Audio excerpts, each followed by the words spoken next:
Terrell of Cultic Cube. He's brought Cartographia Cube with him. John, how you doing today? I'm doing great. Thanks for having me, Derek. Absolutely. So, John, give me the 30-second elevator pitch for your cube. Cartographia Cube. Sail into a world of boundless exploration and arcane wonder. Chart your destiny with artifacts, enchantments, and lands as you traverse wild realms. Discover new strategies, unveil ancient mysteries, and embark on an unforgettable journey in a cube that celebrates the spirit of the age of exploration. Adventure awaits! So, John, tell me the origin story for this cube. Well, Wizards of the Coast approached me last year and asked me to run another cube on MTGO. They had a brief, it was a brief. They wanted something that was going to be a kind of modern-ish power level. And they wanted a cube that would explore things that hadn't been much at all explored in the MTGO cube space in the past. So that was about it. And I knew immediately I wanted to do something with lands. I'm a big booster for putting lands, Yeah. putting lots and lots of fixing in cube environments. So I wanted to create an environment where lands really matter, where we've got a bunch of them in terms of fixing, but not only that, also lands that do things. So that was the starting point for me.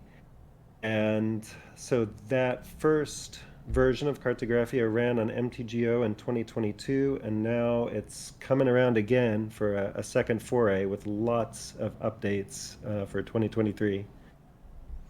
Okay, John, tell me about some of your favorite moments that you've had with this cube. Were there any exciting moments or developments that you made, or anything that didn't quite get there? Oh gosh, so many things in all of those categories. I think one thing that I just really love, as I'm sure cube designers we all love, is when we have our players who discover new interactions that hadn't even occurred to us, as we've put the cube together. So I had Derek, you very kindly participated both last year and this year in testing, and we had a player who cast Hugh the Entwood and used it as this sort of combo spell. And it was beneficial in both the land destruction effect with having all these lands enter the battlefield and then triggering something like Titania, who then makes a bunch of tokens. Sure. And then we've got a bunch of lands entering the battlefield, which triggers landfall stuff, and it was just a beautiful thing. Um, and I think another thing that I've been really excited about in the development of the cube this year has been leaning more and more into token strategies and ways of making tokens matter. Because we already had so many things that just naturally make tokens. It's been fun finding some of the new cards like Rosy Cotton of South Lane or Mondrak Glory Dominus, Yes. Mirkwood Bats. There's lots of new cards that care about tokens in different ways and that can allow us to find more glue holding together some of the different archetypes and micro archetypes that a person could get into. Great. What do you believe people wouldn't notice when they take like a first glance at your cube? I think what people will notice first thing is the density of lands, as we've been talking about. More than Absolutely. 20% of the cube is lands. Yeah, and there's a number of them. And then there's the MDFC that have a land on the backside and so on. I think what is less obvious to people at first glance may be the aggro packages that exist. So there's a zoo archetype that one could go into with like multicolor aggro. There's also a couple of ways into a very lean, often monocolored artifact aggro deck as well. And those things just get people dead. So you can absolutely explore, five color rainbow decks and do all kinds of cool things. And that's super, super fun. But if you get too greedy, you risk somebody coming up underneath you here with a very, very lean, aggressive deck. Okay, John, this is one of my favorite questions to ask. What is like your favorite card to open and gets you really excited to build a whole deck around it? Oh my gosh. Well, that's a hard question, Derek, and that's a very good question. I think today I'm feeling Titania, Protector of Argoth. That's a super cool card. For one thing, Titania, I love the allusion to A Midsummer Night's Dream, so there's that. She's got that going for her. Also, though, this is just a super fun card that plays so well with lands. It cares about lands. It cares about lands that are going into the yard, and we have double fetches in this environment and some other duplicates in the land section in particular. We've got some ways of destroying lands, even destroying one's own lands, like Hugh the Entwood and so on. And then she makes tokens. She also buys back a land when she enters the battlefield. So she plays with the yard, and so that's a super cool card. It does lots and lots of different things with lands, and she's a powerful, scary card. Yeah, lands, tokens, sacrifice, right? Yeah, Yeah, yeah, great card. that's right. Yeah. Okay, John, what does Cartographia have to say about Magic the Gathering? Well, I think that this cube, firstly, with the very idea of the cube, I'm very much trying to encourage this, a celebration of exploration because that's what magic is to me. That's what cube is to me. Um, it's an opportunity for we cube designers to explore all sorts of different environments that we create. And then, of course, it's an opportunity for we as players to experiment within those and discover our new paths through those environments. So I love that, and Cartographia celebrates that. Another thing that I think that this, I hope, demonstrates about magic is I I bang on about people increasing the density of fixing lands or fixing opportunities in their cube.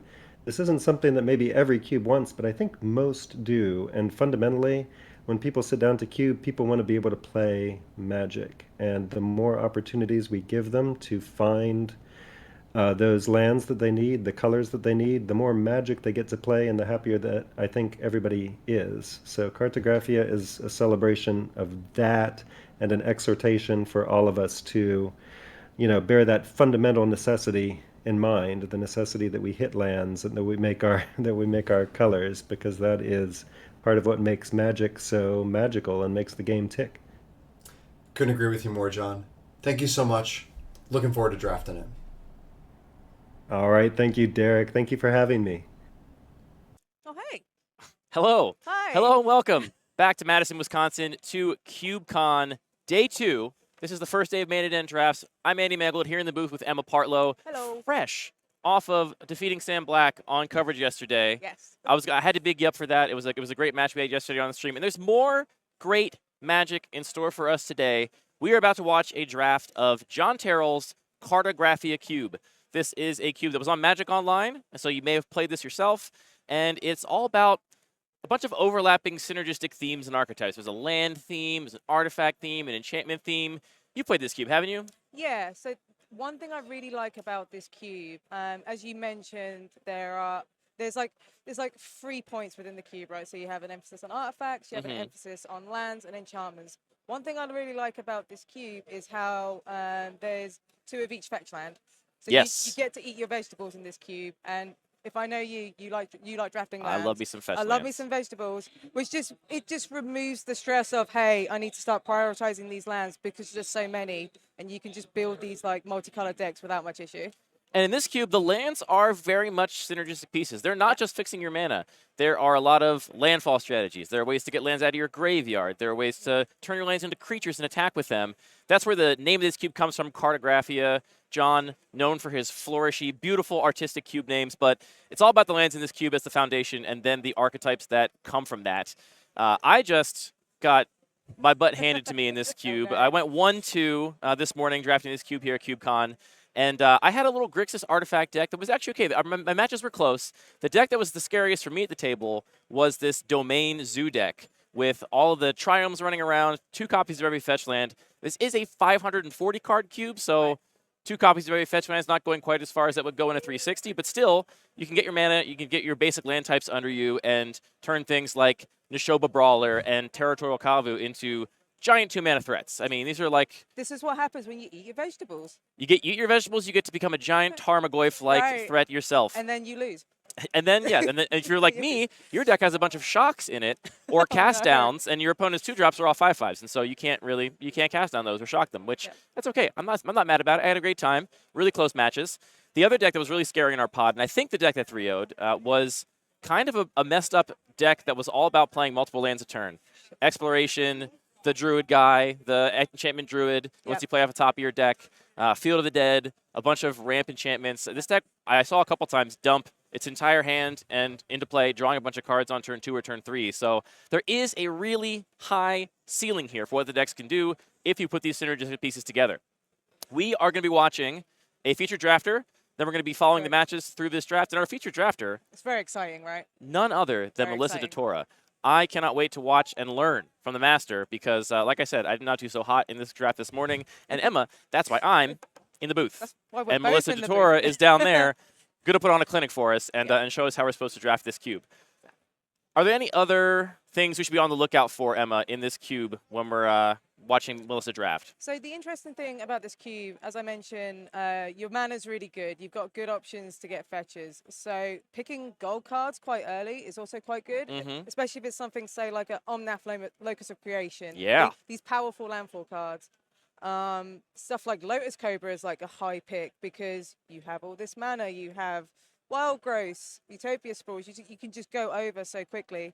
Another card that I would be liking to pick quite high is like Korvold, Faker's King, for all the sacrifice stuff. Rakdog Sacrifice is a really good archetype in this cube, so splashing that just seems really fun. Korvold tabled at my draft twice. I got it like second to last pick, and I actually couldn't play it. I had no green in my deck. Oh, that's sad. Well, I had a little bit, not enough to play a Korvold. I had to eat my I had to be disciplined and not try and greedily splash Korvold, even though I wanted to, because it's very cool. I agree that card I think is very good if you're the right deck for it. And then you have so you have your artifact cards as well. So stuff like Cyberdrive Awakener is really good. So it's a blue crate here for artifacts, essentially. Yeah, it ends games. It does. That will definitely end games. It turns your treasures into 4/4s, which just seems really sweet. A lot of these cards people won't quite realize because they're all from like Commander and ancillary sets. Yes. So when you have, say, what is this Cyberdrive Awakener? I've never seen this card before. And then it kills you. And then you're like, I'm not going to forget this card now. This comes up a lot, I think, in cubes these days because there are so many cards printed in supplemental sets now. And only so many can possibly be legacy playable. Right. And if it's not legacy playable, then there's really not any other context you're going to see that card outside of Commander. So there's a lot of cards that just behave very differently in one-on-one 20-life games than people are used to. So I always do a little second check of all the supplemental set products, all of the Universes Beyond, all of the Commander cards, because... And I guess you don't have any time to do anything else just because there's so many cards. You know, it's a lot of reading. They got a lot of words on them, but I like Magic, so I'm happy to do that reading when the time comes. Yeah, the other thing that I think is going to matter here is the type of removal that players have access to. So I think because there's so much synergy going on, I think theoretically removal should be a high pick because if you can take your opponent who's trying to combine 2 cards and make them worth more than the sum of their parts, then your removal spell does a little more than just removing that one thing, right? Because it kind of turns off this synergistic engine, turns off this powerful interaction. So theoretically, should be high picks here. I think we need to make sure those removal spells hit the things they got to hit because there are a lot of very relevant non-creature permanents, artifacts and enchantments that are going to be big build-arounds in this cube. I got really messed up by Black Staff of Waterdeep. Oh, wow. That's a supplemental card people may not know. That lets you just turn non-creature artifacts into 4/4s over and over again. Every card is a 4/4 now. But the other thing about this cube, yes, there's lots of synergy and lots of things you can do. There are cards that are just also super powerful on their own, like Leyline Binding is amazing in this cube because you have the triumphs and the fetches. A 1-mana removal spell that can just hit anything just seems great. You also have things like Wildfire. Yeah, that one did not see play in my pod. It was the last pick, just got handed to somebody, but nobody was playing that. I think you got to get that one early and commit to a strategy like that. And then you also have Sunfall, these mass sort of, So you also have Sunfall, like these mass, like just board wipes just to clear the board. Like independently, they're very good, and these are good to take first. And given the mana's great, you can just splash for it as well. So you can play these multicolored decks, no problem. Sunfall especially is a really interesting board wipe because my opponent in round 2 was playing it in a deck full of creatures because Interesting. they're like, you know what? Turn into artifacts. I don't care if I wipe the board and I'm left with a 7/7, 8/8 incubator token that I can then turn around and start bashing you. That's okay. So it's interesting you get to run a board wipe in your creature heavy deck without having it be a dead card necessarily because you know, in some games, they're just like, okay, it's in my opening hand. I'll just sandbag a little, not commit to the board, and actually get you with a board wipe, even though my deck is full of creatures. So, yeah, lots to look out for here.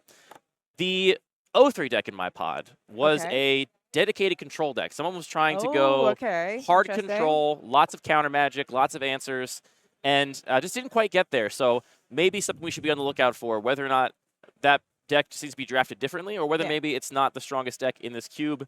We don't know, but we're going to find out as we watch Melissa DeTora draft and then see what her opponents are up to in this first round. A lot of creature lands here, too. I know. So, yeah, so you have your fetches, you have your shocks, you have your creature lands, you have your horizon lands. You've got, there's just so many things you can do. The lands have relevant text. They have relevant text. You have a dedicated landfall strategy in the cube. So, yeah, like everyone's just going to eat their vegetables and we're just going to have a good time. I hope so. I will say, I took lands quite highly and didn't get as much fixing as I wanted from my deck because I think everyone else at the table was doing the same thing. So the fixing is abundant here, but it doesn't necessarily mean you're going to get it for free. You still got to prioritize it and take those picks if you want to be casting all your spells on time. What card would you most like to see Melissa DeTora open in this pack, if you could think of one? Ooh, I'm going to say Corvold. I really like sacrifice decks, and given how successful Melissa has been in her Magic career, just seeing those cogs turn with like Corvold sacrifice lines would be really fun. I would love to see Melissa open Chishiro the Shattered Blade and make that work. That is this sort of creature that cares about modified creatures and auras and equipments. And given that there's an artifact and an enchantment theme here, a lot of those incidental cards running around. And this is a card that I think has a really high ceiling, could potentially shine in a cube like this, but I haven't seen it pop off yet. And I'd like to see that. Yeah, I think that'd be fun. It's another commander card that people might not know of. Exactly. Precisely. Yeah. All right. So we're going to be heading down to our draft table pretty soon here. How did what drafts have you gotten in so far this weekend? Have you gotten a draft yet? I haven't drafted today. I want to take it easy because coverage. Very responsible, very professional. I know, right?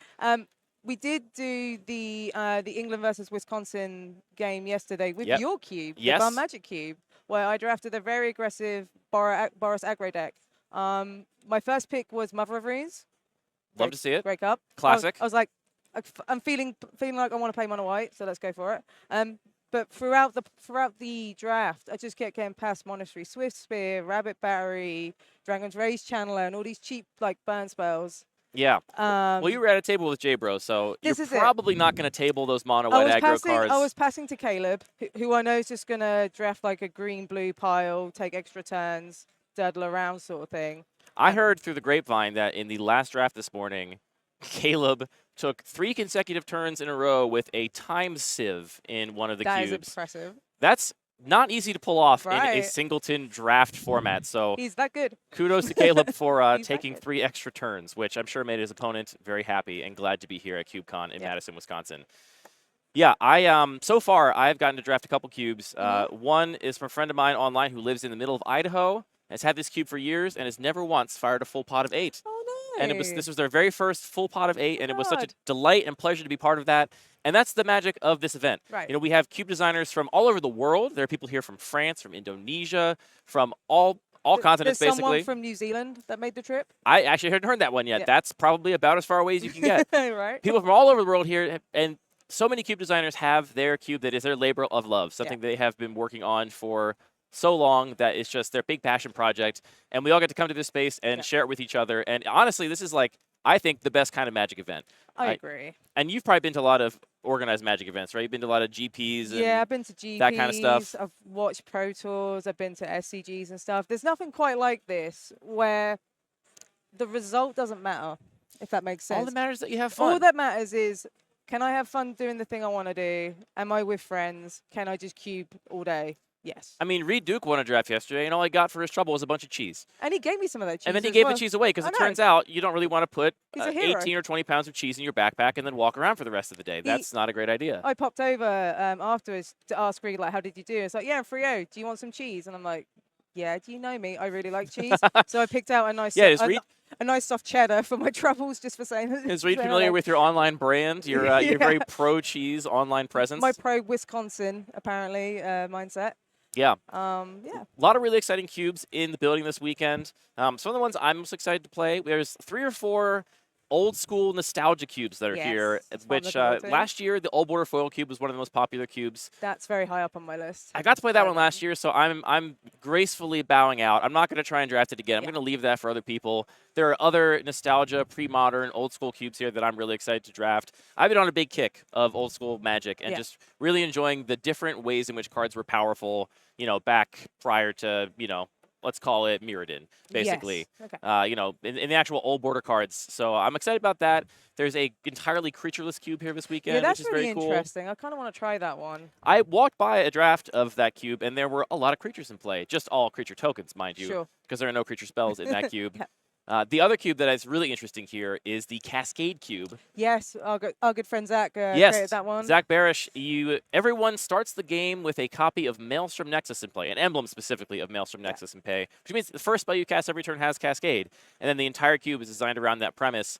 And it's this really fascinating, powerful, interesting environment that I think we're all still collectively trying to figure out. break, trying to get to the bottom of it and figure out how it ticks, because there's so much you can do. The pitch spells are amazing. Yeah, I found out Venerated Loxodon's great in that cube because it's Convoke, and then you get to Cascade into it. So I immediately want to play it because that's one of my favorite cards. If you wanted a cube where Soul Talisman and Ancestral Vision and Lotus Blossom are broken, Lotus Bloom are broken, that cube, all your 1-drops just turn into whatever your single 0-drop is. You just get Black Lotus every first turn of the game. It's pretty good. That seems great. And that's the beauty of cubes like this, is you can really design a cube to make any card shine. And we actually did a little analysis, and there's thousands and thousands and thousands of unique cards in the cubes around the room this weekend.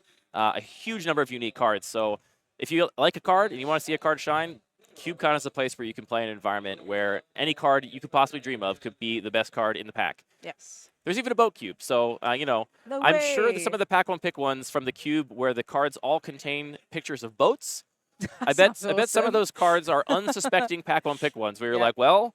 It's like that, so I take my cube, the Peasant Cube that I have, there's a card called Centaur Glade that people just don't realize how good it is until they die to it because someone else has taken it. I'm glad you're telling me this now, because I plan on trying to draft your cube this weekend, and I shall not be passing Centaur Glade. People disrespect Centaur Glade, and it's like, why? It just makes 3/3s, and I'm like, you'll see. Oh. You'll see. Oh, you'll see. You'll see. Just let me get that. It just makes 3/3s down on a recording here. Let's get that signed and put in ink so we can have that to hold against you once you're dead to all these centaurs. Yep, right. Are you, you know, as a cube designer, I also have a cube in the main event. Are you worried that some part of your cube is going to be broken and you're going to have people coming up to you all weekend saying, I keep losing to this. What the heck? You messed up. I mean, it's really hard to get everything right, if that makes sense. I'm a little bit worried about a few aspects of my cube, but the best thing about it is I'm in the best place to get the best feedback because everyone here plays cube. Yeah. And I can take that information away and go, cool, I can change that for next year's CubeCon. Yeah. And just keep improving on it. This year, too, a little behind the scenes. You know, let's just peel back the curtain a little bit for a second.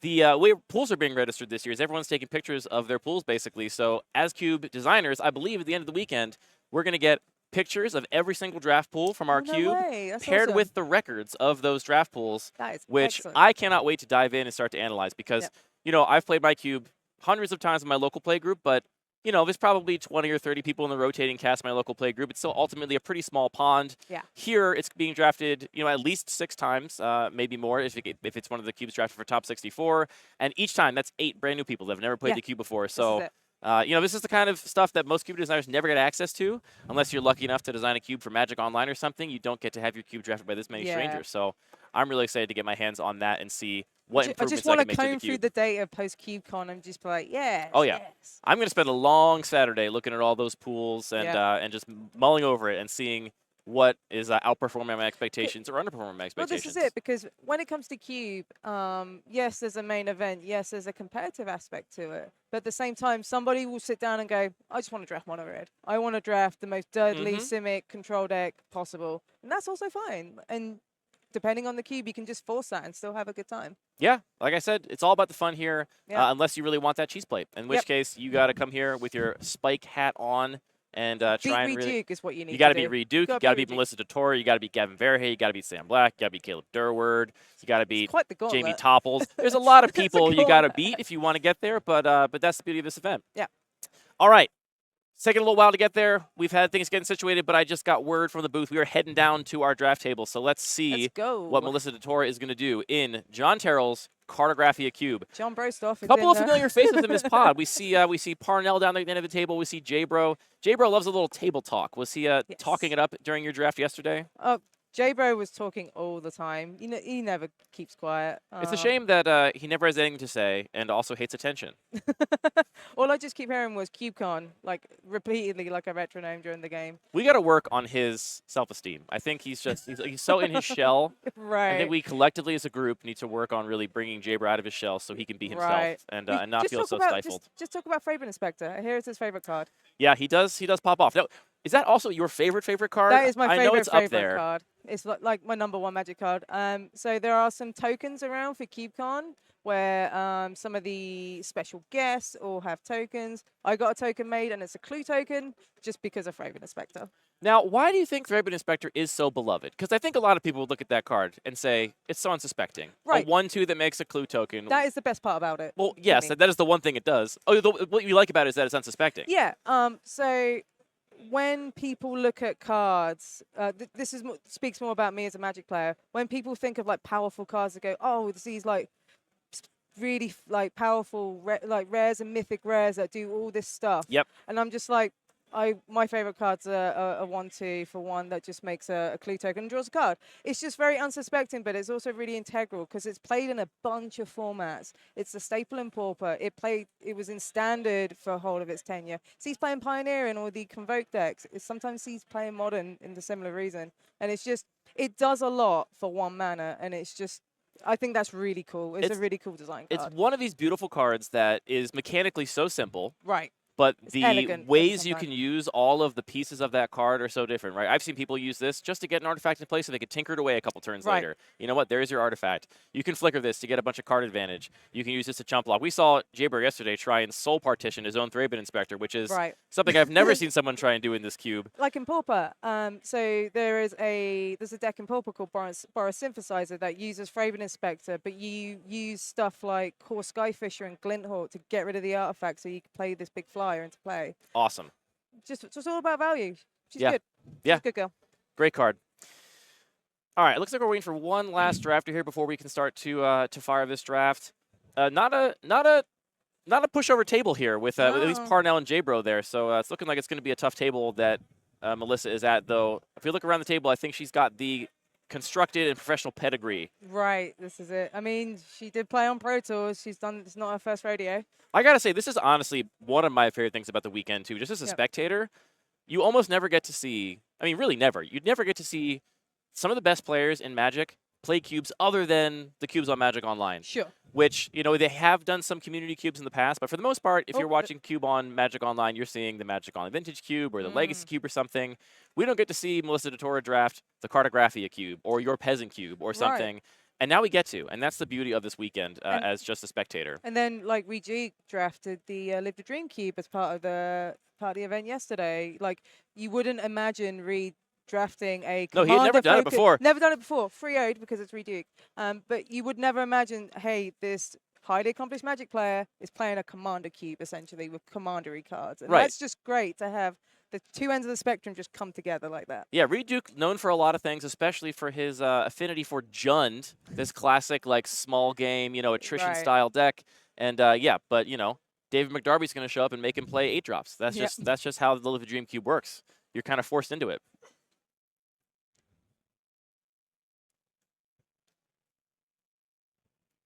Should be beginning the draft any minute here now. Drafters just getting familiar, getting to know each other. Get some small talk in. The camaraderie is great here this weekend. You know, everybody is here for the same reason. Everyone's here because they love Cube. And, you know, whenever I play in any other Magic event, I'm always asking people what formats they play. They always say Right. Commander. I always have to explain what Cube is. And here it's not that. Here it's what kind of cubes are your favorite cubes? Do you have your own cube? You know, what's your favorite draft you've done all weekend? What are you hoping to play this weekend? Exactly, exactly. Really exciting stuff here at CubeCon. This is our second annual CubeCon. Going to happen again next year, I hope. I don't know if they've 100% guaranteed that, Fingers crossed. but they are definitely working towards it. So hopefully this will become an annual ongoing event here in Madison. And it's actually spawned a couple of other Cube events in addition to it because of the popularity of this event. We saw a California Cube Championship that happened this year that was directly inspired by CubeCon on the West Coast. And I've heard murmurings of other people that are looking to run Cube events of their own. You can see we're back in the booth here, still waiting on figuring out where this last drafter, I think, is. Who knows? We don't know what's going on here. We're just here to talk to you. Oh, wait. No, we're drafting. there. We're drafting. Just when you least expect it. We are here There's a looking at Miss Goblin Little Taurus. We Bombardment. got Goblin Bombardment in the That's the pack that big she's one. pulled to the front. Griff's Boon, Remand, Abrade. A lot of nice, cheap, interactive spells here available to Melissa Vittora. Let's see which direction she wants to go, though. I would like to take this Goblin Bombardment. Bombardment is a prismatic Prismatic ending, ending is though. also good. Now that's speaking to my personal proclivities, a prismatic ending. Like we said, there's triumphs in this cube. There's double fetches. Getting to turn your prismatic ending into 3, 4, even 5, not out of the question in this environment. So that is, I think, what I personally would be on. You're taking the Bombardment right here? I would take the Bombardment. I think it's one of the best red cards in the cube. Just because Sacrifice is just so good, and there's so many ways you can take it with stuff like Corvold and other cards. And Melissa agrees with you. So 1-0, Emma versus Andy. You are correct so far. We've got a Goblin Bombardment, and we're going into pack 2 here. Feed this one could be good. I really appreciate how Melissa is taking her time going through the pack, showing us every card. Drag to the bottom's also very good. Had Dom Harvey yesterday on coverage, and he just looks at a pack like, looks at the whole thing. Does and he then, Brian Kibler it? Yes, exactly. And then he just takes a pick immediately. There's no thinking. Zulaport Cutthroat pulled right to the front here. That's a good one. Perhaps, Goes with the Sax Energy. It certainly does. Perhaps Melissa Vittora looking to make a bunch of tokens, sacrifice them for value, do some sort of aristocrats strategy. Drag to the bottom's also good. It's like a nice, clean form of removal. Unctus, Grand Meditech, definitely a card I had to read when it was in my pack this morning. Didn't know what all those words did. But it looks like we're going to stick with the efficient cards, stick with some 2-drops, and plan on having a bunch of small creatures in play if this Zulaport Cutthroat is, in fact, going to be the pick, and Which it is.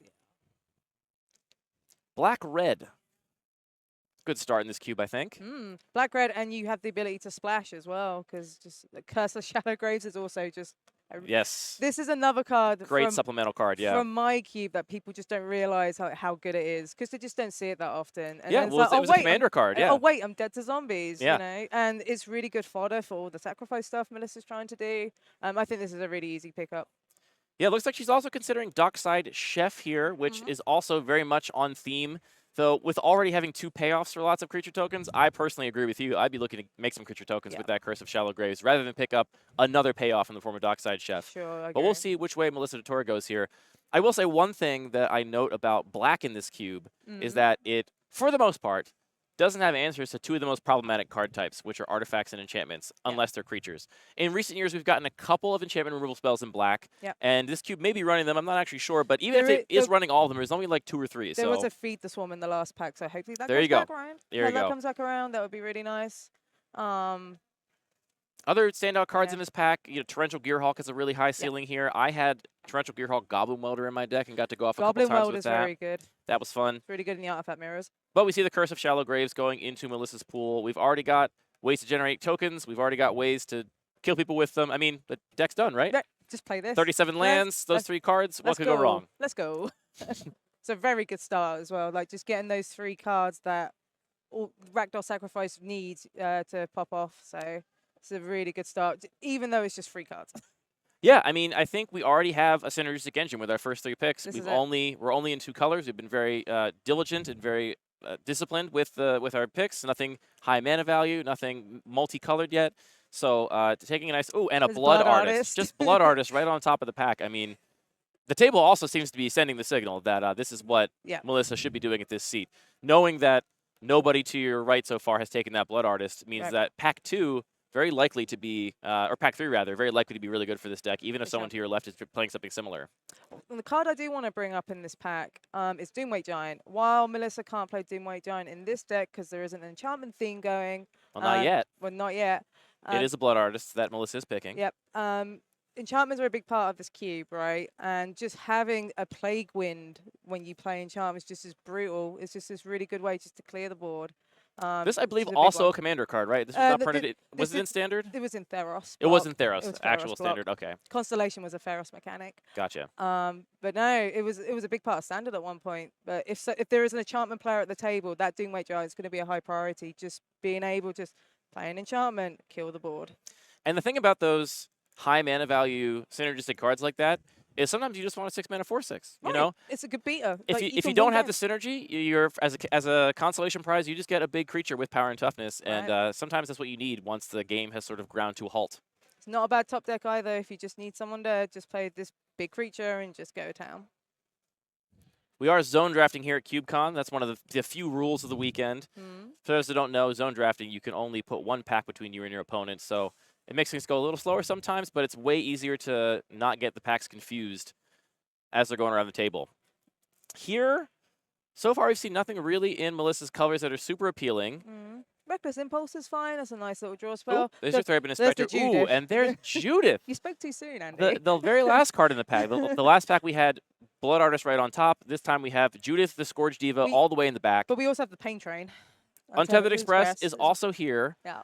I mean, to me, I just want to take that Judith and absolutely stake out my corner. I mean, at this point, she'll have pretty much all of the Aristocrats payoffs in black-red in the Right. entire cube in the first 5 or 6 picks of this draft, Yeah. which means that nobody else could possibly be drafting this deck, and you're going to get a lot of those late enablers. You're going to pick up a Weapons Craft Enthusiast, which a lot of other decks don't really care about, and is going to be absolutely disgusting in this deck. Yes. Oh, Goblin Trench is pulled to the front here. One of my favorite old-school enchantments. Ooh, Solemn Simulacrum. There's a creature. Oh, well, price is also good. Yep. Nice bit of removal. And so Kenzin Crucible of Defiance. Defiance. That's what it is, yes. Also fine because you can Makes just tokens. make tokens, which you can as part of your sacrifice strategy. It's got some nice choices here. Yeah, I think it's I see a late Treasure Cruise here. Melissa not in blue, so it doesn't look like considering a splash for that card, but you know, Sekizan's a Treasure good Cruise is choice. good. Looks like we're picking up a land here into Kenzin. So that will, again, we talked about how the lands in this cube do stuff, right? They do not Yes. just tap for mana. This will double as a land when Melissa needs a land, or just creature tokens when we're later in the game. And also, the card is discounted because there's a Judith, and the channel discounts the cost. So in some cases, it could cost free. It might be even less depending on what other legendaries Melissa picks up. A really great start for This is a really Melissa strong here. start. Not only did, I mean, she's kind of gotten paid off just with her first couple picks, right? She Right. didn't know that Judith and Blood Artist were going to be passed to her when she picked the Gamba Bombardment and Zulaport Cutthroat, but this deck is already hyper-focused, and we see a Den of the Bugbear right on top here, yet another land that makes tokens. So, I mean, who needs creature cards even? Right. Just make your lands This is make it. tokens, and what else could you ask for? You got to play with fire. Painful Truths is also really good in this cube because Converge just works with all the different like land types. I love Painful Truths. I remember playing that in standard. That card was nice. Yeah, that's the kind of card I wish was still good in competitive Magic, you know? Radiant Flames was also a good one, which was the sweeper of that cycle in red. I like Dead on the Bugbear here. Play with Fire might be Ooh, fine. looks like we're actually but- considering a white card perhaps too. Ooh. Let me make sure I know what that one is real quick. That looks like one of these supplemental cards. Is that Lord of the Rings? That is yeah. Tales of Middle Earth, yeah. It's Rosy Cotton. It goes infinite Yeah, with... Rosy Cotton of South Lane. It goes infinite with... And that is the it pick, it does- looks like. Well, yeah, going into Mardu's fine as well, right? Like, Mardu Sacrifice seems good. There's a Voldarian Epicure. Only Cunt Anvil's a nice payoff as well. Oh, absolutely, for sure. Onicon Anvil really good in this deck. Yeah, Rosy Cotton of South Lane, the white card we saw Melissa just pick. When enters the battlefield, makes a food token, and when you create a token, you put a +1/+1 counter on target creature other than Rosie you control. So, is this part of a infinite combo with a persist style deck? Yeah, I can't remember the card off the top of my head. It was in Modern Horizons. It's got a tree on the I know. Onicon Anvil is the pick yeah. here. Those two cards infinite combo each other, but I don't know if that card's in the cube. All right, we are back to the pack we opened. Griff Spoon still in the pack. That was one of the cards that Yeah. Melissa at least pulled to the front. Here we have a Wizards Rockets, a little mana fixing. There's a big 6-drop combustible Gearhulk here. I don't think the most appealing 6-drop. No. And if you're Melissa's deck, you really want a bunch of small creatures, not Right. Very And few big ones. there really isn't much of an artifacts energy here either. Which Not yet, yeah. Not yet. So I think Wizards Rocket's honestly probably unlikely to make the main deck. The one thing it does work with is only called Anvil, because you Right. can sacrifice non-creature artifacts with the Anvil to get that thing going. But other than that, so far not quite what this deck wants. Is there a Mayhem Devil in this cube? I'm going to check right now, because that's the last card that I could imagine. There is. So there's a Mayhem Devil in this cube Sure. somewhere. We may not open it. It's only a 8-person draft. It'll be Drag 540 to the card bottom's cube. been passed around. Took the Underworld Dreams. Took Yeah, Underworld which Dreams is- here, so that's a source of ongoing card advantage. Keep those small creatures flowing.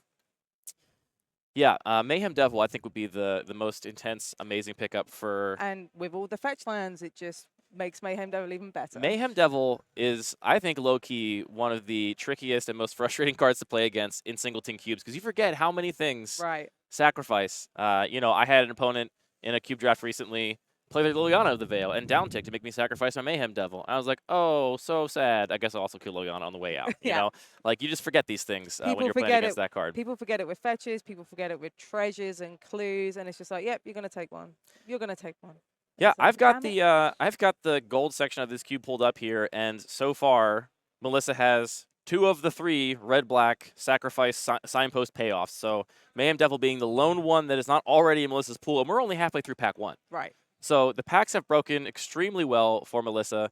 This one, not so much. We're getting late in the pack here. Mostly blue cards left, plus a Hopeful Initiate. And an Audacity. We do have that Rosy Cotton of South Lane, so probably Hopeful Initiate here, just speculatively. Maybe there's a situation where you want to side that in. I will say the activated ability on Hopeful Initiate, very relevant, and also really good with Rosie, because you can take those counters off of any creatures you control. One thing people just don't understand, they think Yes. they have to be on the Hopeful Initiate. It's like, nope, it can be on any of your creatures. And the second you do that, the opponent will be like, what? And then read it, and it's like, oh, okay.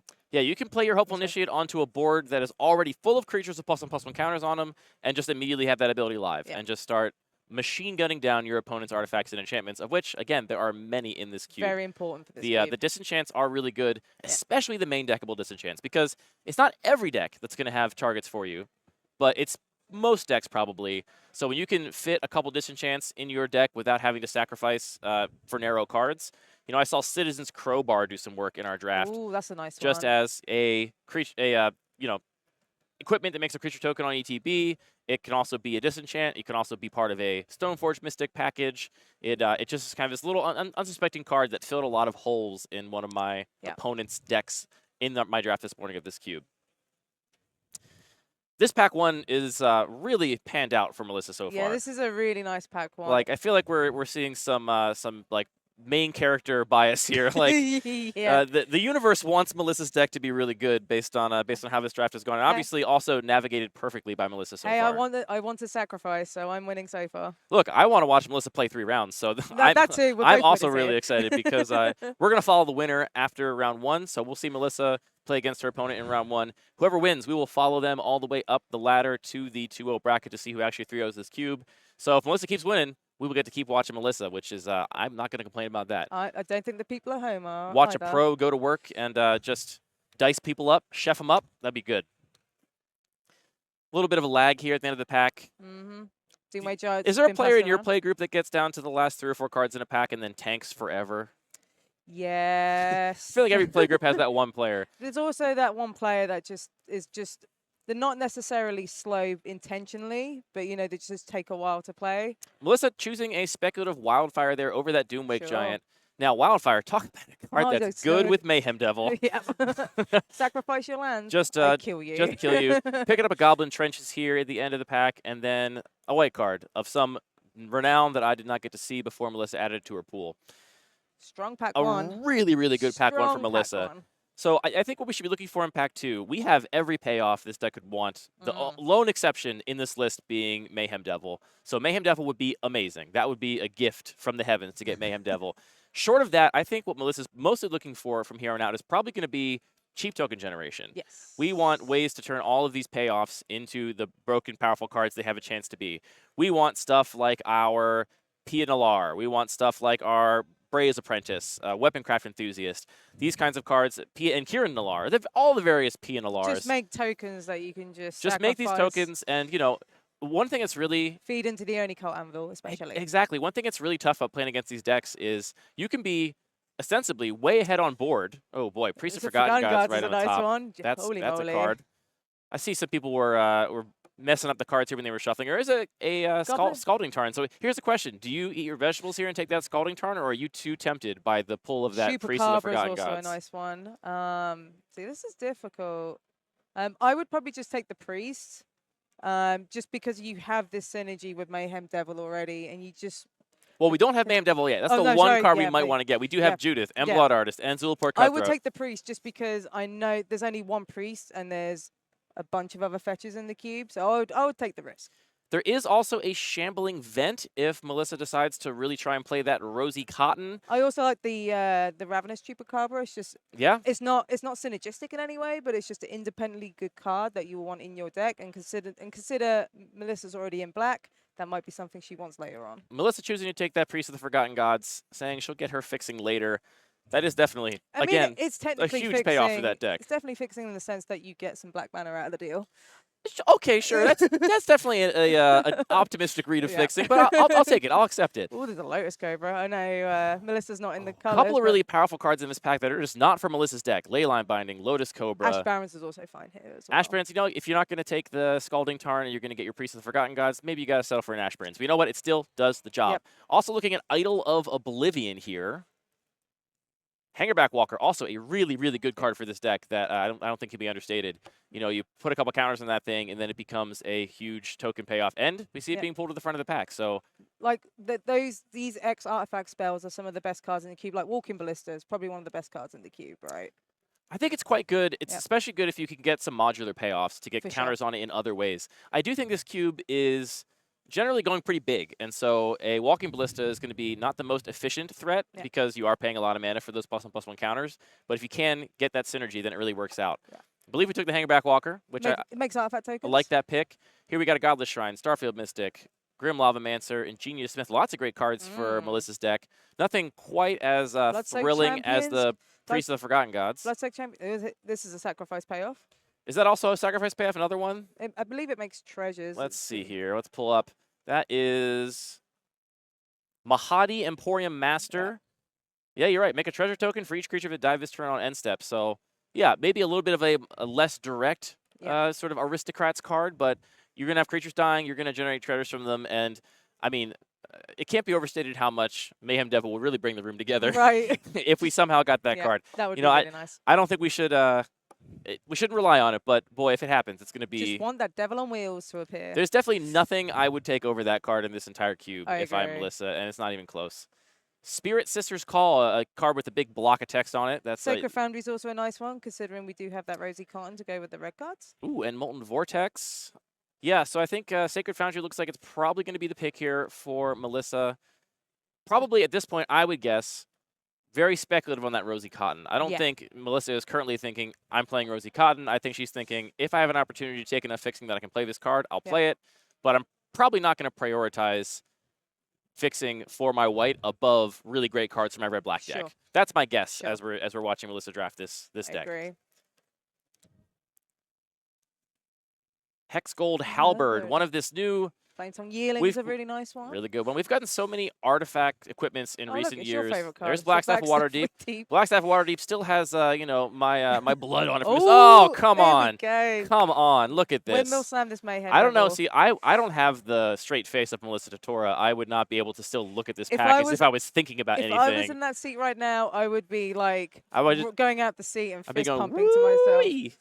Oh, and what a surprise. She's taking Mayhem Devil. And yeah, I mean, this is really, you got all the sack payoffs I- you need. I don't- This is incredible. I think we still need ways to make a bunch of creature tokens, but those are more plentiful Yep. than the payoffs, and we have every single payoff In the colors as well. in this entire cube. And we have every single red gold card in the entire cube This is incredible. in our pool already, and we're only halfway through pack 2. Yeah. So Melissa need only take small creatures and token generations at this Yeah, point. and it's, we saw Cult Conscripts, Bloodsoaked Champion. These are Yeah. the kind of small creatures that you want for your sacrifice deck because you can just keep bringing them back. and one of the really frustrating things about playing against a sacrifice deck like this is you can be ahead on board. You can have bigger creatures, and it can just not matter because they can just chump block your stuff for days, and by chump blocking, they're just slowly killing you. So I would say that we're kind of low on removal spells, but sometimes these decks don't even need very much removal because Mayhem Devil's technically a removal oh, it spell in this definitely is. deck. It for sure is. Yep. But your main goal is kind of just to flood the board and clog things up and say, well, now you have no real means to get past my board and actually kill me without also dying in the process. So And if there is like a stalemate, say both players just have this huge board state of creatures, the sacrifice player could just be like, yeah, I'm just going to keep pinging you. I'm just going to keep hitting your life total, and it's just not going to matter in the end. absolutely. So I think we're going to get to see just how good Black-Red Sacrifice can be in this cube, because it's hard to imagine a better version of the deck than the one we're currently watching Melissa Tutora draft. Terramorphic Expanse is nice here. Works with Mayhem Devil, obviously. Woe Strider's a nice one as well. Woe Strider's exactly what I'm talking about, right? Yeah. This card is good. It's not amazing, but it does exactly what Melissa Tutora's deck wants. Makes you a token. Couple gives you tokens. some scry value as well. Mana sink for late. If you somehow run out of stuff to do, you can keep bringing that thing back. We talked a little bit about Two-Headed Hellkite in our draft this morning. Nobody in my pod had ever seen that card before. We're like, oh, wow, Muldrifter looks pretty different these days. It's a pretty darn big Muldrifter. There's a Mana Confluence if Melissa wants to favor some mana fixing at this point. We also see Brunaclad. That's the token copying mirror engineer. That's the commander card, yep. In a tricky old border printing that people may not have seen before. From the Brothers War, I believe. Also, a Blast Zone, which could be an interesting I like the Mana Confluence utility. here. I like the Confluence too, personally. I'm not worried about the spells in my deck. I also want to make sure I can cast them. So I'm probably taking the Mana Confluence, but we see that Melissa's taken Brutaclad. Makes tokens. It does indeed make tokens, and probably a bit of a speculative pick, maybe saying if I can get a little bit of fixing for blue. There was a Steam Vents in the last pack, so maybe that will wheel. It's part of the fixing. It's not out of the question. And you also have Only Cult Anvil, this other really good sacrifice payoff, which is great with artifacts. We do have a fair number of ways to make treasures right now, too, right, already. This so is it. Everything's just coming together. Well, yeah, I think that Melissa gets to maybe be a little greedy with the potential light splashes. You know, a card that only has one off-color pip, especially one high on the curve like Brutaclad. By the time you get to turn 6, much more likely that Melissa will have found one of her treasure generators and be able to have access to that one blue mana to cast this bomb. Plus, you're in your primary color of red, right? So the blue is so incidental, which is something this cube does really well. You are going to play like these 2-3 color decks, but you might have like one card that's a different color, but it's just so easy to cast because of the fixing available. Yeah, and we've not seen so many lands in these packs, even though this is a land-heavy cube. So Bastion of Remembrance is a really nice this is not one of the premier payoffs, but it is another payoff. It's annoying, and it does everything. It's just like it's kind of like a B- of everything that Melissa's deck wants to do. A great way to fill the curve. I'd be surprised to see her not take that here. Other choices look like a removal spell in the Ruinous Path. Couple maybe replaceable creatures, but looks like it's going to be Bastion of Remembrance here for Melissa. There's a lot of green going around in these packs also. It does seem that way, yeah. Yeah, this is just coming together so nicely. So, as we watch Melissa continue to craft this beautiful deck in front of our eyes, what are you most worried about seeing across the table if you're drafting a red-black sacrifice deck like this? Ooh, I would be worried about decks that would go over the top. So I did see a Lotus Cobra in the pack a little while ago. So if there happens to be fetch lands, if there happens to be some really top-end creatures where you can just cheat instead of going, hey, I play this Lotus Cobra, I play like a 5-drop next turn or something. Just ramping up and just killing the sacrifice opponent like much earlier than planned before they can establish this combination of Mayhem Devil and treasures and cheap value. A Cult Conscript here for Melissa Tutora. Again, I think it's a really nice one. A good curve-filling pickup. We also have an opportunity to take a Duress if Melissa is worried about specific non-creature cards out of her opponent, but Duress is not really on plan here. Not a creature, doesn't work with all the synergies we have. Cult Conscript, not the most efficient way to repeatedly bring creatures into play, but this will definitely grind out a win in a long game. It will do enough, which is what the sacrifice deck wants. I think some of the things I'm most worried about if I'm Melissa in this seat is creatures with evasion, especially flying and trample. They can kind of negate all of the advantages we talked about this deck having in a big board stall, where once your opponent has a big trampler, all of a sudden, an Ash Baron's here to give a little more mana fixing to Melissa.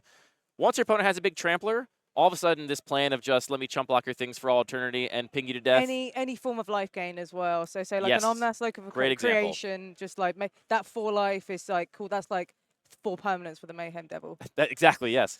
So maybe that is what the role of the removal needs to be in Melissa's deck. Maybe we don't need a bunch of removal. We're not trying to answer all of our opponent's threats. We are just trying to answer the few that have those keywords that are particularly good against our deck. Get those flyers out of the air. Get those tramplers out of Get here. them out of here. No life gain for you, and then everything else can stay. You can keep Yeah. your giant vanilla creatures because they are simply going to be chump locked until you die. Bloodsoak Champions come back around, which is nice. Lampad's it's not the best sacrifice outlet, but I like it's Champion here for the I curve like consideration. Champion. Yeah. Also, Gift of Fangs, which looks Bloodsoak- like Melissa is considering. I like Bloodsoak Champion because you can attack with your tokens that you're going to sacrifice. Then you can bring back the Bloodsoak Champion with Absolutely. Raid. So it's just a nice way just to make sure you have a recursive threat with that cult conscript. Yeah, I love the 1-drops here especially because we do see Melissa taking that Bloodsoak Champion. I love the 1-drops here specifically because all of our good payoffs start at 2 mana Yes. or 3 mana. On turn 1, there's nothing I want to do more than put a creature to play so that Right. by the time I start playing these payoffs, they are already doing something. If my curve is, do nothing on turn 1 into, Zulport Cutthroat into Mayhem Devil, I mean, it's not a bad start, but it would be so much better with any 1-drop, especially one of these recursive ones like Bloodsoak Champion. Molten Vortex going around late. Maybe somebody playing Life from Malone is going to get really happy to get past that Right, Molten it's gonna Vortex. Make their day. Or it could be riding a sideboard. Who knows? There's the Blackstaff of Waterdeep. No respect. These people haven't heard out how much that card just rearranged my face in the last round. Maybe it's not an artifact drafter in blue at this table either. That would be impressive. So a Hexcold Halberd here, a card Melissa can cast. It makes a token. It does. Oh no, we see instead a Aether Spellbomb. A little surprised to see that. I mean, the Halberd, definitely not a premier card. A Temeshi going around really late there, too. Yeah. Loam Crafter Fawn is another great card for that lands deck, another new card from a supplemental set. So maybe people not knowing exactly how that card plays. With the Spellbomb especially, like we're kind of tapping, we've got a little bit of blue going on with the Burriclad, so maybe there is room to run the Spellbomb just to, and like that you Wizard's said, Rockets does fix mana in a way that matters now. and it does go into what you were saying earlier about getting rid of these big tramply threats. You can just bounce it back and then just kill them. Yeah, so I think maybe that indicates that Melissa is more planning on playing that Brutaclad than perhaps at least I initially thought. I thought it was a very speculative pick. Maybe Melissa sees it as a thing that's worth splashing no matter what, in which case the Spellbomb makes sense. Spellbomb because as a light splash too, because if you don't have blue, you just cycle it. It's fine. And if you cycle with your Mayhem Devil in play, even better. Now you're doing great. So, yeah, interesting pickup there. I guess, Melissa just making the assessment that Halberd being a incredibly replaceable card for the deck. Right, like not a high pick, just like curve filler, basically, making the assessment that this maybe potentially more high risk, either Spellbomb, but we talked about all those cards that Melissa has to worry about, the Tramplers, the Flyers, things with life gain. That's an answer to those things. It just gives you a one-turn answer to it, where you, at the point where it's like, I can kill you, I'm going to bounce your threat, let's do all the sacrifice stuff.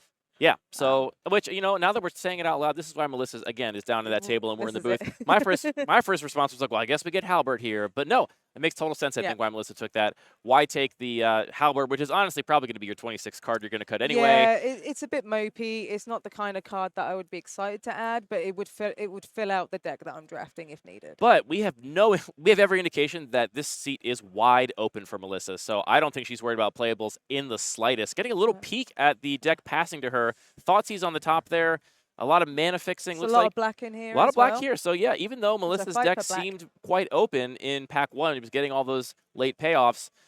Their person passing them also playing black, white primarily. There's that Life from a Loam. Life from the Loam. And so they did actually get that late Molten Vortex and that Loam Craft thing. The new Commander card, it does the same thing. There was also a Gitrog monster, which works really well with lands. Yeah, for sure, absolutely. So another synergistic deck coming together right next to Melissa here at the table. I mean, what do we even want in pack 3? Fixing? I want blood crypts and bloodstained mires and give me some fetch lands. Just give me some fixing. Well, we got that Sacred Foundry. It'd be nice to have something for this blue splash, and maybe like a Watery Grave or. Did not get that Steam Vents on the wheel. Didn't get the Steam Vents. A Watery Grave would be nice. But I'll be looking for fetches, just ways to make sure I can tap these, because we've got a lot of gold cards, right? So we just want to make sure we can cast them. Boy, I'm so tilted that these cards are upside down in these packs, but that's all right. Melissa unfazed. Reinforced Ronin on top of this pack is a somewhat recurable card in the same ilk as those black 1-drops we've seen. Bone Shards is a really nice pickup. Bone pickup. Shards, this is exactly what we want for this deck, I think. This gives us those answers to those key threats we talked about, and it's also an on-theme synergistic answer. It's not just putting a murder in our deck. It's putting a card that a murder with synergizes. upside. It's murder with so much upside. Also, we can discard one of those recursive 1-drops if we want, just get them back anyway. So Bone Shards, I think, does everything that Melissa is looking for here, given that there is no fixing in the pack, which I agree with you. I think that is the highest priority at this point because the deck, frankly, I think is cracked. Yeah. So all we need to do is make sure that we can actually cast our spells here and not get stuck mana screwed. Yeah. But when there's no fixing to take, bone shards, I guess we'll settle for a bone shards, We Emma. have the mana confluence as well, right? Was that taken? We did not take the mana confluence, okay. I'm pretty sure. I'm pretty sure we did not take mana confluence. So far, no dual lands. We have an Ash Barrens. And the Sacred Foundry. And the Sacred Foundry, but that's not actually fixing for our main maybe colors. for Rosy That's Cotton. just for Rosy Cotton if we decide to play that white. Just need some fetch. I haven't seen that many fetches. No, like I said, I think there's a lot in the cube, but I think people suck them up. I think Got they're Arya, who's a really good sacker. yeah, Arya, Widow of the Realm here on top. Focus a lot on artifact sacrifice. Heartless Axe also quite nice. Dress Down, one of my favorite cards in recent history. Just I had a judge call with a. oh, there's so many judge calls. So many judge Caleb calls. was playing it yesterday. It's obviously. really complicated. Yeah. Dargo the Shipwrecker. Good Commander Legends card.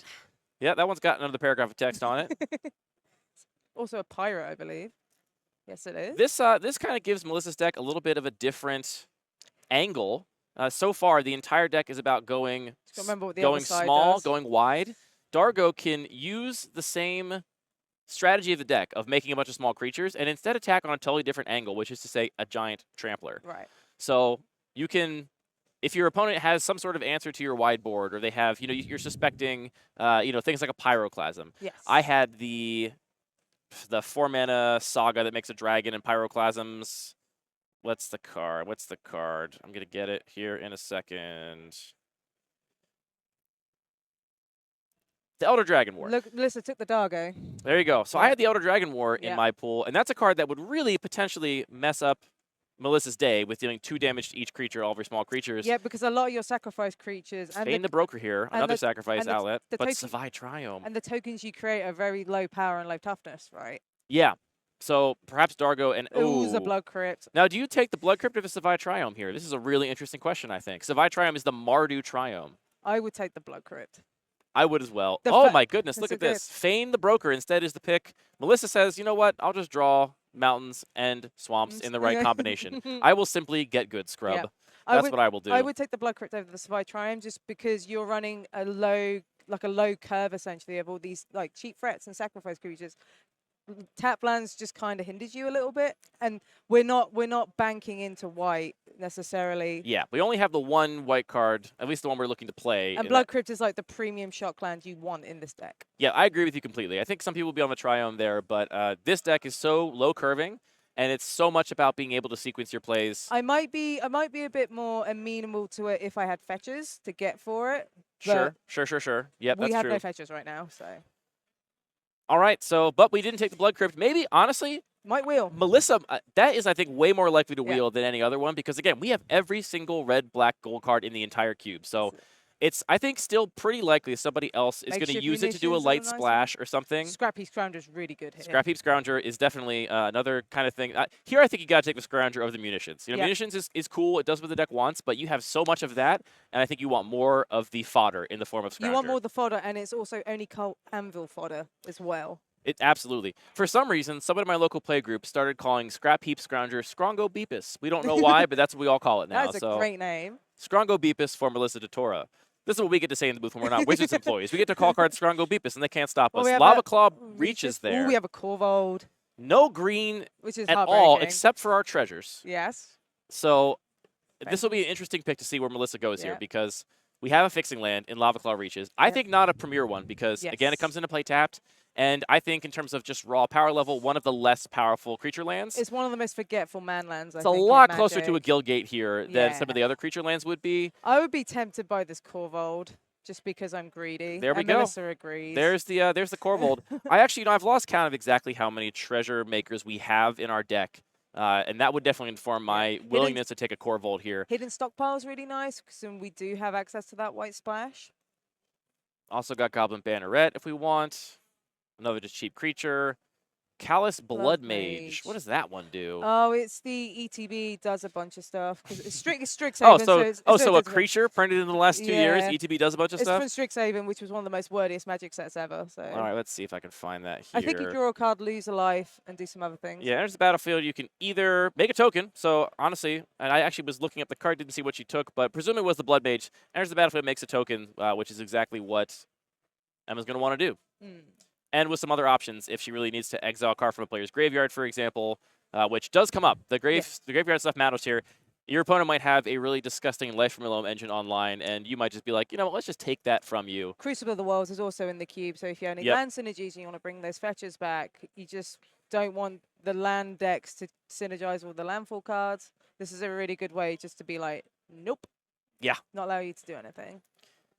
I'm, I feel like I'm always on a journey to learn more about how to play Cube better. And I got to say, I'm surprised to see Melissa not prioritizing fixing. I mean, we talked about going into Pack 3. It was the thing that you and I thought her deck needed most. And yet, we passed Blood Crypt, we passed Lava Car Reaches, we passed the Triome. Steam Vents. Well, yes, that was Pack 2. We did pass the Steam Vents Pack 2. So, Melissa not prioritizing it the same way that you or I would. And again, she's the one down on the table, and she's the one with the Pro Tour top 8 on her resume. So, we're going to be learning from the master here. Indeed. I think what we might surmise. We've got Devouring Sugarmore here. We might surmise, and Braids Arisen Nightmare. This card has a big block of text on it that all amounts to being good to. Oh, but Unearth though, Unearth too. is nice. Also, if Melissa was interested in hate drafting in this in this draft, Planet Outburst is a really good one. Angel Invention is a really good one to pick up, just because it's this go wide but also go tall kind of creature that's really good in the artifact decks. We've taken Braids Arisen Nightmare though, another payoff for the sacrifice deck, and this one also has a different kind of angle to it than the other payoffs in that it can start to really put the clamps down on your opponent and hinder their development as you are sacrificing permanents and forcing them to do the same. If you can generate more resources, just more game pieces than your opponent, then you get to turn that into a sort of, I mean, it's symmetrical, but you get to benefit from it asymmetrically in a way that is quite powerful. Erebos Black-Hearted here, getting a read from Melissa DeTora. Captain's Claw is a token generator. If you can get into the red zone with some of your cheap creatures, There's you can. The blue crate hoof behemoth I was on about earlier. Exactly, and that's the and looks like maybe Cyberdriver Waker even being considered here by Melissa for its power level. That would turn every single treasure token in play, for example, into a 4/4 for a turn to just bash with. It also has flying, which is relevant as well. But Melissa's going to take the Erebos here, which I think is the correct pick. You know, Melissa took it, so I'm sure it's the correct pick. Erebos the Black-Hearted. Yeah, another payoff basically for a bunch of creatures dying. Get to draw cards and continue the flow of resources. I did not see a deck quite like this in my draft this morning, and now looking at Melissa's draft, it's like, well, this deck is for sure here. I mean, this deck is cracked. All of the signs are here, and I don't know how well this deck is going to line up against the meta, but I certainly know that if this deck is good, then Melissa has drafted a really good version of it. Agreed. Getting to the dregs of Pack 3 here, you know, you never expect to get amazing stuff this late. Looks like maybe an Ethersworn Sphinx, which I'd be surprised to see her take that. Get this. Oh, no, we're just taking the Sphinx, I guess. Can splash, but we do have blue and white cards. Yeah, I mean, if we can go off with something like only called Anvil or the Emporium guy, that Cat Mahadi, we could get a situation where we could potentially play a really cheap card like that. We also have these treasures as well. Or play that for cheap, rather. Heartless Act is a nice one. Heartless Act and Arai is still in the pack. I'm taking the creature here, personally. Yeah. Looks like maybe Melissa's going to take the removal spell instead. Take that Heartless Act. We'll see if it ends up in the main deck or not. Here we get a go for the throat. Nice Signal Pest, honestly, not nothing. If we do have a bunch of cheap creatures in play, that Signal Pest is another one drop. Go for the throat is the pick. It's like we're filling out with some removal here, which is a really nice call. Yeah, be curious to see how much of this Melissa ends up main decking versus how much she wants to be able to bring in out of the sideboard when she sees those key cards that line up well against her go wide aristocrat strategy. Yeah.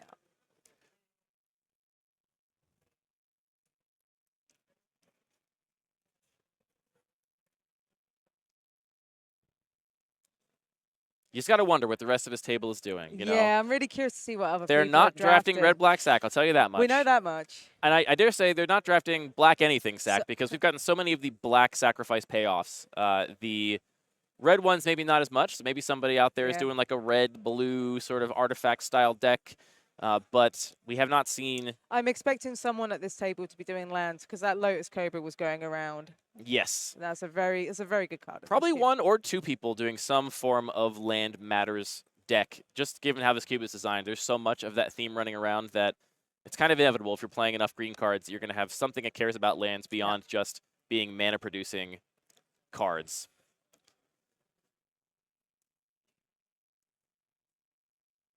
Got a Myers Grasp here if we want to pick up another removal spell. Feldar Retreat, which if we had taken White Fixing, this would be a great card for our deck. Yep. I doubt Melissa will play it, given that we only have a single Sacred Foundry and Treasures. Oh, we got the Lava Claw Reaches on the wheel, so... Might as well take it. You know, we got there. We did not wheel the Blood Grip. We did not wheel the Savai Triome, so we are really on Lava Claw Reaches and Ash Barrens to fix for our two main colors. Yep. Mirror Retriever here is the last pickup, and then we'll get a final green, white enchantment payoff, it looks like. Yeah, it's Yenna from Wilds of Eldraine. All right. Well, this, I think, was a masterful draft. A really, really well-navigated draft with a little bit of luck involved. You know, I think we just got fed in pack one with all of these payoffs. The Zulaport Cutthroat, the Goblin Bombardment, which was the first pack. The Mayhem Devil, the Judith. Like, we have it all, really. Yeah. And I think, like we said, maybe some things for Melissa to be worried about are big trample creatures, big flying creatures, repeatable life gain in the form of lifelink.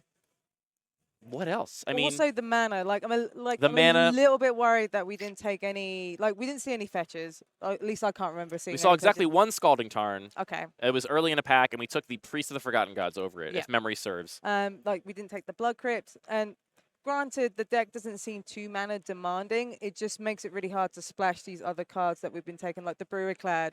Maybe even the Aether Spellbomb that we splashed. What about the Corvold is another one, but we took a Corvold in green. It'll be really interesting to see how Melissa builds this deck. And we won't see the deck construction for Melissa, but we will see the games be played. Yeah. So we'll see if she draws a Corvold, if she's decided that's something she's going to main deck. That would be very bold. The first thing I'd be doing right now if I were Melissa is checking all of my treasure generators. How many do I have? How many ways do I actually have to make a treasure token? And if it's me, I want like 5 or 6 before I'm happy to play something like a Corvold with no green producing lands on my whole deck. You got to really lean on those treasures to play those spells. And don't get me wrong, Corvold is a massive payoff for the deck. So you just need to make sure you have the treasures to be able to do that. She's set herself up really well. She has a lot of different ways she can build this deck with the pool we saw her draft. She's got a ton of playables, right? Yeah. Her colors were open. She took very few lands, so she's got a big pool of non-land cards she can choose from to craft exactly the right deck now in deck building, as opposed to having to sort it out in the draft because you took a bunch of lands, so you're trying to get to playables and scrambling towards the end of pack 3. That's not the case here. She is rich in playables and gets to play whatever combination of those she thinks is right. Play the right curve, play the right combination of enablers and payoffs, play the right combination of threats and answers. And, yeah, I think it's going to be sweet. So much fun to watch this deck play out. And we'll see what the first opponent is doing when we get to that first round. Stay tuned. Here in Madison, Wisconsin, we're going to be watching Melissa DeTora, Pro Tour top 8 under her belt, now tackling the next biggest tournament of her career. The CubeCon main event. The CubeCon Cartographia Draft here in Madison, Wisconsin. I'm Andy Mangold, Emma Partlow. We'll see you back here for the first game shortly. Welcome back to CubeCon here in Madison, Wisconsin. Andy Mangold in the booth with Emma Partlow. We're going to get to go down and see the deck construction of Emma, or not Emma, sorry, you're Emma, of Melissa DeTora's first opponent in round 1 of this draft. But first, we want to thank one of the great sponsors of CubeCon, and that sponsor is Cube Heads. This is a friend of mine, Steve, who is just a big member of the community that loves all of the people that are part of this Cube community, and he's been making these great interviews and videos on his YouTube channel called Cube Heads, where he's really highlighting the community aspect of this format.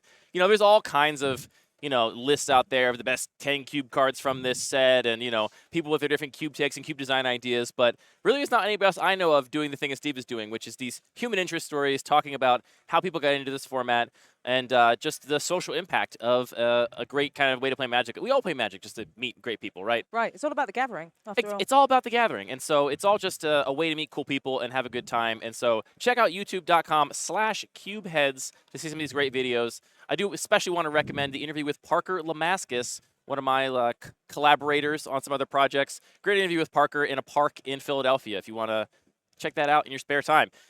Now we are heading down to the table to see the deck being constructed to play against Melissa, which I believe is going to be the deck on the right here, if production can confirm.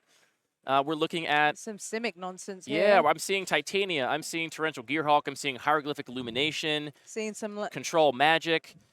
Yeah, so Remand, Some- Deep Root. So got some land synergies going on here, and we got a lot of permission. and a lot of counter spells as well. Yeah, the counter spells with Torrential Gearhulk. So I got to be honest. You know, Justin was we were talking to Justin Parnell here in between rounds when we were off air, and he had a great line I'm going to steal right now, which is that, you know, when people like Melissa DeTora, Wizards of the Coast employee, works for design and development, when she comes to an event like this, oftentimes she's here in the capacity as a emissary to the community. She's here to, you know, meet people, schmooze, be nice and kind to everybody, and just make friends. That's not the Melissa DeTora that sat down to draft this seat. Right. The Melissa DeTora that sat down to draft this seat is Pro Tour top 8 Melissa DeTora. Yep. She's here to take names, and this deck I think is going to be quite good. Yes. Looking at what she's going to be up against in this round 1 as we're getting down to our final 40, I am concerned for Melissa's opponent because what I see here is a lot of top end, and I see some like value generating things, but I'm not seeing any of the stuff we talked about in terms of big evasive creatures, in terms of recurring life gain, in terms of big tramplers. You know, Titania, Protector of Argoth, is a great example of a really, really powerful card. And a really powerful card in this cube with all these fetch lands running around. The problem is that those 5/3s are just 5/3s. They ain't got flying. They ain't got trample. You can chump them for days. You're just going to chump block that with any little 1-drop. You're going to chump block one with a Cult Conscript over and over again. And every time you're going to get 2 triggers off of your various blood artists, and it's just going to chip away at your opponent's life total. This is why cards like Hangerback Walker are really good, because yes, you can make this 5/5 Hangerback Walker. The second it dies, you make 5/1/1s, and they just block these tokens for days. Yeah. One of the cards I see in the land pile there might end up mattering, and that's Treetop Village. Yes. You know, this is a card that I think, you know, doesn't have a reputation in modern Magic, but back in the day was well respected. Whoa, whoa, whoa. Treetop Village was in Jund in Modern at one point. Well, yeah, but it's been a minute. Either way, in terms of creature lands, this one remarkably efficient. For only 2 mana, you turn this into a 3/3 green creature with trample. With trample, Emma, which is, I think, really important here. Honestly, I could see a situation where the best thing to do with the mana turn after turn if you're Emma's opponent is just to send this Treetop Village in, because casting another spells is not going to line up super well against what Emma's doing. All right, gosh, Emma, you're Emma. Jeez. Yeah. Guess what Melissa's doing? Melissa's deck also, I think, lines up quite well against these counter spells. The curve is so low, and there's a lot of ways to recur things out of the graveyard and a lot of redundant effects. It's not like you're going to counter Melissa's only payoff because Melissa has 7 of them. So answering the Mayhem Devil is great, but you're still going to die to the Zulaport Cutthroat or the Blood Artist. Now, I'm definitely not going to write off this opponent before we get to the round. You know, that's just my read of how this matchup goes. I think Melissa's probably a bit favored. Yes, I agree. But we all know how Magic goes. We know nothing about this opponent. At least I don't know nothing about this opponent in terms of their pedigree or how much they came to win. So we're definitely going to have to see how this shakes out in the actual games, because if there's one thing I can say about me and Magic, it's that I'm wrong a lot. Yeah, that's why we're here. That's why we're here. We're here because we like to talk, we like to make stuff up, and yeah, we're going to see how this shakes out. What is the, I'm trying to get, we got a Ranger class there. That Tatyova, the land creature matters Tatyova, will combine really nicely with that Treetop Village here. You also got some nice fetches in here. I believe we've got a Misty Rainforest, and I believe we have 2 Polluted Deltas as well at the bottom there. And also I see a Waterlogged Grove. All these are going to be really nice with the Titania, just to make those 5/3s. Granted, the 5/3s don't have trample, but maybe there's a point where you can just be like, cool, I can get aggressive, make a bunch of 5/3s, and start attacking you if you're not doing much. Yeah, we also see a Blossoming Tortoise there. That's an interesting card I had not actually seen before from a recent set. This is 4 mana for a 3/3. When it enters the battlefield or attacks, you mill 3 cards and then get a land back from your graveyard to the battlefield. Also, makes activated abilities of your lands cost 1 less to activate, and gives your land creatures +1/+1. Good with Treetop Village. Treetop Village looking like better and better the more cards we read in this pool. And did they actually manage to block or remove your Treetop Village? Well, just turn it into a 5/3 with Titania if Titania is in play. So definitely some synergistic, focused deck building from this opponent, showing off a very different side of what this cube is capable of. With this sort of big Simic deck here. Control Magic looks like a card that'll matter in quite a few matchups. You also have Imprisoned in the Moon, which is a really nice removal spell as well. It doesn't actually get rid of the permanent, but it keeps it around so it can't do anything. It can't activate any abilities. So yeah, there's some nice removal in here. I just think Melissa's deck is just going to go slightly under what this land synergistic deck is trying to do. Yeah, I think what I am most worried about is the way this removal suite lines up against Melissa's threats. Yes. I don't want to control Magic against my opponent with a Goblin Bombardment in their pool. That's not what I'm looking to do at all. I just got the list of the other decks at the table here from production. So the deck we got a little peek of for a second there is a green, white, black enchantment deck, I think. Yep. And then we do have a blue-red artifact aggro deck at the table as well. Sure. A red-white aggro deck with tons of 1 and 2s, which is going to be quite interesting to see how aggro looks in this environment. We see Melissa's deck, which we hear that she is very happy with, and I think this note here suggests that she is in fact running Corvold, quote, for fun. Which is what we do with Cube. We like to have fun. Though, like I said, I think maybe Melissa's idea of fun is killing her opponent with Corvold. I mean, I'm in. J-Bro is in this pod as well, drafting red-white artifacts with Jen Jansen, Thraben Inspector, Hell yeah. and Goblin Welder, so perhaps trying to make a little red-white artifact value engine. We have a green-black lands deck with Loam, Crucible, Wasteland, This was the one with the Gitrog monster that we saw, right? I think so. Yeah. But this deck, importantly, does not have the Titania. The Titania is in the hands of the person we're watching right now. And then we have a 4-color ramp deck with Avenger of Zendikar, Kiora Besta Sea God. And we have the deck we're looking at right now, which is, I think, going to end up being a Sultai deck that is playing a kind of mid-range strategy with a fair bit of interaction. So a nice diverse table. We're going to see how our first round goes against that Sultai mid-range deck with our red-black sacrifice deck that is playing. I guess we can call it Jund Sacrifice now. We got Corvold. We got so Corvold in there. we get to call it Jund. I love the fact that Melissa's just gone, yep, I just want to play this Corvold card. Because I'm at CubeCon, I'm here to have fun. I'm not on the clock doing Wizards of the Coast stuff. I just want to have fun. Hopefully pop a Corvold off with these treasure tokens. I think sometimes, at least what players in my play group do, so they say they're playing something for fun when they want to have an excuse if it doesn't work out. They can be like, oh no, I knew I wasn't supposed to play it because I only had 5 treasure generators or whatever. But I think in Melissa's heart of hearts, she knows that Corvold's actually going to work. Yeah. And we're going to see it do some work here in Madison. We're going to take one more quick break, and then we'll be back with Game 1, Match 1.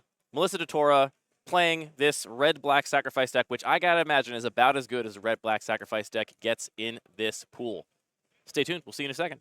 Welcome back to CubeCon. Andy Mangold in the booth here with Emma Partlow. Our players have been building their decks. They've been trying to get down to that perfect 40. And we're going to see Wan Shi go up against Melissa DeTora here in round 1 against this pretty messed up red-black sacrifice deck. It is a very lovely deck. It is. I don't think the draft could have gone any better for Melissa. I don't think there's any other card that you would want. Maybe a couple fixing lands, but as we saw, Melissa, maybe doesn't need those. Just simply draw the right basic lands. We have the right Chaos. We have the Mayhem Devil. We've got Goblin Bombardment. We've got some nice removal that ties in with the sacrifice theme. It's just all come together, and it wasn't like no one was fighting for those cards. Melissa just picked the lane and just got rewarded for it. Absolutely. So I think if Melissa hits all of her mana right on schedule, we could see some really disgusting curve outs from this deck. I just want to see a Corvold cast with treasure tokens for the I want to see that too. We could see a couple, 1, 2, 3 curves that are just really hard for any deck to beat. However, I think if there's a little stumbling on mana, or if just, wrong combination of enablers and payoffs in your opening hand, then we'll have to see how this deck grinds into the late game when it doesn't have the perfect opening hand. So we're going to go into the game 1 right now and see how this deck plays out. Melissa DeTora on our left. Wan Shi on our right, playing Sultai value mid-range. Already going to 6. Looks like Melissa's going to 6. Yeah. I would say this deck probably mulligans pretty well, though. Yeah, I'm not too worried about going to 6. Your curve's low enough that you can be rewarded. No but I gotta problem. wonder here in the booth. Is she going to 6 because, all mountains and all black cards? Are we getting punished for no blood crypts right now? Hard to say. A mulligan on the other side, too, so both of our players going down to 6. I gotta say, it's been a few years. I'm still calling it the new Mulligan rule, though, and it is amazing how much the London Mulligan has improved, specifically limited and cube draft. It's improved modern as well. So you have decks like Tron that for a while that were fine, but since this London Mulligan rule, it just becomes better because you're just putting away the cards you don't need and trying to hit those Tron lands as much as possible. It also is just a better experience for newer players as well. Absolutely. It's not discouraging, that is the point. You don't want people to be like, oh, you know, I have to mulligan. I can't decide which cards to put away. You know. Yeah, it's funny how the Mulligan rules have changed over time, and they've only gotten better and better. Like, it's only gotten less and less punishing to mulligan. And you can think back to the early days, right? What is it like when the game first started? You could literally only mulligan if you had no lands or all lands. You had to like reveal your hand, and then you could mulligan. And you still just then drew 6 with no additional selection, no scrying, no nothing. You were just down a whole card. So, yeah, the Mulligan rules have just gotten better and better. And, you know, I know some people have other feelings about it for specific constructed formats, whatever. I don't care about any of that. I care about Cube, and for Cube, it is perfect. I just want less non-games in my Cube drafts. It has made Limited more fun and a lot less feel bad, which is great. Looks like our players are considering their keeps here, or if they've decided to keep considering what card to bottom. I see a Forest in Melissa Dottoria's hand, so we are not relying solely on treasure to cast our Corvold. I do see a Goblin Bombardment, and I see a Scrap Heat Scrounger. It does look like the only lands are Forest Mountain. So, again, maybe feeling a little bit of that pressure from the mana. Yeah, going to 5 for both. We're gonna see a low resources game here. I gotta say, the more both these decks mulligan, the more I like Melissa's position. Yeah, agree. You can tell by the conversation between the two players. It's just like, yep, we're going down to 5. Yeah, I don't have a good indication of who's on the play yet. I think Wanshi is indicating if they are mulliganing first, but I'm not 100% certain. We'll find out when we actually get our opening hands here. But yeah, I think every mulligan, every card down, and Melissa's deck is more and more favored. So as long as Wanshi is also mulliganing, I don't think Melissa's too upset about this. No, not well, at at least, all. I mean, to be fair, I guess Melissa doesn't know what Wanshi's drafting yet, so Melissa doesn't know how she should feel about it. But if she knew, I think she'd be feeling pretty okay. Yep. You just don't want those forests in your opening hand. I imagine there's like 2 forests in the deck. Yeah, here's why it was a forest. There's got to be a forest because she's playing Ash Barrens. So she probably has exactly 1 so that Ash Barrens is a second green source because you do have to run a basic to turn that Ash Barrens on. See some nodding here, perhaps some keeps finally, deciding what to bottom. Nope. Putting a land on the bottom for Wanshi. Didn't see what Melissa bottomed there. Also a Treasure Cruise on the bottom, looks like, for Wanshi. That seems a smart mulligan. Yeah, you don't really want your 8-drop in your opening hand unless you got nothing but cantrips and fetch lands to fill up that graveyard quickly. It looks like Melissa has a Judith and a Cult Conscripts I can see in her hand, and maybe a Mountain. Looks like maybe Wanshi decided instead to just bottom 2 lands, and I can't actually tell what we're looking at here. I think that's Curse of the Shadowgraves. That looks like Curse of the Shadowgraves on Melissa's side for sure. So, you know, 5 cards, 2 lands, Cult Conscript, Judith, Curse of the Shadowgraves. Draw 1 more land, and you're off to the races. That's all your deck needs to win is those 3 cards. Judith works really well with those zombies because it turns them into 2/3s. Absolutely. 3/2s, 3/2s, yeah. Hit even harder.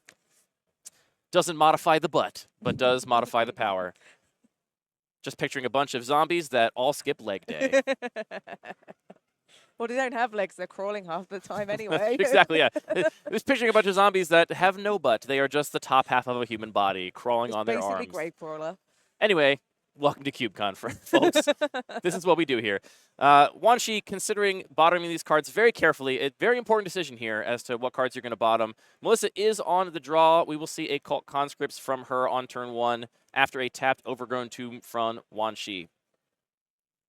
You know, one of the challenges of an event like this, as much as I love CubeCon, you know, it's not all rainbows and puppies. Nope. There are going to be people playing with a lot of cards they have never seen before, never read before. So, you know, at the tables, I like to be nice and, you know, casual about things. Let my opponent, you know, take time, read the cards, take things back as long as no game information has changed, that sort of stuff. See Search for Escanta coming down now for Wanshi. So, source of card advantage in a really long game and a card selection in the near term. Cult Conscripts getting in for some damage. Gonna turn on that Judith. Should be 2 damage unless Wanshi. Wanshi took 1. We should be at 17 on Wanshi's life total. I'm sure we'll see that in a second. Yep. Now the one thing is Melissa did not draw a 2-drop, so we got 2 great 3-drops here. I didn't see if she drew land yet, but we did not draw something to have a perfect 1-2 curve like we talked about this deck being capable of. It's got to feel good to see that Waterlogged Grove come down on turn 2 if you're Melissa. You don't want to lead on that land unless you desperately need that color of mana, or it looks like a Wan Chi's case, don't have a ton of other lands in your opening hand, and the incidental damage from that is going to add up over the course of this game. Absolutely. And even with cards like Cold Conscripts, they're just aggressive on their own, right? And here comes Curse of Shallow Graves. This is going to turn this Cult Conscript into a huge snowballing Rabblemaster. Yep. Again, production, we are 2 life up on Wan Chi, unless I'm really missing something here. Wan Chi should be at 17 before this attack, now going to 15. Is this the curse that puts the zombie into play tapped or untapped? I know there are 2. Yeah. It's the tapped one. Yeah, the one with the guy with the cropped cut. That's the one that puts it into play untapped. And then we're going to put this Judith down, and it's just going to be a lot of damage coming. Yeah, I mean, right about now is when enjoy. you want a counterspell if you're Wan Chi. I do see Control Magic over there. I don't know if we have 4th land. You either want a counterspell or just something that do can have 4th soak up- land. or something that soaks up all this damage, right? Yeah, we do have a 4th land. I see the Blossoming Tortoise, I believe, as well. Yes, that's correct. That is going to just be a 3/3, though, so that may seem like a good stabilizing play. Shocking in an Overgrown Tomb here. This turtle is going to seem like a good stabilizing play right until Judith comes down and makes that prospect a trade instead of a good block. That Blossoming Tortoise is a 3/3, so looks okay right now in the face of a 2/1 and a 2/2. And but here's that treetop village that we talked about. oh, right, there we go, Treetop Village out of the yard. So getting a little value off of that mill from Search for Azcanta, but the Judith is going to look really good on this board, and we see it coming down immediately. And sure, I will absolutely trade my 1-drop or a very small fraction of my 3-drop for your 4-drop. And then make another, Let's do this. zombie. Let's go. I don't even think you can afford to block here if you're No. Wan Chi. I think you have to wait, hope you can control magic that Judith, hope that works, because it may not. And you get to actually turn this game around and stabilize a little bit. See, this is the thing about these sacrifice decks. Yes, you have all these synergies to accrue value with Mayhem Devils and Goblin Bombardments, but sometimes you can just kill people with a curve. I mean, right now, you're, Like you're right just now. taking 6. That's half your life total if you're Wan Chi. And, I mean, this block feels awful. Oh, it feels terrible. Like, I don't think you can make this block. I think you have to hope you pull something off the top of your deck, but you're in a bad spot either way. Getting to untap with that Treetop Village is nice. You know, you'll have an but opportunity. it's going to be a defensive treetop village, though, Yes. which is not great. Not the best Treetop Village, but still better than nothing. So we'll For see what sure. happens here. For sure. Seeing a life total of 11, maybe. Oh, there's more damage taken off the Waterlogged Groves. Maybe we're even lower than we thought. Wan Chi doing some quick math, saying, wow, what happened in this game? It appears I'm basically dead already. How did this happen? With Wan Chi's deck, it's like a lands deck, and lands decks take a little while to set up. They durdle in the first few turns, and that's where Melissa can really capitalize with these Cold Conscripts and with these Judas and just go, sacrifice plans out the window. I'm just going to get you dead because you have all these shocks and Waterlogged Groves, which passively take away your life away, and it just makes that job easier, right? And let me remind everybody, this is on a mull to 5. Now, Wan Chi also on a mull to 5, but nonetheless, seeing what Melissa's deck is capable of in the first few turns of the game, even on a far from ideal opening hand, I think sheds some light on what this deck can really do if she draws the right cards in the right order. Down to 5. Wan Chi says, yeah, I can't afford to take this block. My turtle needs to do better than just trade with a 1-drop. So Restless Cottage on the top there. Trying to decide whether or not to put that in hand or put it in the yard. Put it in the yard with Search for Azcanta. Not going to flip just yet, but even if it did flip, what does it matter at this point? Card advantage is not the thing that matters right now. What matters is your life total. So how can you survive in this turn?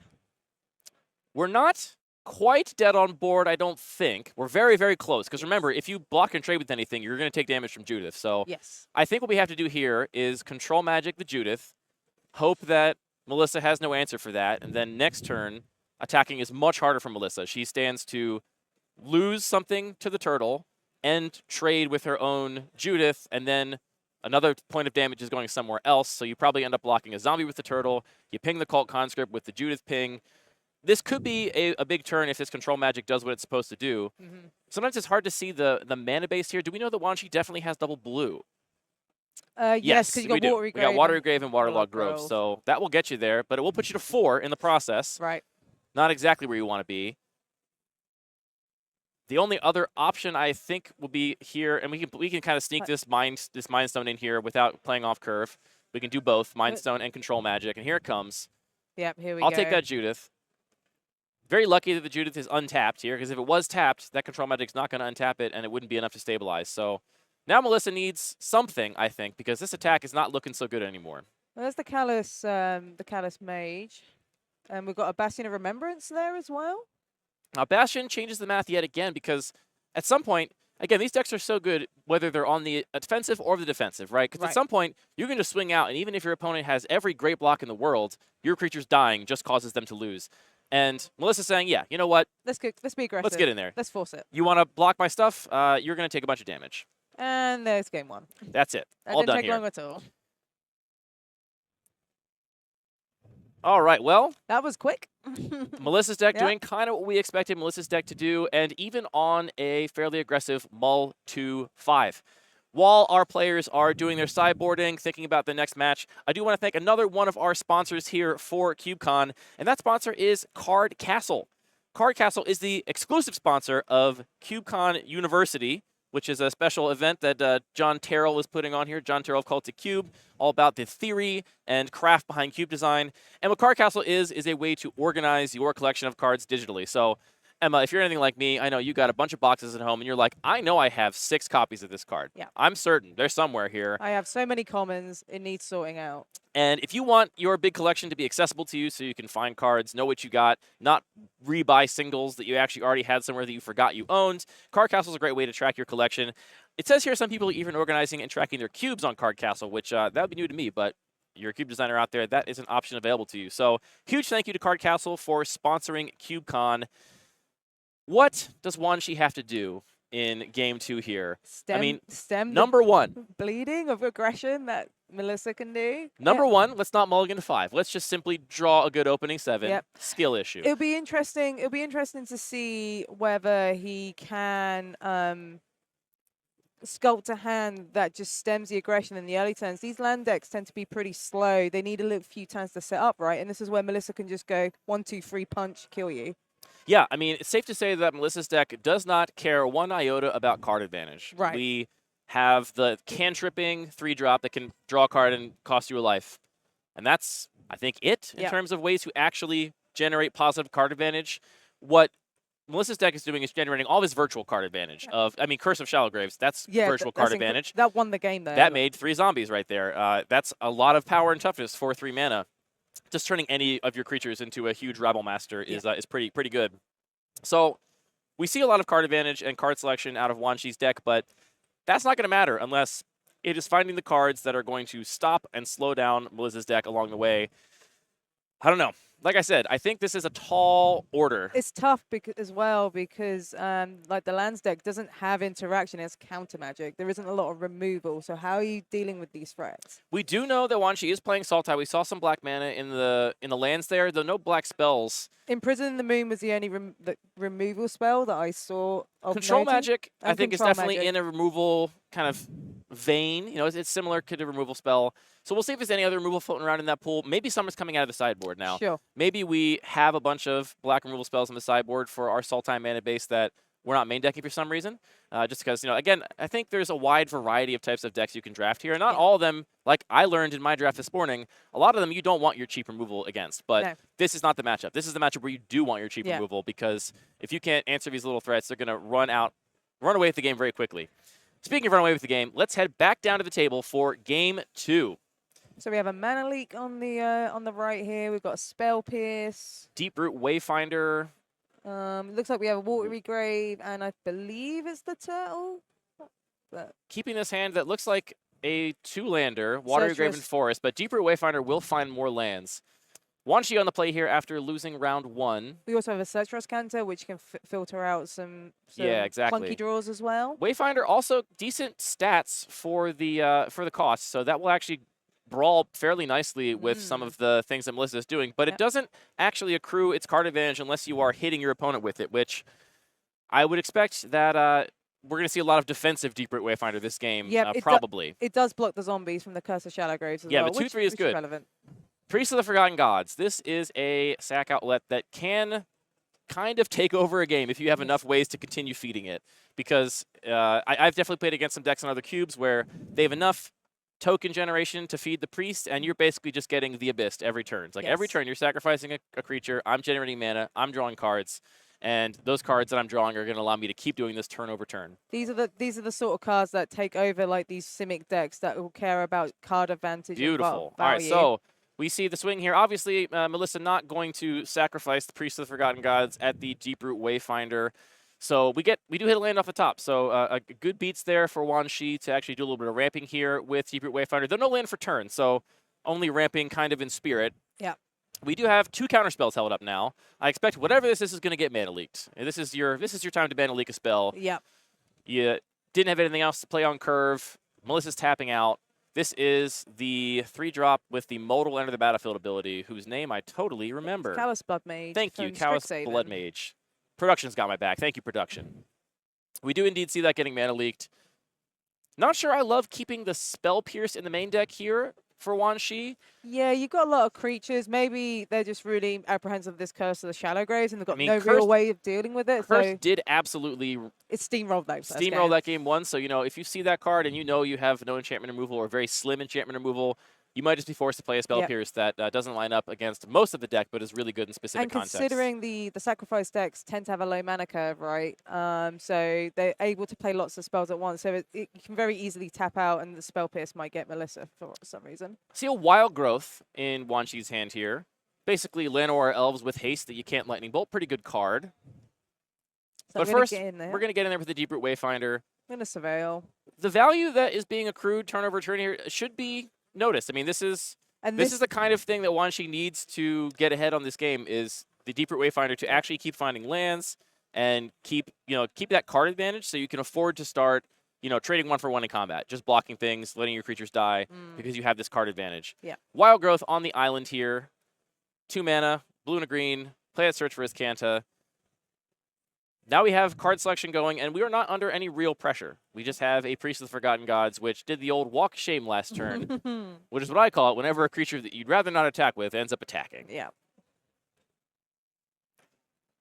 Melissa hitting all of her land Melissa drops. does have a Corvold in hand.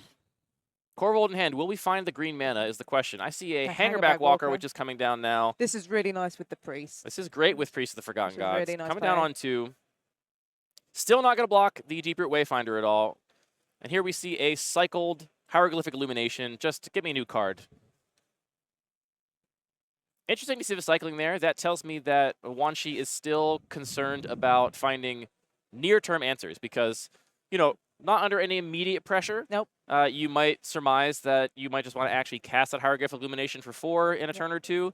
But it looks like Wan Shi intends to use their mana in the next couple turns. Yeah. And so it's just going to, while they have an open blue, just get that Hieroglyphic Illumination out there, draw something else. Just try and be efficient as much as possible. Frankly, looking like trying to find lands, to be honest. I mean, we have lands in play only because we've hit them off Deep Root Wayfinder. We do have a draw Titania, so that is really relevant with the Deep Root Wayfinder. Titania also great with that Misty Rainforest in play. Just get to put that on the stack right now, and it's going to resolve. You're playing against red-black, and they're tapped out. So here comes Titania, almost certainly, and it's going to get back that Misty Rainforest, which is going to threaten to make a 5-3 at any moment.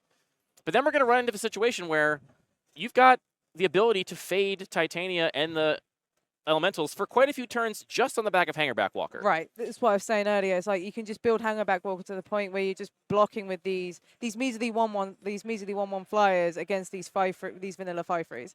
And keep in mind, that's not actually good if we don't have any of our engines in play and we're not pinging our opponent. If we are just chump blocking to not die, then we're still not happy. So Wan Shi in a pretty commanding position in this game. Yep. Opting to make that 5-3 immediately. Another option would be to wait until the end of Melissa's turn to make it, so you dodge sorcery speed removal of any kind. But just says, give me 10 power and toughness in play, or 10 power and 6 toughness in play right now, just on the back of this 5-drop. Yeah.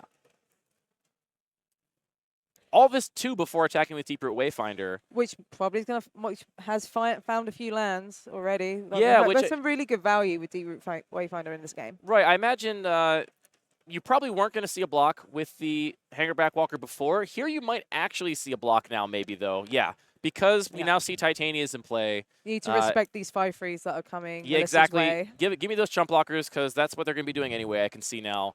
So maybe attacking first would have yielded a different line from Melissa there if Melissa had less information about what Wan Shi was going to do. But Wan Shi opting to play spells first main phase and then get in there with the Deep Root Wayfinder, even in the face of a tapped out opponent. Melissa not missing any land drops, still have Corvold in hand, but no way to generate green mana. So we have Corvold, Bloodsoaked Champion. And Fane the Broker, I believe. I think it's Underworld Connections, maybe? Oh, yeah, could be that. There's Braids as well. I believe Braids is the other one. based on what I can see with the glare. Now, on board, Wan Shi does not have any way, unless they can hit with that Deep Root Wayfinder to recur a fetch land, to actually make more elementals. Yeah. Not to say that, you know, making Ooh, 10, okay. 10-6 worth of power and toughness is not that great for a 5-drop, but it's not the peaks of what Okay. Titania is capable of. So Priest of the Forgotten Gods is, so we sacked away those 2 Thopters towards Priest of the Forgotten Gods ability and got rid of that Deep Root Wayfinder, who was just incrementing so much value with this Titania in play. So if I'm not mistaken, Melissa access to 7 total mana right now. Black mana. Oh, 7, there's 4 black and then... I think 5 black, 2 5 red black, is what yeah. we've got access to. And this is Braids. Here comes Braids. Now the question is, what will Braids Arisen Nightmare end up doing in this spot? Big old paragraph of text on there. Yeah. I think you might, I'm not sure. We're going to see. I'm not going to speculate. You know, I'm going to watch the master work here and see what Melissa decides to do.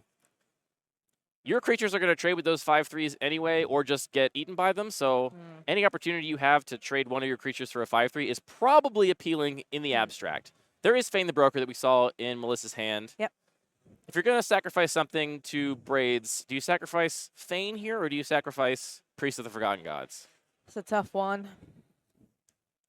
You want Fane to untap so you can get that treasure token Right. and get Corvold live. So Yep. I think we may see... Priest of the Forgotten Gods has done its thing, right? And It's right done its now, job. you don't have any source of cheap, like, No. expendable creatures. You have 2 good creatures in play you want to keep.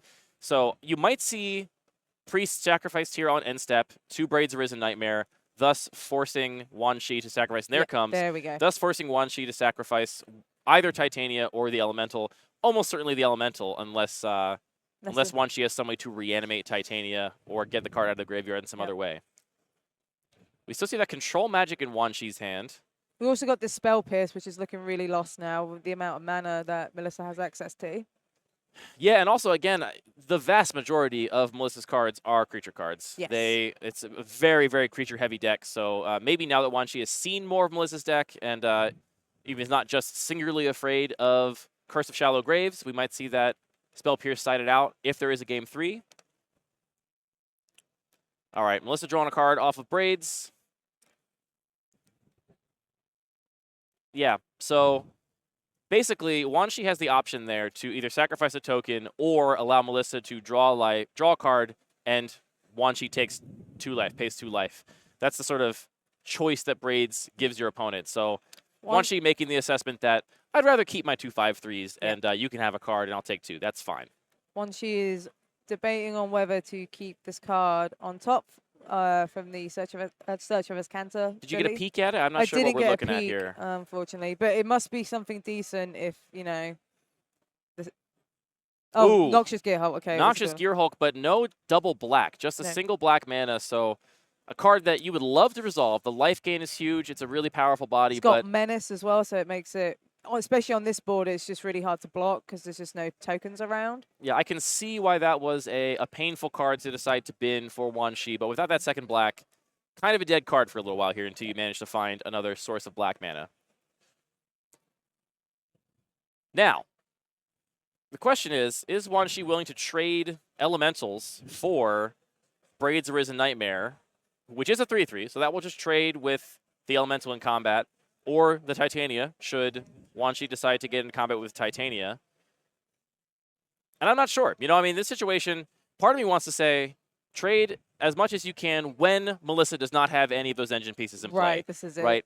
If you're going to trade now, before there's a Blood Artist, a Zulport Cutthroat, a Mayhem Devil, a Goblin Judith. Barbar, Good Goblin gracious, Barbars. Melissa has every payoff for this like, deck. There's a lot of good top decks Melissa has access to, right? For sure. But then on the other hand, you are trading down. I mean, 5/3 for this 3/3, which unclear exactly on this board state how much Melissa is going to be able to really benefit off of that big block of rules text on Braids Arisen Nightmare. Yes. Like a source of... Oh, here we go. This 5/3 rumbles in. Choosing to offer up the trade here, should Melissa decide to take it.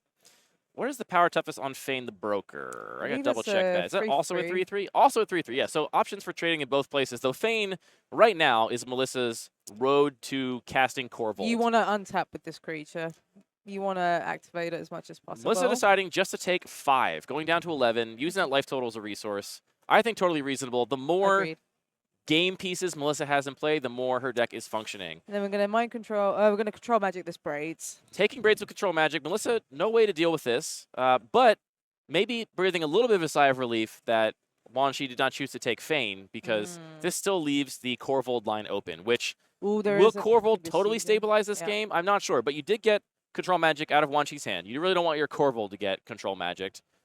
And then we see Ranger class coming down, a level up enchantment that makes a bear on ETB, or is it a wolf? Some kind of animal. It's a wolf. It's a 2/2 wolf.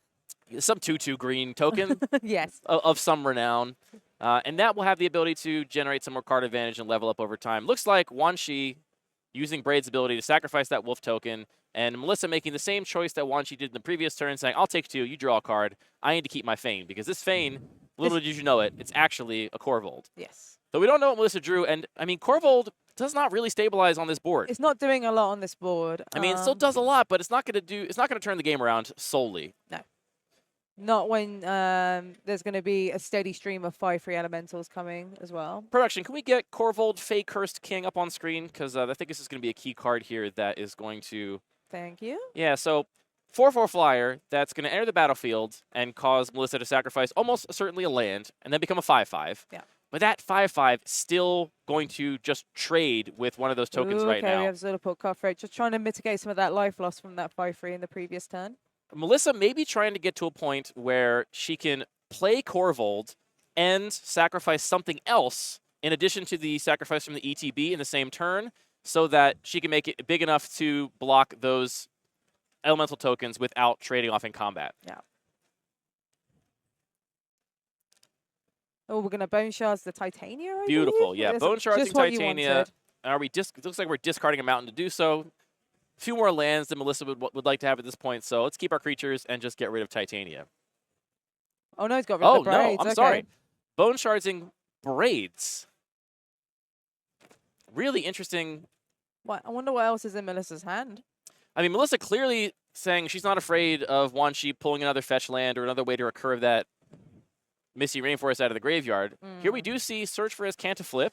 Turning into an Impulse. That is something, though. You know, a fair few creatures in Wanshi's deck as well. It's not, you know, a dedicated Spellslinger deck by any regard. Yeah. So, you know. It's just a nice value card just to try and find something you need based on the situation. Ponder off the top here. Spell Pierce still kind of rotting away in hand a little bit. And we see Blossoming Tortoise as well in addition to an island. So, Wanshi's going to play this Ponder and see if it can find something a little better to do with the mana. Or just take the shuffle. We see Tatyova there. That is Tatyova, Steward of Tides. And then we have a Polluted Delta, and I can't quite see the card in the middle. Best card here by far is Polluted Delta. Yeah. Polluted Delta makes you another 5/3. I think it's a blue card in the middle. Can't quite tell. I'm not sure what it is, but whatever it is, I'd be surprised if it was better than Polluted Delta in this spot, because that's also going to be a 5/3 that, you know, Melissa's already shown that it's going to be a struggle to deal with those 5/3s in the first place. Making another one seems quite good. Yes. Let me see if I can do some detective work here on the little piece of that art we can see on that blue card. Is that maybe a... No, not Mana Leak. We already saw Mana Leak come down this game. Remand. It's Remand. Okay. Different printing of Remand than... oh, no. Here we go. So in the tank here, I really like this Polluted Delta personally. Let's see. Keeping them all on top. Drawing the... Tatyova for turn. Okay. What does Tatyova do again exactly? Is that going to allow you to draw into that Polluted Delta right away? Makes more elementals, right? It will make 3/3s. Turn your lands into 3/3s on landfall.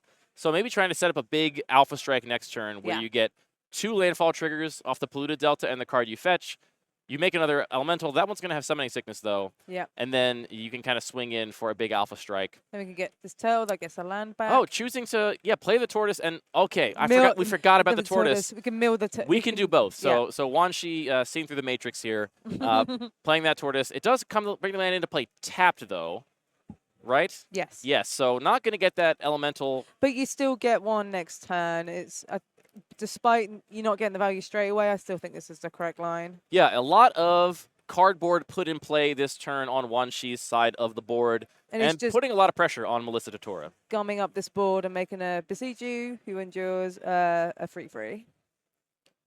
So, what does Melissa need off the top?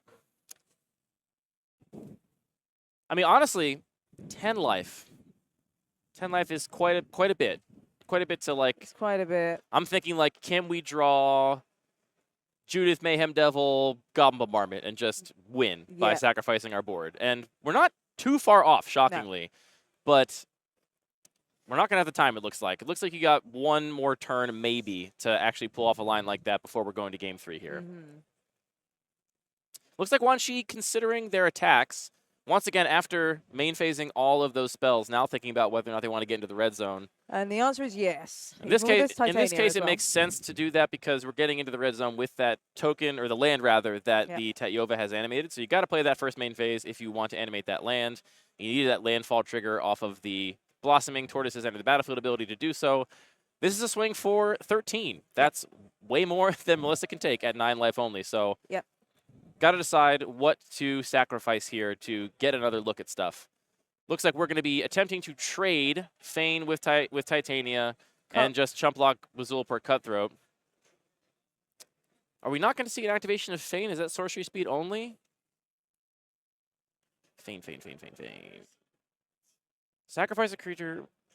Oh, you can only create a treasure by removing a counter from a creature you control. Oh, okay. A lot of different rules text on there. So we needed a +1/+1 counter on something to make a treasure token with Feign.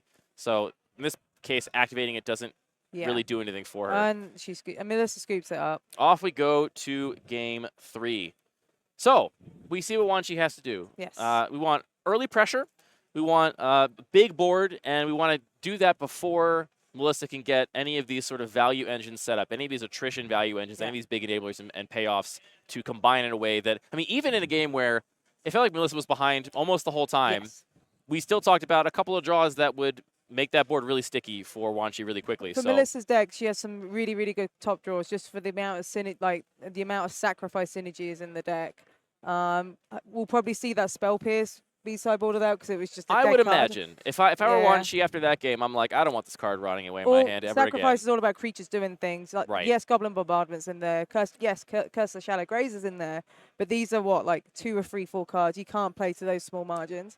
And you know, Wanshi doesn't have Melissa's entire deck list, but what I know if I'm Wanshi is that if I'm building that deck, I want as many of my effects, my removal, staple to creatures, because creatures are a valuable card type for me a priori.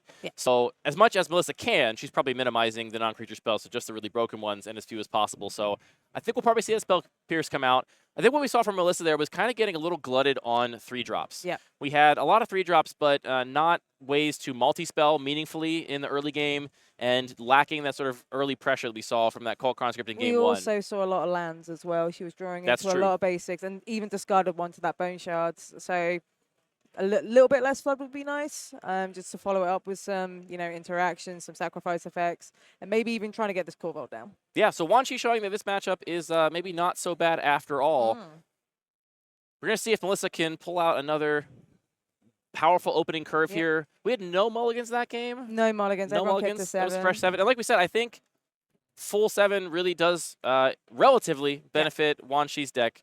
Like I said, I think if Melissa could choose to start every game with both of those players on 5 cards, she would happily do so. So mulligans are going to come into play here for sure.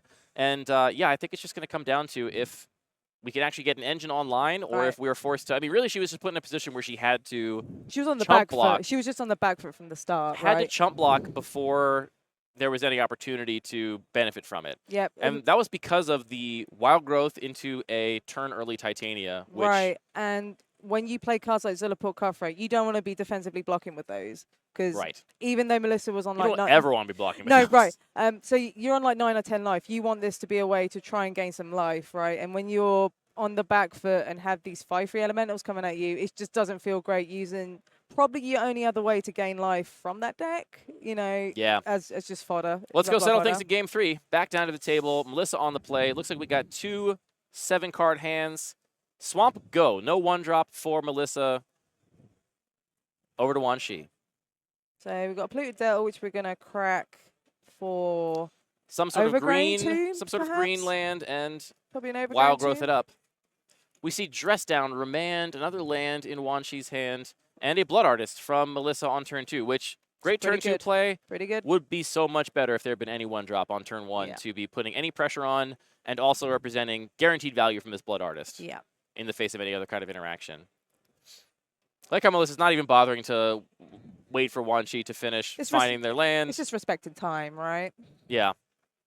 Also, maybe just trying to put the pressure on a little bit. I think, it's well known that if your opponent's playing really quickly, you start to feel pressure, even if you're not actually under literal pressure. Just, crowd the table a little bit.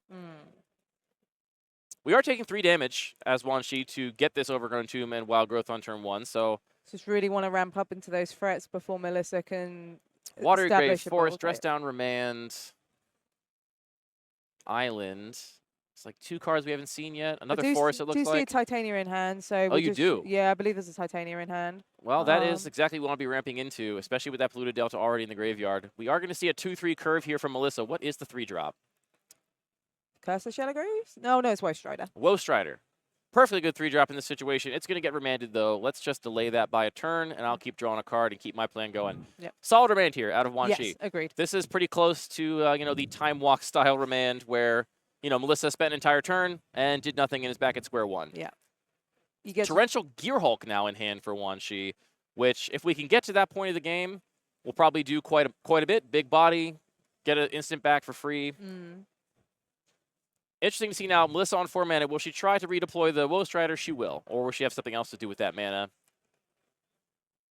So we see a Bastion of Remembrance, we Goblin Bombardment. I believe there's a Corvold, and then can't remember the card, but it's the other Rakdos legendary that isn't Judith. The cat one. cat, Mahadi, Emporium. Yeah, I think we're seeing Wan Chi think about the Dress Down right now in response to the Woe Strider, which would keep Melissa from getting that goat token. There we go. And that's what we're going to see. So this is just going to turn that Woe Strider into a vanilla 3-2 to end of turn.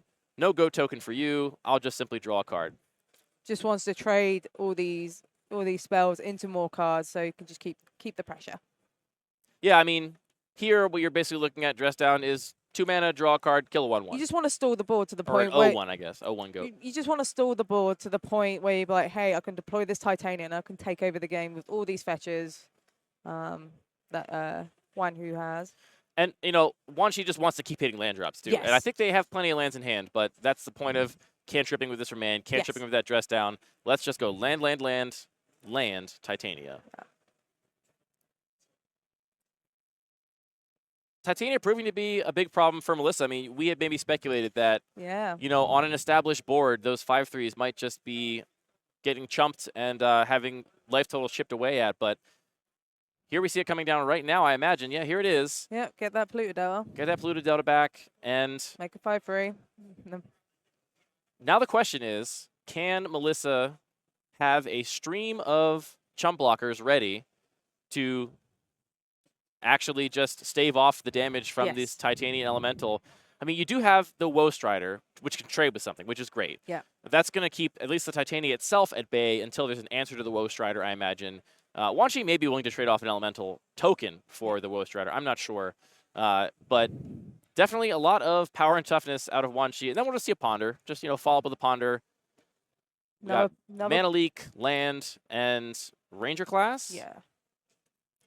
Some good cards here. This Mana Leak is also fine. Mana Leak's looking really good right now. Looking really good right now. Because what you can do right now is Mana Leak next turn and then have Torrential Gear Hulk up the turn after for Mana Leak or Remand to just keep controlling the game. So really there's one window here where Melissa's going to get to resolve spells undisturbed by Wan Chi. So this turn is, whether she knows it or not, a key turn in this game. Trying to see what else is in Melissa's hand. Looks like Gamba Barmid is there. Yeah, so we have Bastion Remembrance, we have Goblin Bombardment. And Mahadi. One more gold card as well. Want to say hopefully Corvold? Hopefully not Corvold, because that might be Corvold. That once again is not doing a whole lot here. Attack with the Woe Strider. Now, interesting. So Melissa getting into the red zone here, making the assessment that if I'm going to kill you, it's going to be through chip damage from cards like Blood Artist. Looks like maybe Wan Chi forgot about the trigger on Blood Artist. Yeah. Maybe taking back the block and just taking 3. Let's see here what's happening. What we need to see out of Melissa is a sort of constant stream now of cheap creatures to clog up this board. Yes. Something like a Hangerback Walker would be really good. Granted, it wasn't good last game, but just something that can stem the bleeding because this Titania is going to take over the game. Yeah, Hangback Walker would be great here. That would fade damage from the Titania and the Elementals for quite some time. Plus- And along the way, it's going to drain your opponent for 3. Yeah. If you just play it on 2. 1 trigger to the Hangback Walker dying, 2 more triggers to the Thopters dying. Looks like some careful deliberation and, Yes. you know, negotiating of exactly how this Blood Artist trigger is resolving here. I don't think we have a land out of Melissa this turn. We also have one mountain, which might be a problem later on. It's going to make double spelling hard. We don't have any double red spells in our whole deck, I'm pretty sure, but we No. do have a fair number of gold cards in our hands, so double spelling not going to be possible until we get another one of those red mana sources. We have a judge interaction by the looks of it. Yeah, not sure what's going on here, but I'm sure our judges staff here will get it sorted out. Big thank you to all of the judges at CubeCon. This is a very different kind of event to judge. You know, everybody's got, again, thousands of unique cards in the room, lots of unique rules interactions to negotiate. Not only that, but also having to be the caregivers of all of these cubes over the weekend. Yeah. You know, we walk in and just hand over 50 different cubes to these judges, and they're responsible for keeping them safe all weekend. So huge thanks to our judging staff, who is fantastic, and all the organizers here at this event. All right, we're back. Looks like Melissa has a braids in her hand also. I'm guessing that judge interaction was one she asking about whether or not that block could be taken back for some reason. Oh, sure. After not realizing the Blood Artist was going to trigger. Now we see Mahadi, some descriptive name after that coming down. Let's get this card pulled up here. This is Mahadi Emporium Master. Thank you, production. This is going to make a treasure token, which if that last gold card is Corvold, two treasure tokens actually, because 2 creatures did die, which if that last card is Corvold, we may see that come down and actually start to stabilize this game, because having that additional treasure in play when you play Corvold means that you get way more value the turn you cast it, as long as it resolves, which we know it actually probably won't, because unless Wanshi decides to tap out of their Mana Leak and Torrential Gearhulk here, they're going to have multiple access to permission in their hand. But they're not winning this game right now with just Titanium play. Well, another fetch land will help, certainly. Polluted Delta for Wanshi, which will make another 5/3 elemental whenever it gets sacrificed. Choosing to just pass the turn. Now, will Melissa sniff out this counterspell? And if so, what do you do instead? Do you play a lesser spell into it? Do you say, well, I'm just going to keep passing the turn because... There is a Heartless Act in hand. I think it's a Heartless Act or a Braids. I think it's either of those would get rid of the Titania. It is a Heartless Act. Well, I guess Braids wouldn't, no, because we can make an elemental at instant speed. So Heartless Act will do it. It's like we're going with the Bastion, maybe? 3 mana here for Bastion of Remembrance. Now, will this elicit a counterspell out of Wanshi? Just trying to bait some counter magic, maybe?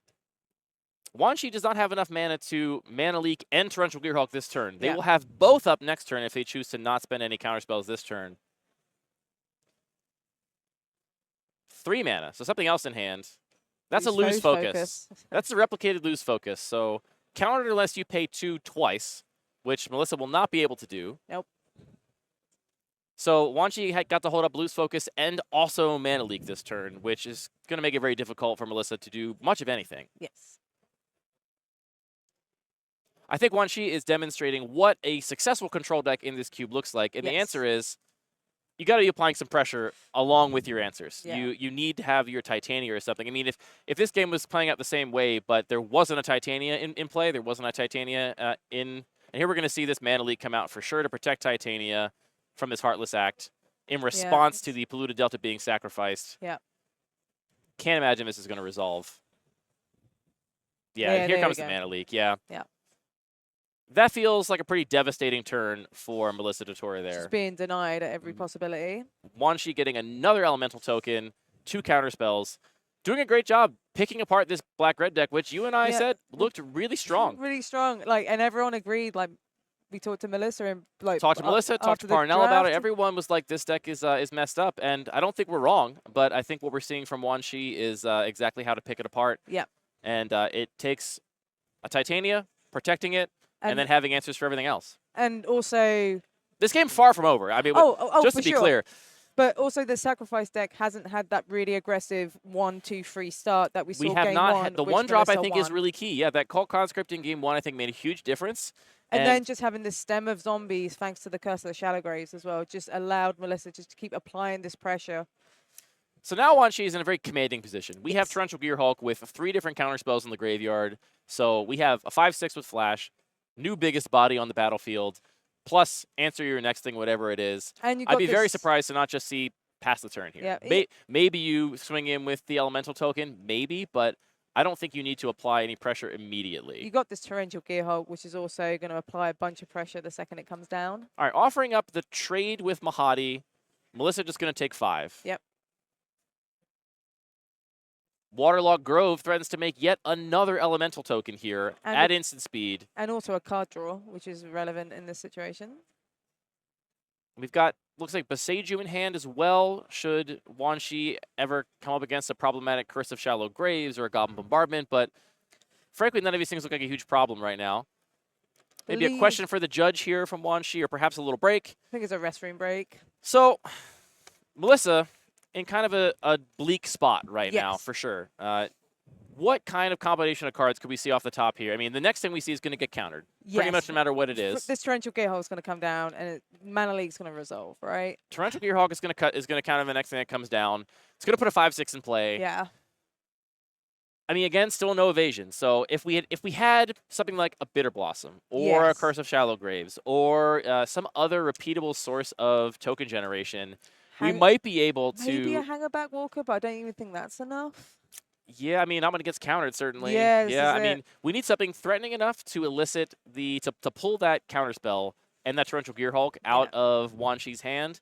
And then on top of that, we need something to follow it up with that's even better, that can actually turn the corner here. Right. It's going to be a couple turns before Melissa is actually truly dead, but looking really tough to come back from this spot. It's going to be really difficult. There's just been too much interaction.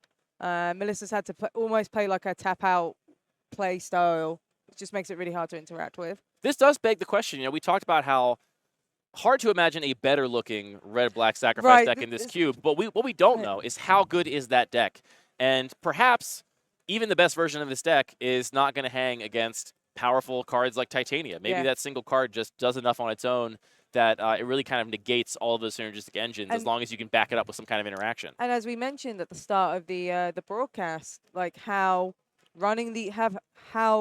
just having like 2 of each fetch really makes cards like Titania just really strong, because you can just double up on all these effects and just have an army of 5/3s. Absolutely. I do think it really comes down to the lack of 1-drops. If there's one thing we can call out, is 1-drops in any of those games means that by the time we're at this stage of the game, Wanshi's at 4, 6, 8 less life. And that means that all of these attacks right now, all these blocks right now that are just kind of desperate, don't die kind of blocks, become relevant things with the engine pieces like Zulaport Cutthroat and Blood Artist. Back to the game, we are still in Wanshi's main phase, as far as I know, deciding if they want to do something in second main before just passing the turn and holding up Torrential Gearhulk, and no. I can't imagine wanting to do anything there. I'm just going to keep my mana, keep my Gearhulk in hand, and make Melissa make the first move, because you are in a winning position right now. Yeah, I just want to play this Gearhulk and just... Second red for Melissa. 3 cards in hand. We know one is Goblin Bombardment. We think one is Corvold, but we haven't actually seen that for sure. It is Corvold. And the middle one is Heartless Act. No, Heartless Act got countered last turn. Middle one's a black card of some description. I'm not sure which one. Will you let me have a Goblin Bombardment? Now, do you let this? I let this resolve if I'm Wanshi, I think, at this point. Sure, it's not really doing anything on this board, right? I mean, it will allow the chump blocks from creatures on these elemental tokens to be 2 damage instead of 1 damage. You know, 1 life loss off the Blood Artist, plus you sacrifice it to Goblin Bombardment. But you're a 13. You're a 13, and you're putting a lot of pressure on Melissa. I think you let her have it. Wanshi makes the same assessment. Here's the Braids. And here we see Braids Arisen This Nightmare is probably coming down. going to get countered. This one I think you probably countered. Not because it's amazing in this board state. It's not. You just want to progress the board just because state, right? you having a 5/6 is amazing, and countering whatever your more expensive spell this turn is going to work really well. We just see Mana Leak getting flashback. No nonsense with this remand or lose focus. Let's just get it out of here. Yeah. So we got a Goblin Bombardment. We drew out the Torrential Gearhulk. Still 2 cards in hand for Wanshi. Drawing a counterspell off the top, I I think. think it was a control magic. Or was it control magic? Yeah, it was white border. Let's see. Pretty sure it was control magic. Yes, that is control magic off the top. probably going to button this one up, I have to imagine. Yeah, you've also got a Besieger for this mean, Goblin Bombardment. The control for magic whatever is just reason going as well. to right now the control magic is just force you to sacrifice a creature of my choice because we do have Goblin Bombardment in play. Yeah. But even that is probably going to be enough to button up this game. Besieger this Goblin Bombardment with Here one you mana go. with 1 mana floating. You can have a land. I'm just going to get rid of your Goblin Bombardment. Just strip away just what Melissa is just trying to rebuild. Now we can see control magic on Mahadi or even Blood Artist. Honestly, probably even well, what do you? I don't know what you. I guess you just have to take Mahadi here, and then you force Melissa to chump block with Blood Artist, and then you're probably in a spot where you can't lose this game realistically.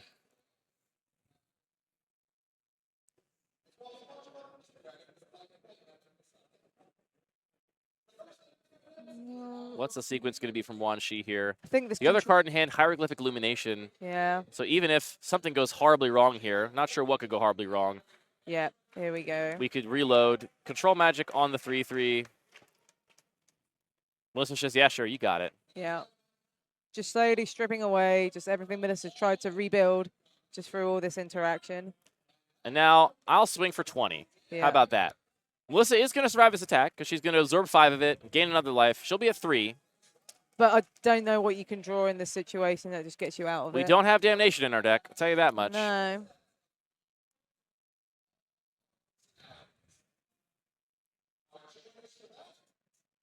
All right, Melissa, going to take a look at her next draw, at least it looks like. Yep. We do have Corvold in hand and a Forest, but scoop up. It. So, what we thought was a really strong deck from Melissa DeTora, falling to Wan Shi's Sultai control mid-range deck. Titania controlled, as I like to call it. Titania was definitely the key card there. I think any of those other sequences of answers with any other threat that wasn't Titania, which spit out, was it 20 or 25 power that game over the course of the entire game? And then the second game as well with the Deep Root. Exactly, yeah. Explorer. Really all about that Titania there. So I guess friendship ended with Melissa DeTora. Wan Shi is my new best friend.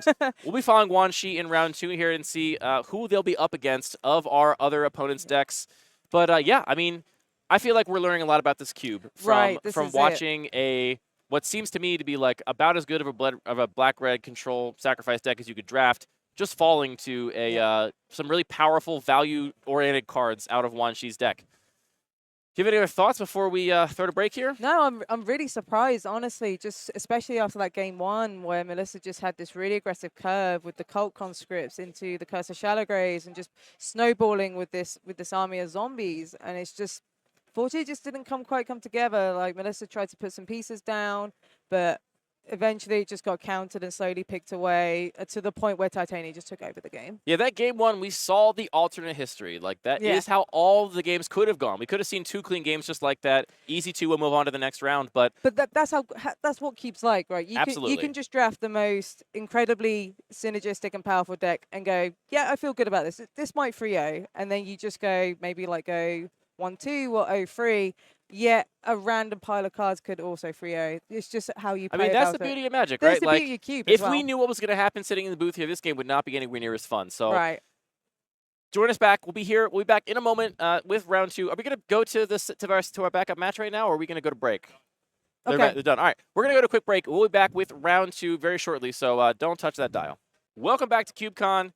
Andy Mangold, Emma Partlow in the booth here. We just got word from production that we cannot stop these players from cubing. They are too excited to swing spells at each other that we are going to have to jump into our round 2 in progress. This is Wan Shi versus Zach playing blue-red artifact aggro, so a very different matchup than we saw before. Yes. Let's go down to the table and see how things are shaking up. Well, we have a Wishing Well, I believe, and a card that something of the Rebellion, I believe, is from Cographia Obi-Wan Commander. It's an 2-mana enchantment. Roar of Resistance. Roar of Resistance. Thank you very much. There you go. Catching up here on another. I guess we're breaking Singleton for a while. Oh no, I'm sorry. We're watching the same player again. I'm getting caught up here. Look, we got thrown right into this out of nowhere. Wan Shi's got that wild growth. So just some artifacts in play. Artifact and enchantment on that side. Creature tokens have haste from Roar of Resistance, and this tricky little triggered ability that whenever 1 or more creatures attack, you can pay 1 and a red and pump all of your attacking creatures by +2/+0. But just some setting up on both players' parts here. Just, you know, dirtling around, finding their land drops, getting their sequencing set up, getting their resources in order. So if this ends up, we know nothing really about Zach's deck other than what we were told by production, which is that it's some sort of artifact aggro deck. If that is the case, I think that we're going to see some similar pressures on Zach's deck that we saw on Emma's deck. Namely, what are you going to do in the face of Titania? Right. Are you going to have enough removal in that deck to get rid of that 5/3 generating machine? Because otherwise it's going to be hard for an aggro deck to punch through that without a lot of evasion.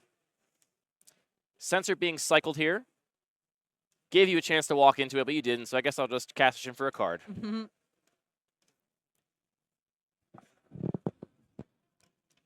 Another interesting thing about this is it artifact aggro deck. It'll be interesting to see what kind of curve Zach has established, because as we've identified in the first round with Melissa, having this 1-2-3 curve is really good against the deck that wants to just assemble the right amount of lands to pull Titania. And here comes a Whirler Rogue. That's going to make 2 Thopter tokens on entering the battlefield.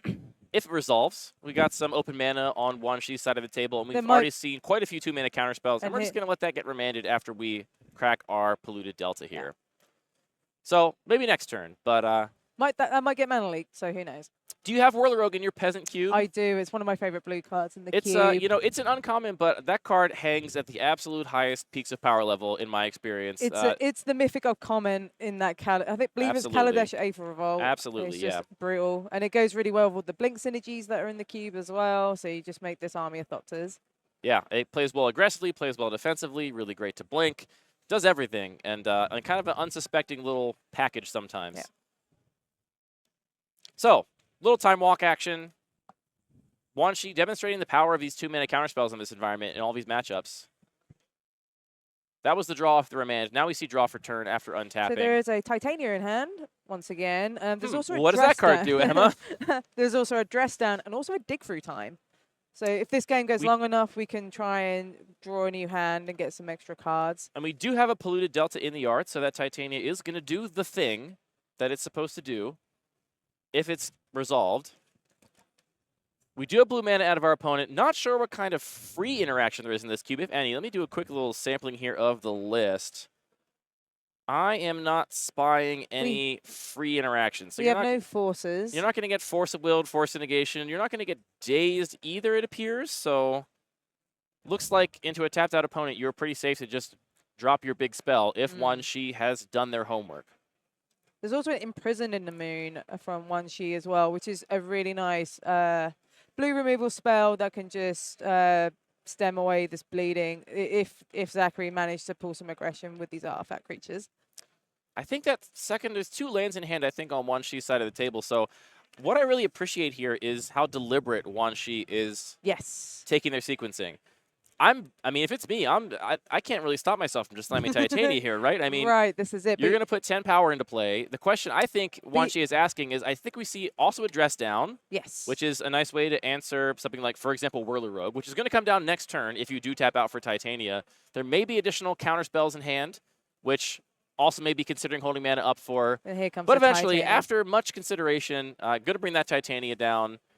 Get that polluted delta back. I can now make a 5/3 again whenever I want at instant speed. So yeah, maybe now I'll let you have a Whirler Rogue. Go ahead. Even if Zachary has, because obviously Zachary's playing red and blue, so there's going to be some interaction in here, like such as burn, maybe some cheap counter spells. Even if Titania does die, you're still going to get value because you run these fetches. You're still going to get some 5/3s in the process. This is Titania, Protector of Argoth too. Sorry for not giving you that full name there, production. We got a new person on the card highlight this round. The other reason to really, I think, play Titania in that window is because you do have an opportunity to bolt Titania, do 3 damage at instant speed, and basically prevent your opponent from getting that token, as long as you do it in response to the end of the battlefield ability. So here comes the Whirler Rogue once again, making 2 1/1 Thopters. These will get aggressive. That also go with the Roar of Resistance as well. Yep, so they have haste, so they're just going to get in the red zone here. Yep. I got to say that Whirler Rogue looking a lot less scary once you have a Titanium play. It really goes to show the power of a card like Remand, which I think a lot of players that haven't played with that kind of card before or are newer to the game are like, well, This doesn't even do anything. It's just kind of move some cards It around. goes back to my hand. I can still play Like, this. it didn't even counter. It's just back in their hand. But the difference between a Whirler Rogue on an empty battlefield versus a Whirler Rogue on a battlefield against Titania and an elemental token is a world of difference. And that's what we're seeing out of that Remand right now. So, again, Wan Chi's deck firing on all cylinders. Also, I think the attack here from Zachary is telling of potentially their strategy. Yes. The fact that they're not looking to chump block this 5/3 or Titania with those Thopter tokens and are instead just getting aggressive, perhaps sending a message to Wan Chi, I have burn in my deck. Next turn, I'm going to activate this Roar and just give my Thopters +2/+0 and then swing for 6 in the air, put you on a 2-turn clock. Might just be willing to chump block with a Whirler Rogue, take some damage, and try and race this. Yep. Another good thing about using these Ramans in that window, it slowly feeds that dig through time that you want to delve for. Yeah. Yeah, if we get to the point of the game where that dig through time matters, I think it's going to be a big difference maker. Yes. There's also Wanju also has this Besiju who endures in the in his hand, which is really good against this Roar resistance. If Zach manages to have an army of artifact tokens, you can stem that bleeding also. I love the little like head shake we got from Zachary there, as Yeah. if you didn't know this was going to happen. You knew this was going to happen. Yeah. Wan Chi getting in there for 10. Zachary says, you know what? My life total's a resource, Yep. and I'm choosing to use half of it right now by not blocking. It is a beating. Like, you don't really think about Titania, Protector of Argoth in that way, but eventually it's just going to take over the game. I do. I don't know about mean, you. I do. I definitely do. I'm very aggressive-minded, but often many land players will durdle around and just keep generating this value and then do one big attack. If you're used to playing with Titania and like Commander, for example, Exactly. there it's a much slower burn. Yeah, I'm definitely – the reason I love Titania so much in my own cube is that, you know, a lot of 5-drops will kind of drag the game out a little bit. Titania just ends it decisively. Sure. Here we see a Deeproot Wayfinder coming down from Wan Chi. Not going to block those Thopters, though, so standing to take 6 next turn on board. Yep. If Zachary chooses to activate the Roar, I believe you can only activate that once a turn. Let me confirm right now. Otherwise, it would be kind of broken to just dump a bunch of mana into that. Yeah, so it is a trigger that you get to pay for, so you only get to do that once a turn. But 6 damage on board right now from Zachary, which is almost half of Wan Chi's life total. One little burn spell means you're on a 2-turn clock. Also, once she has this Besiju who endures as well. Yes, That and can it is deal a with when this. you attack. Yeah. You can't do it before attacking. So we could see Zachary go to combat and Wan Chi Beseiju that Roar of Resistance, taking away that extra damage output.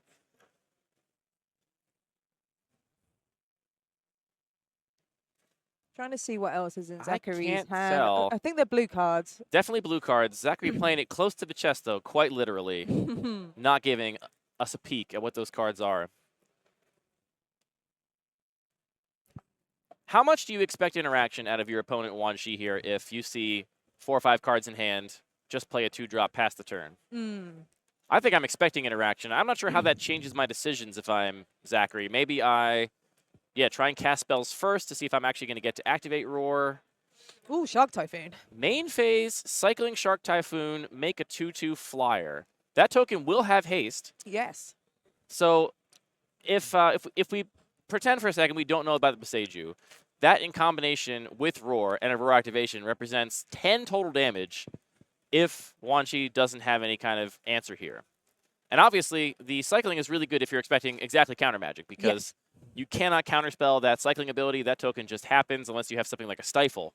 So very hard to interact with that Shark as a cycling ability, but I think we're going to see in a moment here that the Roar is actually very easy to interact with if you have Beseiju. Yes. And that's going to turn this into a relatively measly attack for 4.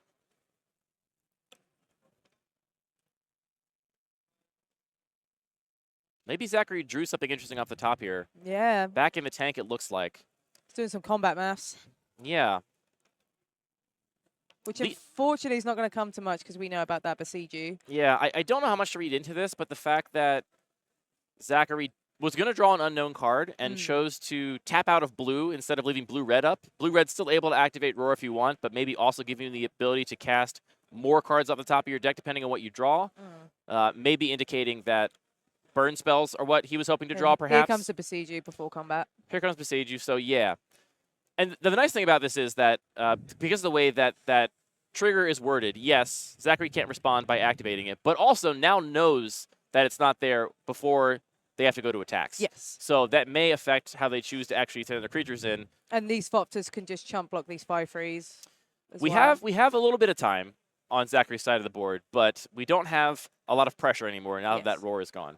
That roar looks pretty scary. That's a card I have not played with before. Yeah, it's from one of the Phyrexia Commander precons. Yeah, great example of one of these supplemental cards that maybe you've not seen because you're not playing it in Retail Limited, you're not seeing it in Standard or whatever, but looking pretty terrifying, honestly, in this deck. Especially in a strategy that's just full of like cheap artifact tokens and just wants to go as wide as possible. All basic mana base out of Zachary so far, at least that we've seen. Yeah. Which seems to be working. Definitely interesting. I mean, this is a cube where there is more than the average amount of fixing available, but we saw Melissa not prioritize fixing super highly. Zachary won the first round here on the winner's side of round 2. And so far, as far as we've seen in this game, just basics in the mana base. Ooh, so there's an Urza in hand. Urza. Like High Lord Artificer. Yeah, yeah. What does that do in this board state? I mean, it gives you a big token. It makes you a big construct, and it turns those constructs into blue mana sources. Yeah, it looks like Zachary trying to go to combat here. Okay, just getting in for 1. So I'm gonna chip away your life total, but now clearly sending the message that I intend to chump block these 5/3s because I done used my life total as a resource, and I ain't got much resource left. And blue-red's not known for life gain either, so you need to be really conservative with your life total going forward. Dress down, dig through time. Torrential Gearhulk now. I think that was the draw off the top. Pretty good with dig through time, I hear. I've heard that too. To flashback an 8-mana instant. Big if true. We do, what instance do we have in the yard? We do have the Remand in the yard still from earlier in the game, so should Zachary present something game-altering, that could be answered with a 5/3 and remanding it back to your hand. We got enough mana to do that. Now, interestingly, we're not just threatening to chump here, we're actually threatening to trade. So if Wan Shi sends with Nissa and the Elemental token, we could see Nissa get traded for with Shark and a Thopter, Whirlorogue and a Thopter, Shark and a Whirlorogue if you wanted to. Can't imagine why you do that. So you may just be sending with the Elemental token, or it looks like in this case, Elemental token and a Deeproot Wayfinder. No good blocks on the Wayfinder, but certainly not as intimidating and terrifying as the... Also, we have the Urza's Battle Thopter. Here's a block, baby. This is Urza's Battle Thopter coming in at instant speed here. I think it's Urza. It's Urza something. It's Battle Thopter. You got it. Okay. It's too many cards these days. There's a lot of cards, but you're doing a great job at recognizing. I'm glad I'm in the booth with you. You know, I think, more cards than I do, so it's... I'm sorry. Yeah, Liberator. Urza's Battle Thopter. Sure. It's Urza's Battle Thopter, but it's got a proper 2 out name. Of 3 ain't bad. And that name is Liberator. 2 out of 3 ain't bad. That is still not a great block, though. It's a 1/2 at instant speed. Doesn't really change the blocking math a whole lot. It's not, you know, the ambush that it potentially could be. It's not. You don't play it as an aggressive option. You play it as, hey, I just want to give all my artifact creatures and all my artifact spells flash. It can definitely scale out of control. It does get bigger as you cast colorless spells, or I'm sorry, any spell mana greater than Liberator. So if you cast big spells, you're just going to grow this thing a little bit. Yeah. Lining up these blocks here, though. These blocks don't feel good. These are desperate blocks, not happy blocks. Yeah. We did manage to keep the Nissa herself at bay, which does mean that you have more flexibility in blocking here. If that Nissa had been sent as well, you would not have the option to make this block because you would just be dead to those 2 elementals, the 2 5/3s. Are we going to see a chump block? Seen a lot of blocking looks like we're just going to, for sure, 100% get rid of this Deeproot Wayfinder. I don't care if you have combat tricks. I don't care if you have removal spells. I'm getting rid of this thing because I can't afford to let you get back another land to make another 5/3. Yeah.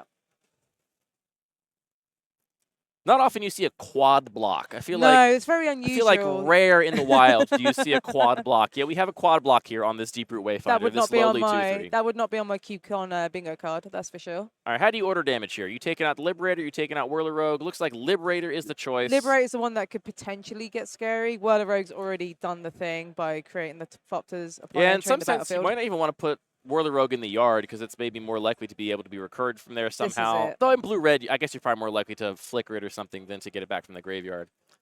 All right, so swing, push you to 5, pass the turn. We've got Torrential Gearhulk up yet again. This curve of early interaction into Titania, into Torrential Gearhulk has been winning games for Wan Shi all day. It's pretty effective. Urza in hand, that's going to make a 1, 2, 3-4, a 4-4 construct is not going to I mean, turn the tides of this game. I don't think this is going to be resolved. I think it's going to get remanded. No, it's with not. the It's not Gearhulk, going to get resolved. I don't think. which is a shame because it's a really good. I think it's a good card in this situation. Yes, it's not enough, but it just allows Zach to stabilize by just making these tokens. It would be a good card. We also could just see a dress down here, to be honest. True. That's a cheaper way to deal with this. If you're worried about the construct, but you maybe want to reserve your Torrential Gearhulk for something more elaborate, more scary, you could potentially. And it depends how much you want to play this dig through time as well, I guess. You just want to feed that graveyard. Oh, here comes the Gearhulk. Here comes the Gearhulk. Flashing back remand. I believe that is the only option. That's certainly the option I would expect Wanshi to choose. Let me read that card again. It's been a while since Kaladesh Standard. Let me see what this card does. Yeah. And there's the remand. And yep. Bounce it back. Draw a card for your troubles. Now, interestingly, if Zachary had tapped mana differently, they would have the option of immediately redeploying Urza here. They do have 8 mana. They just chose to spend 3 of their 4 blue on the first casting of Urza. Right. Now, obviously, may not have been thinking about playing around exactly remand, given their opponent already cast it. And we do see other blue cards in hand. I got to wonder why we didn't see blue, blue, red, red to cast that Urza. For sure.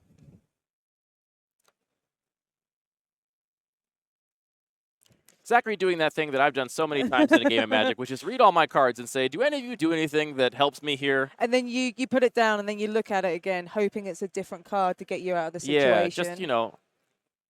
I did that a few times. I'm like, is this card different? Nope, still the basic land that I can't do anything with. Now, Zachary is playing red. We don't know how much burn is in Zachary's deck. This cube does have Fire Blast in it. Okay. Which you might not expect because it's kind of got a powerful pedigree that some of these more synergistic cards don't have. But it is a lands matter cube, and sacrificing lands does for sure matter. That makes sense. But you it's not out of the question that we could see, you know, just get in with my flyers, burn spell, Fire Blast. Like that is a way this game could potentially be stolen if you're in Wan Shi's shoes and don't know what's in Zachary's hand, aside from the Urza, which we just saw get remanded. But I'm certainly thinking there's red cards in Zachary's hand if I'm Wan Shi because of the way he tapped, or the way they tapped. Yeah. But we happen to know in the booth that that is actually not the case, that we tapped out all of our blue even though we had another blue spell in hand. So.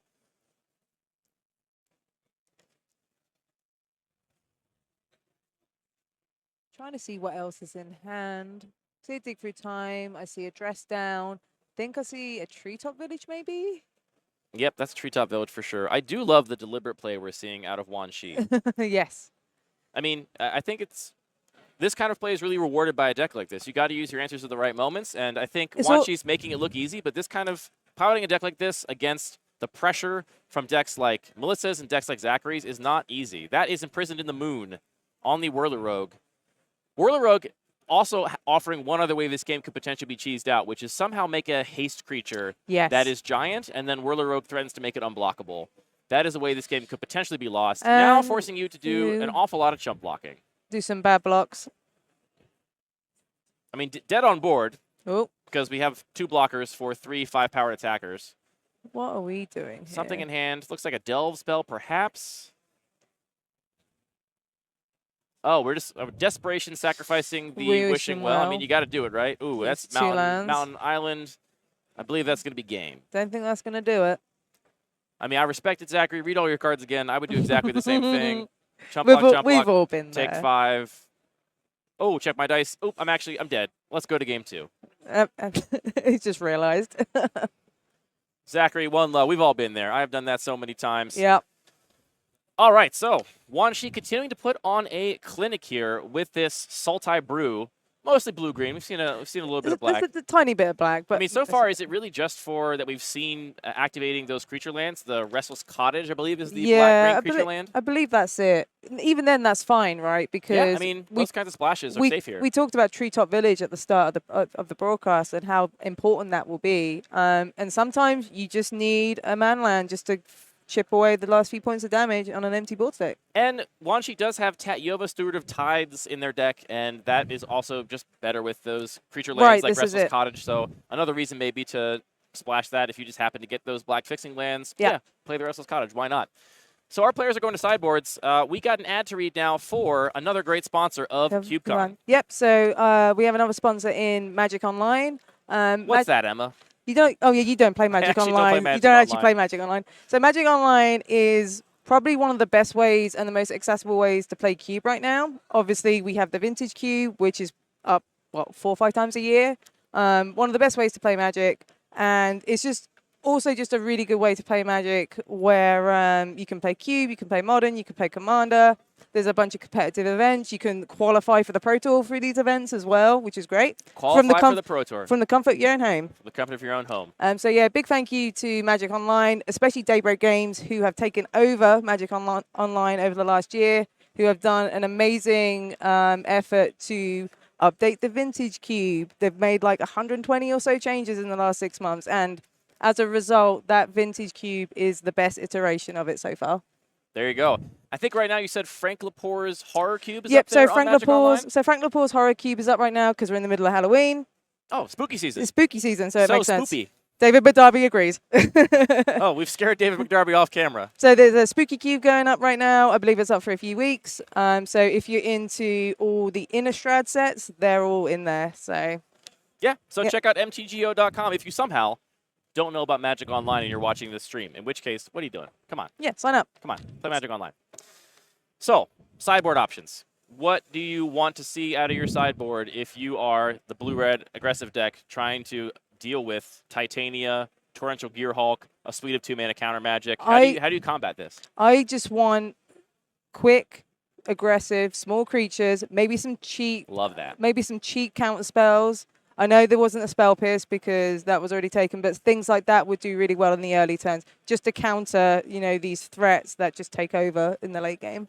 Yeah, I'm really struck by how different the decks in this pod feel than the decks that were in the pod I drafted this cube in this morning. I drafted this exact same cube with 8 different people, or 7 different people, and me this morning, and the decks felt totally different from the decks we're seeing highlighted on coverage right now, which I think is a testament to a great cube with a lot of range. Yeah. There's a lot of things this cube is capable of, and what wasn't successful in my pod this morning seems to be working out really well here for Wan Shi. Right. So maybe the counter spell's better than it first seemed from my pod this morning, because put on a clinic right now. I think you're right. I think aggression is going to be the key, especially in this game when you're on the play. Right. Really seize the day when you have that first land drop. You want to be aggressive, but you want to back up that aggression with disruption. So cheap counter spells would be ideal. I don't know what Zachary drafted besides what we've already seen on coverage.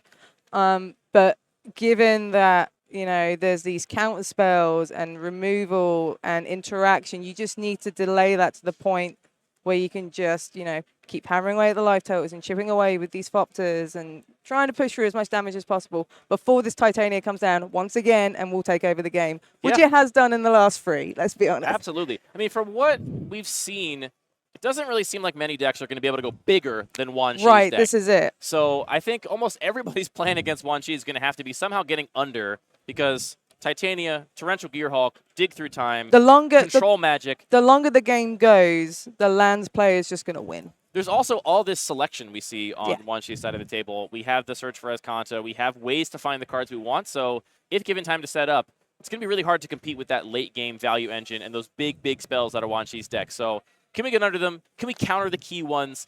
Do we have Lightning Bolt for Titania? Is Lightning Bolt even in the cube? I'm not sure. But that's what you're looking for if you're Zachary, I think, in this matchup. Boy, it's a good deck Wan Shi drafted. It's a really good deck. Good deck, and being played really well. Like I said, I think I'm seeing a lot of deliberation and care with the sequencing. There's a lot of patience going on, which is very important for what essentially you're playing a control deck. Far more patience than I have. I think we've seen a lot of times, Wan Shi have a line that feels, obvious for me. Yeah. But Wan Shi then thinks about that line and also all the other lines. Even if they end up going back and actually taking that first line that seemed more obvious to us in the booth, having thought about those other lines is a testament to a good control player, somebody who's being really careful with their sequencing. Playing controlled in a cube is really difficult, especially when you're playing different kind of cubes at CubeCon. You may not know what you're playing against, and like game 1, you'd be like, oh, cool, like there's this card that's going to snowball. I need to think about this next time. Yeah, I think control is uniquely difficult in singleton drafted environments like Cube because, in Constructed, there's a lot of heuristics. You will know the meta, you'll know the matchups, you'll know the spells that matter in a given matchup, so you'll know exactly where and how you need to use your counter spells. Every time something's put on the stack by Zachary, Wan Shi has to ask the question, from base principles, do I need to counter this spell, or is Yes. there something more scary I need to be worried about? Looking at mulligan decisions now, looks like we have 2 keeps, though Wanshi did gesture expressively in their chair. Not sure if that was cheering or jeering. Island go from Zachary Batista. Mountain into Steel Overseer. Overseer. This is a really nice one for the Is It Artifact deck, especially when you can get those Thopters out with the Whirler Rogue. You can just start putting counters on your flyers and just continually chipping away through evasion. The one thing we haven't seen a ton of out of Wanshi's deck is answers to resolved threats. Yes. A lot of stack interaction. In terms of answers to resolved threats, we have Prison in the Moon, we have Control Magic. And this is why he has to be so deliberate, right? Because he can't deal with them the second they enter play. So he has to think, do I counter this now because I can't remove it once it enters play? Yeah, so now... There's an extra layer of I really need to respect this threat and think about it. Yeah, so now Wanshi's in the position of needing to either find one of the few and relatively inefficient answers for resolve threat in their deck list to Steel Overseer, or stop Zachary from playing anything that will really pop off with that Overseer. In hand, we see, it looks like Evasive Action, Fiery Islet. So we do have an efficient counterspell here. Very nice for relatively the efficient. Really nice for the aggro deck. You can just cash it in for a card draw once you're starting to float out a little bit, and you just need those last few points of damage. Draw into something more worthwhile. Island go, and if I'm Zachary, I'm like, well, what spell can I afford to have countered? Because that seems like it might happen here. I see Liberator, or just Battle Thopter. I think I see Memory Lapse as well. Is that Memory Lapse? I can't tell. We do Oh, have no, it's not Memory Lapse. That's no. Evasive Action, Okay. which is the domain counterspell. We got Urza's Battle Thopter. Yeah, Liberator is quite good in this spot, I would say, because instant speed threats are good against opponents that are playing a lot of counter magic, because you can essentially double threat, like the double spell. You can cast something on their end step and give them the option of countering this now, thus being tapped out from my turn I'm about to take. Yeah. Or just, let it happen. Oh, we have a Terra Sunder. Look at that. Well, that's an answer we haven't even seen yet out of Wanshi's deck. So that's probably part of the reason why they're splashing black as well for This the is kicker. a deep bag of tricks from Wanshi here. Just going to exile that Steel Overseer. Terra Sunder is like one of the better artifact removal spells because, as you just mentioned, it just exiles. It just deals with the threat cleanly and effectively. Is that not a Fiery Islet? Why is there a dice on that land? I'm not quite sure. I thought it was a Fiery Islet. Now I'm not so sure. It is a Fiery Islet. That is definitely a Fiery Islet. I don't know why it has a counter on it. Maybe it's just to signify that they have to pay life for it. I don't know. Wild Growth. Go. Here comes Liberator. Here comes the Battle Thopter. We do have 2 mana up. Ponder in hand for Wanshi. Chose not to cast it last turn. Thus, even though we can't see the rest of their hand, probably got some instant speed answers in there. Yeah. Be it Dress Downs. There's a Spell Pierce in hand. Spell Pierce looks Spell like. Pierce looks really nice here. Spell Pierce seems a lot better in this matchup than it did against Melissa, Yes. for sure. If that is a Fiery Islet, we should also be at 19. I'm going to check the lands in this cube real quick. You do have the Horizon lands in this cube. There's nothing else it could be, except for... no, it's got to be Fiery Islet. It's definitely... It's 100% Fiery Islet. Yeah, there's the 19, so that's where we're at. Not sure why the dice is there. Yep. I'm going to not get distracted by it anymore. Okay, just a reminder for the player, it looks like, coming in from production. Sure.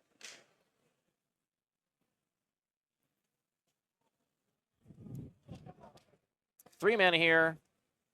Gonna play... Arcbound Arcbound. Mouser, I believe is what it is. That's the red modular creature. Yeah, from Modern Horizons, I want to say. Let's confirm.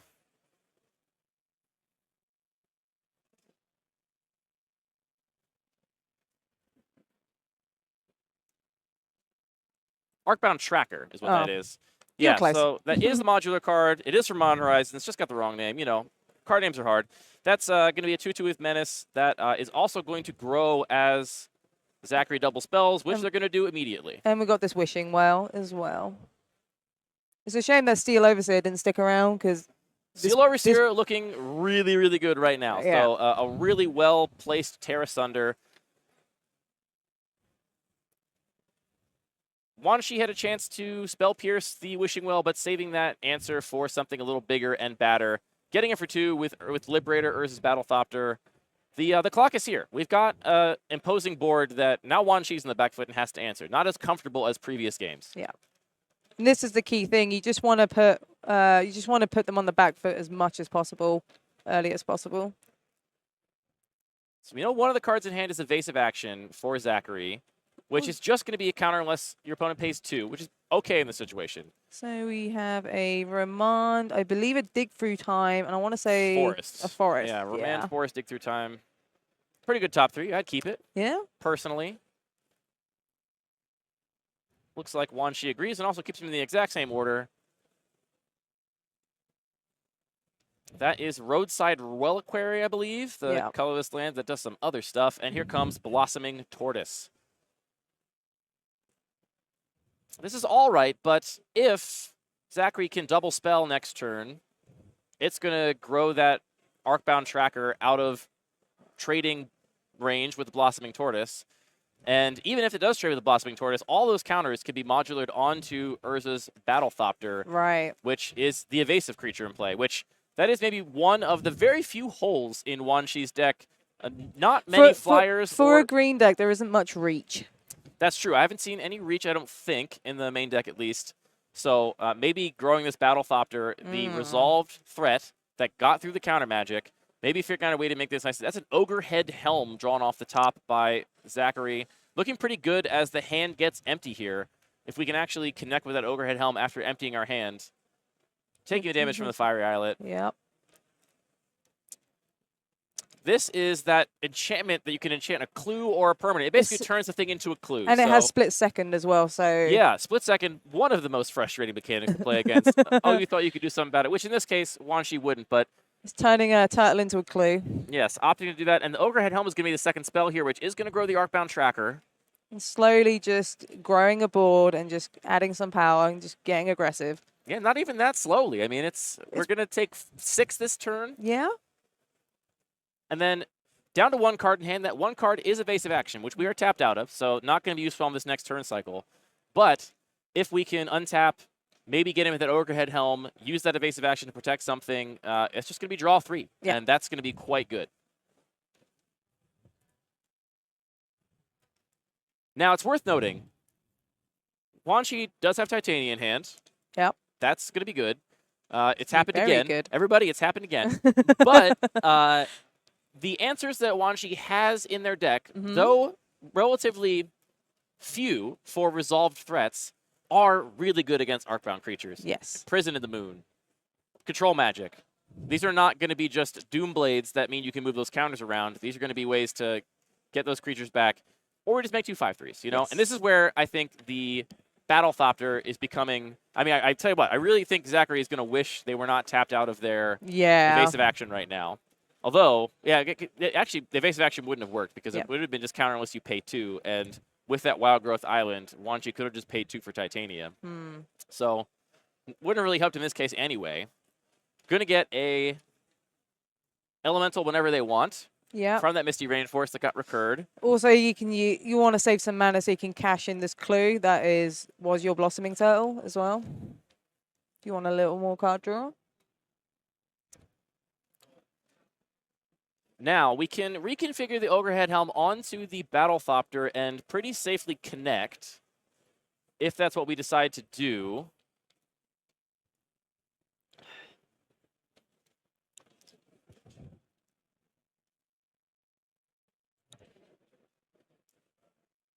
This is a pivotal turn here. I think our players are being very careful about their game actions because right now the game is, I think, leaning in Wan Shi's favor, but with one thing gone wrong, one slight difference, this could turn very quickly. And Zachary has a fast clock, so Zachary's got to find a way to sort of punch through these defenses and get the advantage again, just long enough to deal 11. Yes. You don't have to get the advantage and maintain it forever. You just got to count to 11 at this point. Count to 11 and make sure this Titania just doesn't dominate the game once again, as we've seen throughout this broadcast. Going to go ahead and read the rules text on Restless Cottage there. That other colorless land there is Roadside Reliquary, which can be cashed in for some cards if you control an artifact and an enchantment, which Wan Shi does not at the moment. Okay, we see the Ogre Head Helm not put on the Battlethopter, but instead put on... Well, here's why. Because when you equip creature deals combat damage, you can sacrifice the creature. You don't want to sacrifice the Battlethopter.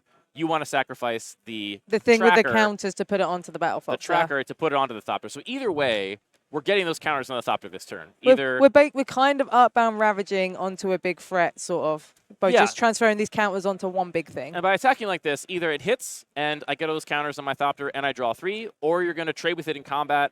I'm going to get rid of one of your threats, and I'm going to get my counters back on my Zachary's Thopter. like, cool, you can make all these 5/3 elementals, but they don't have reach, and I can eventually kill you with this big battle Thopter that will have a bunch of tokens. Oh, I'm sorry. Look, there is a Wild Growth there, so I lied. Roadside Reliquary was online. I missed that Wild Growth in the land stack over there. So we do see that cash in for a card, which, importantly, is also cash in for another 5/3 right now. Right. Double block. This Ogre Head Helm actually does give +2/+2, so that was actually a 6/6, so that was actually not even threatening to trade with the 5/3. That was just threatening to eat it in combat. Now all those counters are going to bounce over to that Battle Thopter. Now a 6/7 in the air.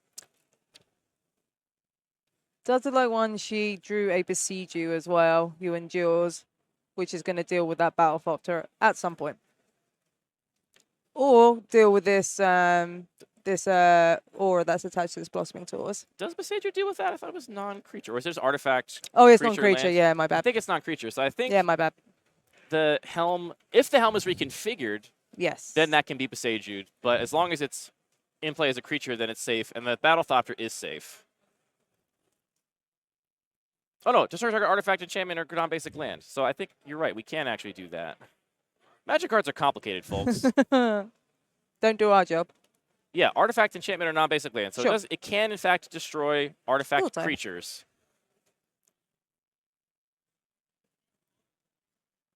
I gotta think if you're Zachary, you're actually not too upset about trading with both of those elementals last turn. Yeah. I mean, obviously that was a choice Wan Shi made, and you should never be happy when your opponent makes a choice, you know, because you don't know what's in their hand. They're working with more information than you are. For sure. But it Definitely. feels like there's a glimmer of hope here. Opponent's at 8. You have 6 power flying in the air that is going to demand some sort of answer to an in-play threat, which, again, Wan Shi doesn't have as much of as a deck of different colors might. So, Imprisoned in the Moon's the only thing I could think of that can deal with this card. We or saw Control Magic. Control Magic would Magic's also do another it. good one. We saw the Terra Sunder on in the early turn, so that was already been used. Unless there's like unless there's a Torrential Gearhulk in hand where you can flash back that Terra Sunder, that could also that work. would be fantastic. Yeah. There are outs. Granted, there aren't as many as I'm sure that he would like right now. But showcasing that same deliberate play that we have come to know Wan Shi for over these last 2 rounds. Zach really wants to do a game 3 here, though. Yes. Zachary wants to see a game 3. I want to see a game 3. I don't know about We all you. want to see a game 3. This is some great Magic we're seeing here. Here comes the Ranger class, I believe. Yes, it is a Rangers class. Like a 2/2 Wolf. No, actually, that's slightly different. That's Is a it? different art. That's a different saga. Or is there a different printing of Is Ranger it Druid class, maybe? It's definitely one of the level up It enchantments. is Druid class. Yeah, the art is pretty similar. That's going to gain life on landfall. And also let you play additional lands per turn. And eventually, if you level it all the way up, make lands you control into creatures. So, Waterlogged Grove in play, right? Yes. So that means that we have another 5/3 in waiting in the wings here. And another card to draw, so he's just slowly trying to find these answers while just making these 5/3s. And now Wan Shi just getting in with Titania. You're not going to block with the 2/2 and can't block that 6/7 in the air. Yeah. Still, I think on some precarious ground here with that 6/7 flyer, which we can reconfigure the Ogre Head Helm and make that into 8 power of flying, meaning that 1 life gain off of the Druid class last turn was essential to not have this be a potentially lethal attack, assuming that Wan Shi has no instant speed interaction. Depends what else Zachary has in hand right now, which doesn't seem a lot. Gut shot 1 time. I don't think that was in the cube, unfortunately. Probably not, no. All right, so here we come. We are swinging in with an 8/9. Here comes the And Besiege. now that the Overhead Helm is...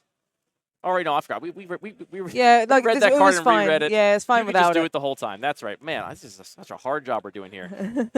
Now it seems like Wan Shi is in a pretty commanding position. Right. Titania's live. Waterlogged Grove represents another 5/3. Your opponent's at 12. They've got a single 2/2. Couple mana to work with, but Once again, this Titania is just going to take over the game. going to have to do some miracles. So Titania continuing to prove to be a big problem. I had a player that drafted my cube last round come up to me and show me their deck, which was a like landfall Titania deck, lots of fetch lands. Sure. Asked me how I thought they did. The deck looked really good to me. I guessed 2-1 or 3-0, and they 0-3'd. Oh wow, okay. Shows you the difference of what different environments are. You know, in the Bun Magic Cube, there's a lot of more cheap removal. Yes. So I think Titania is a lot less likely to stick around like it is in this cube for so many turns, just taking over the game.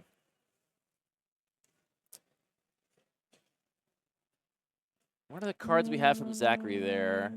Still evasive action just sitting in the hand. Yeah, just... Guess what you can't evasive action? Beseiju. That's being channeled. And again, it would only be for 2, so even if you could do it, it wouldn't help at this point. 1 mana. That's Bind the Monster. That's going to tap down Titania? Titania. Titania will still be able to make those tokens. Not going to get rid of the abilities, though. No, so just can't attack. You can see it in Zachary's body language that they're not happy about having to do that, but this is Magic. You play to your outs. Even if it feels awful to bind the monster Titania, if that's your out, you got to play to it. Yeah.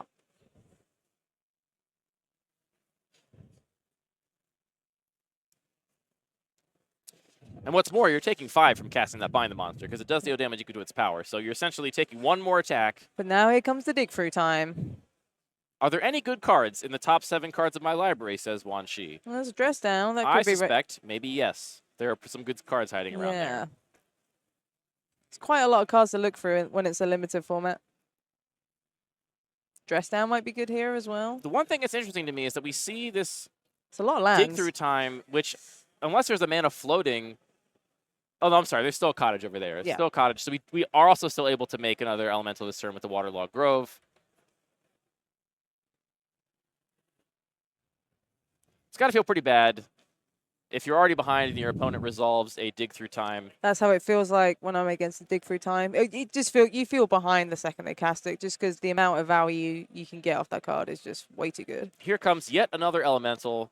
I believe another game where Titania has made at least 20 power. We saw it trade with 2 elementals earlier with that large Arcbound tracker. Yes. So 20 power from 1 card. It's pretty impressive. Pretty good. Pretty good. Especially when you're able to ramp it out so early thanks to that wild growth. A full grip, a clue in play. Titania's abilities are still relevant, even though she's tapped out indefinitely. 5 power in play. At this point, I mean, Zachary probably still can't even jump block. You got to hope that you somehow draw something with haste and you can pull some miracle off. I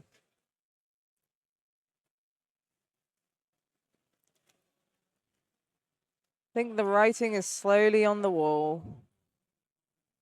Just trying to see what else is in Wan Shi's hand. Oh, we have a removal spell for that even. That's a green spell. Let's see what we're dealing with here. Some sort of fight spell, maybe?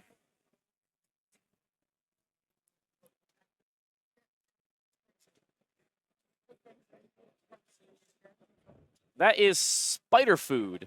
Destroy up to 1 target artifact, enchantment, or creature with flying, and create a food token. So just gain a little life. Yeah. Just in case there was any chance you might somehow cheese me out from this position. With a big, there might be like a big red hasty creature that can deal 4 I got or no 5. idea. I don't know. A Glory Bringer style effect, maybe. Maybe you play like Ginger Brood and an Ember Cleave and a Fire Blast. I don't know what combination of cards is going to get you that out would of be here. great for coverage reasons.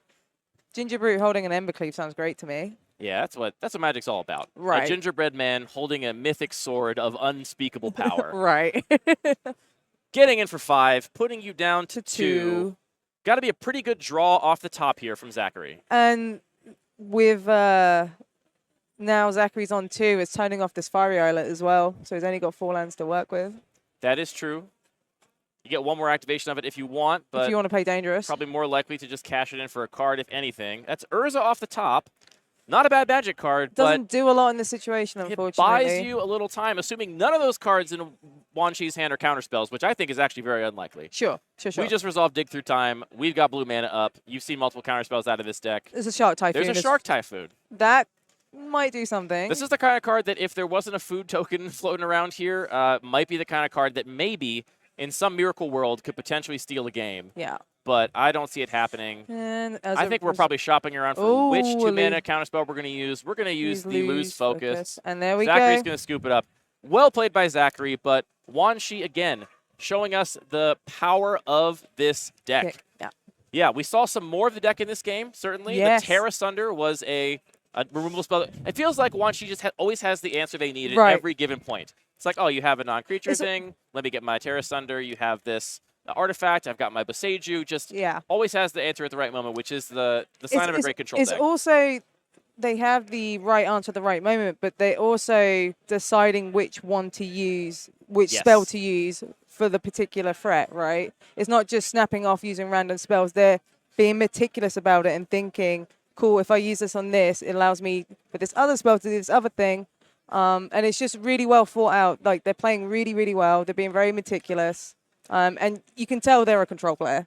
Yeah, and Titania, a really powerful card, not often seen as a win condition in a control deck. Right. That's the kind of thing that is allowed by this sort of cube that has a lot of synergies and a lot of overlapping cards that interact with each other in this sort of ways. That land package is allowing this to be a win condition in a control deck in a way that's really dynamic. And it's really hard to interact with lands in this cube as well. There's no land destruction. There actually is some land destruction floating around. There's a wasteland, there's a pillage, there's a couple land destruction There's a spells floating wildfire around. as well, but There's more than the average cube, but still on average, lands are very difficult to interact with. Sure. And so once you got Titania, if you can protect it, your lands are going to do their thing no matter what.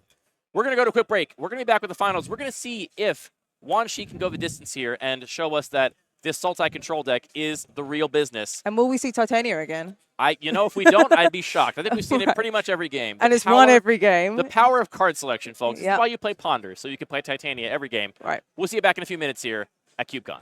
Welcome back to CubeCon. Andy Mangold here in the booth with Emma Partlow.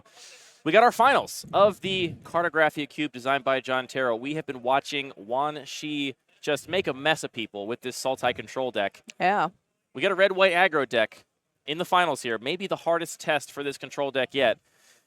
Can someone take Wan Shi down? What do you think, Emma? Well, it depends what's in this red-white aggro deck. Something I would like to see that has failed like before this is just a really quick, aggressive curve, 1-2-3 punch, maybe some removal to deal with this Titania, because every time it's been put down, it's just survived. Yeah. And we've seen it ramped out a couple times on the back of Wild Growth specifically. Yeah, I think one-drop creatures sound really good against this deck. Yeah. We have Just want to go low and wide. Yeah, just play a one-drop. This deck doesn't have a lot of early board presence, and its removal spells for resolve threats are 3, 4 mana, 2 mana in the case of Tear Asunder if it's only an artifact creature. So we're gonna go down there and see if Matthew playing red-white can dethrone Wan Shi's Sultai control deck here at CubeCon. I think our players are shuffling up right now. The other thing I'm wondering is how good these counter spells are going to be against the red-white aggro deck, because we don't have Matthew's list. No. We don't know what sort of aggro deck we're dealing with here. This is it. If we're talking my deck is all 1s and 2s. It's Savannah Lions. It's, Goblin Pikers. I'm just going to attack and get you dead. Yeah. Then the counter spell is looking pretty bad. But from playing this cube and looking at the list, that sort of aggro deck is not really a thing. There are some 1-drops in both colors, but they're not really these Savannah Lions, Jackal Pup style 1-drops. They are 1-drops that have synergies with the things that the cube is trying to do. So modular creatures or Thraben Inspector, that kind of Thraben thing. Inspector, the card that does everything for everybody. A card like Hopeful Initiate, which is an aggro 1-drop of choice here because of that ability to destroy artifacts and enchantments. So John is a brilliant cube designer. I'm sure this environment has been tuned carefully with the knowledge that, aggro is going to be slower than it's going to be in your typical vintage cube or legacy cube or something like that. And that's why I think maybe the removal suite we see out of Wan Shi could still hold up. Yeah. Could still hold up, because if these threats are going to cost 2 and 3 mana primarily, then all of a sudden, maybe we play a Deep Root Wayfinder, maybe we counter your 3-drop. All of a sudden, that start from the aggro deck is going to be not anywhere near as scary as if it was like 1-drop, 2 1-drops, start attacking. I also think it's going to be pretty key to see who wins the role here. Yes, that's going to be important. If the aggro player can go on the play, that changes things quite a bit. It does. I think, Wan Shi's deck is the kind of deck that doesn't necessarily want to be on the play. It just doesn't want its opponent to be on the play. Yeah. So if we can make sure that you get 2 games where you get to get a land in play, get that Wild Growth under you, have a 2-mana counterspell for their 2-drop as opposed to not, because you haven't had the chance to play your second land yet, that could matter a lot, especially depending on what Matthew's curve ends up looking like.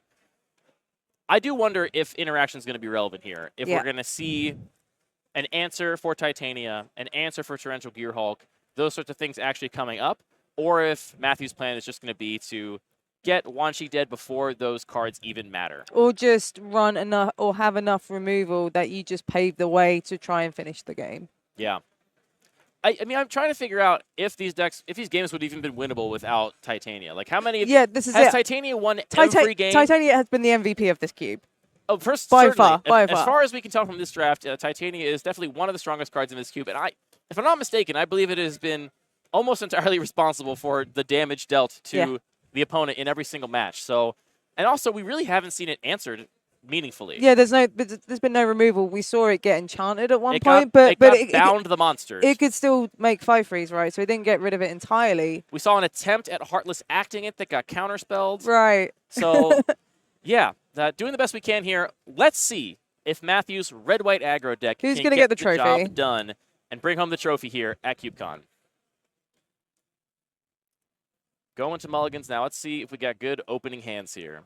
I can't wait to see what this red-white aggro deck looks like. Same. I'm partial to a good aggro deck. My first guess, based on the cards supported in the cube, is we're going to see some sort of modular aggro with a lot of cards that care about artifacts, which is going to make cards like Terra Sunder and Paseju really carry their weight here, because Terra Sunder is not going to answer a non-artifact early threat, but it will answer a modular threat, and it will answer a modular threat without letting those counters go anywhere else, because it's going to exile it. That Death Trigger is never going to go on the stack. Ooh, we got two good 7s. We're playing Magic here. Mountain 1 drop. Voldaren Epicure. Take 1, make a blood token. Let's go. Pass the turn. Red Fragrant Inspector. Let's go. Already have taken some damage. There's a Treetop Village from Wan Shi. Do you love me a Red Fragrant Inspector? I played with this card in my draft this morning, and it definitely did work. It's pretty good. The blood token is really good. Having another incidental artifact is great for all the things that care about artifacts. Let's see how this curve comes out from Matthew. What's going to follow up after this? We see Paseju in Wan Shi's hand. We also see Blossoming Tortoise rubbing his head after a long day of thinking very hard about how to counter his opponent's spells and ruin their afternoon. Such hard work to ruin my opponent's day. Marsh Flats from Matthew here. Going to go with Fetch a Land. We'll see what Matthew's mana base looks like. Do we have a Sacred Foundry to get here? Or are we just getting a Plains? Or are we going to play off curve a little bit and get a tap land of some sort? Could be a Triome. Not that I'd play Triome in an aggro deck, but... Oh, we're just going to get Plains. Basic Plains, no problem. Epicure gets into the red zone. Wan Shi down to 18. Here is our follow-up. We're going to play a... That is... a battered... one of those equipments that makes a token when it enters the battlefield. Yep, so it's a 3/3.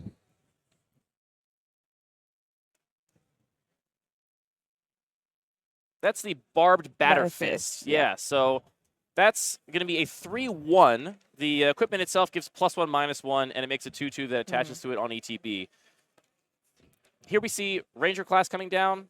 That's going to make that Wolf token, which is going to threaten to trade or block profitably the Voldaren Epicure. Getting him some beef in play early is good, but Wan Shi is now under the position where, because they started on the draw and their opponent curved 1/2, they have to either commit some resources to the board like they did last turn or hold up counter magic. They can't do both. Yes. So here we're going to see the trade.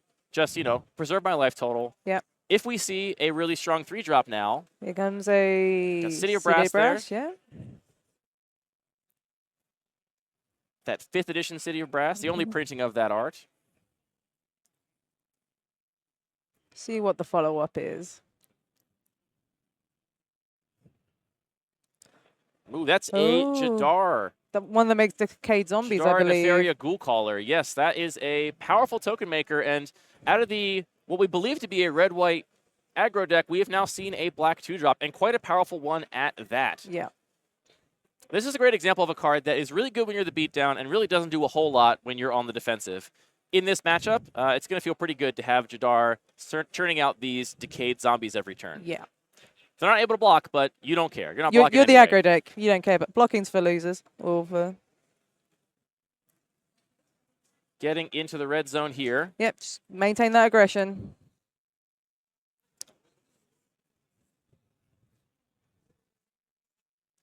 Oh, Treetop Village getting reanimated. And this is an interesting thing. You know, the Treetop Village here, this is effectively also tapping Wanshi out of counter magic. Yes. Again, forced because of being on the draw here to prioritize on-board interaction.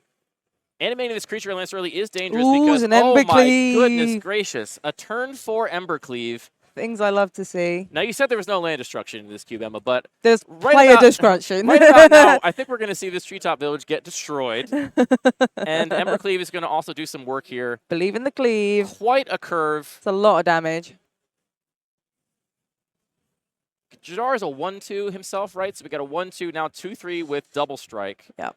It is going to trade off for the Treetop Village. The Decayed Zombie is sacrificed because it attacked. No damage will have, one point of damage will have trampled over, plus the one from the Voldaren Epicure. So, you know, honestly, all things considered, not an incredible Embercleave. I mean, we're now back to one creature in play. The Embercleave is unequipped, so we got to spend quite a bit of mana to get that equipped to something else. We did strip mine our opponent. We took them off their Treetop Village, which is the risk you run by using your creature lands defensively early in the game. Yes. When you really care about having your mana under you. So that was a choice that was made by Wanshi there. We see a Hieroglyphic Illumination in hand, another land on top. Control Magic, I believe, is in there as well. Resolving this Ponder right now. Polluted Delta is in there. Maybe a Watery Grave, actually. Hard to tell from this angle. That's the problem with all the Dimir lands. They all look the same, and they all sound the same as well. Yeah, Search for Azcanta, Control Magic, and either Watery Grave or Polluted Delta on top. I don't know how I feel about I think it's Polluted Delta. I don't know how I feel about Search and Control Magic in this spot. The question is, how much does Wanshi want that black mana source or land in general? I'm not actually sure what's in the rest of their hand. I don't think a shuffle's out of the question here. No, keeping them on top, drawing that Control Magic. There is Watery Grave untapped. So already had a Watery Grave in hand, it looks like. There are extra sets of some lands in this cube, though I don't think shock lands. So that must have been a Polluted Delta we saw. Yeah, on top. there's 20 fetches. I think they're the only duplicates in the cube.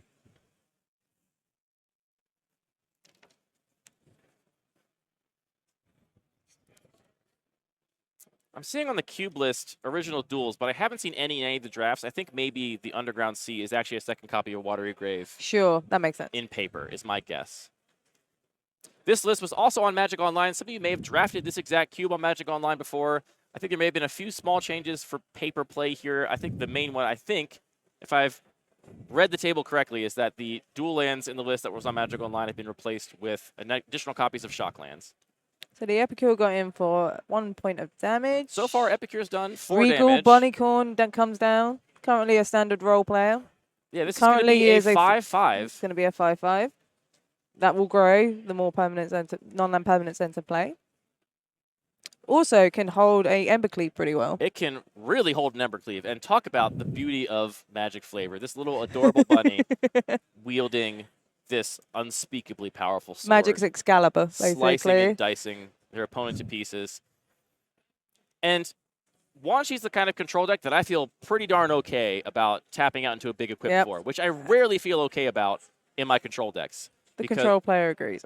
Yeah, Wanshi looking a little pained by the presence of this 2-mana 5/5. There is 2 mana up. I don't think we have a counterspell. Maybe we do, and it's a remand, and that would just mean you're getting Bunnicorned again immediately. We probably would have seen that come down regardless, just to draw a card. Now, Bunnicorn, does that die to Dress Down? I got to read the exact rules on Bunnicorn right now.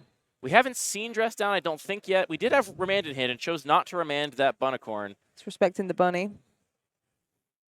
You know, I'm not going to, far be it from me to make a suggestion about how Dress Down works, because it's very complicated in the rules, but I think there's a decent chance that Dress Down will actually just clear the Bunnicorn. As it will lose the ability, setting its power and toughness equal to the number of non-land permanents you control, which I think will make it a 0/0, but I know that Star works a little differently than 0/0, so we will see. If, in fact, it comes Wanshi finds Dress Down, which is on the bottom of their deck we just see now.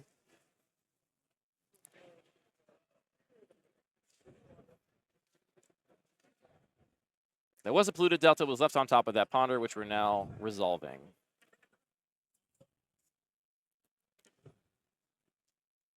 So, Bunnicorn needs an answer. Yes, you got to respect the Bunnicorn. And the question, does Matthew know that Wan Shi has very, very little, if any, instant speed interaction for creatures. Because if they are sniffing that out, then tapping out into that big equip cost on the Embercleave is a game-winning line. Yes. But they might reasonably be worried about... Gonna control the bunny instead. You know, that's my bunny now. And it's a much smaller bunny, to be fair, on It's a 2/2. Wan Shi's side of the battlefield. 3/3. It'll be a 3/3 with the control magic as well. Oh, they got come with a deadly dispute. Yep, let's just turn that into some cards, actually. Yeah. You don't get to have my bunny. You know, this is a classic, if I don't get to have my bunny, no one gets to have my bunny. Yeah. Make some treasure for your troubles. It's a shame you didn't get to keep it, because now we got even more game pieces in play. The rabbit will be even bigger, but instead we're going to cash in for some cards. Yeah. Effectively, you know, it's complicated to figure out how all of that worked out. We traded a Bunicorn and a Deadly Dispute for 2 cards and your opponent's control magic. So you're up a card in that exchange as Matthew, but you have given up maybe one of the better threats left in your deck in that Bunicorn. Yes. Certainly one of the things you'd be most excited to attach that Embercleave to. That's like living the dream in the cube, right? It's like, yeah, I want a game of Magic by equipping Embercleave to a little bunny rabbit. Yeah. That's exactly what you want to do. That's what Cube is all about. Right. It brings these sort of these really unique situations and stories and become memorable. It's very similar to Commander where you have these really weird interactions. I think this Epicure has done, if it attacks this turn, will have done 6 damage all by itself. It's basically a Goblin Guide at this rate. Well, I mean, this is what we talked about in the first match with Melissa's deck. Yes. Having any 1-drop that can just be applying pressure while you are also taxing your control opponent's answers for your other cards makes a huge difference. I mean, obvious that had been a Jackal Pup, right? If that had 2 extra additional point of power, it would have been a very different game. Here we see a cycle of a Triome. Just getting rid of that Triome. Oh, no, it's only 1 mana, so it couldn't have been a Triome. There's Jetmir's Garden. He's got the... How did you cycle that for 1 mana? So use the treasure? That's so... Even then, it's... Let me check the lands in this list and see if there's something other than Jetmir's Garden that could have been. Looks a lot like a Jetmir's Garden. I trust your card identification more than anybody's. Yeah, it really does look like a Jetmir's Garden. How do we cycle that for so little mana?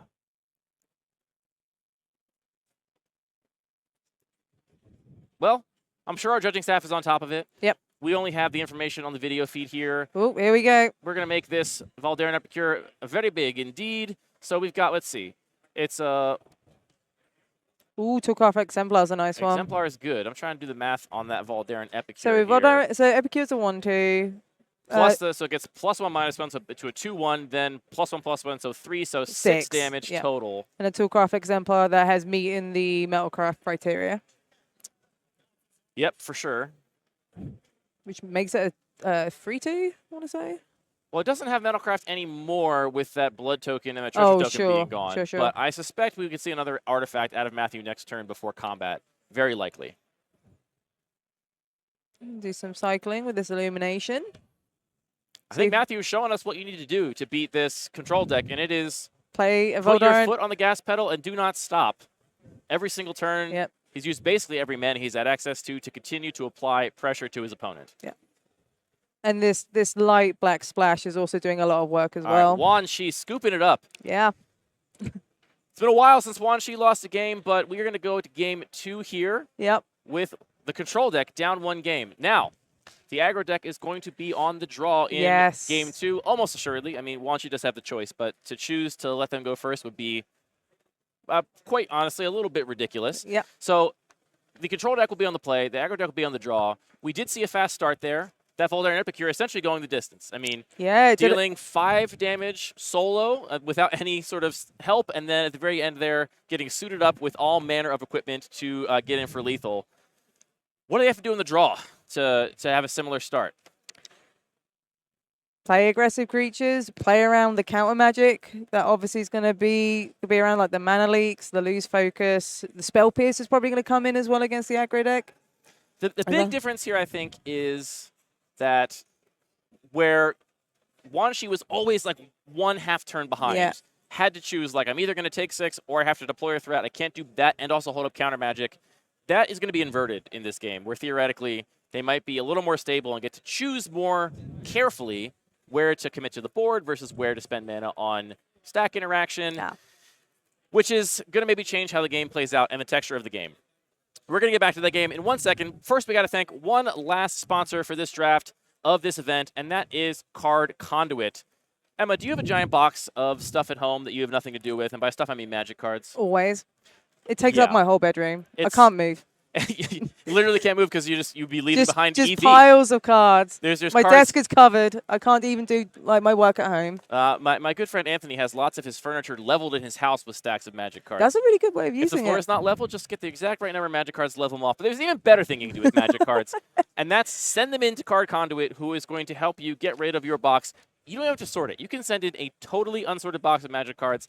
They're going to go through, figure out all the cards, and find the best prices for you from their big network of major retailers.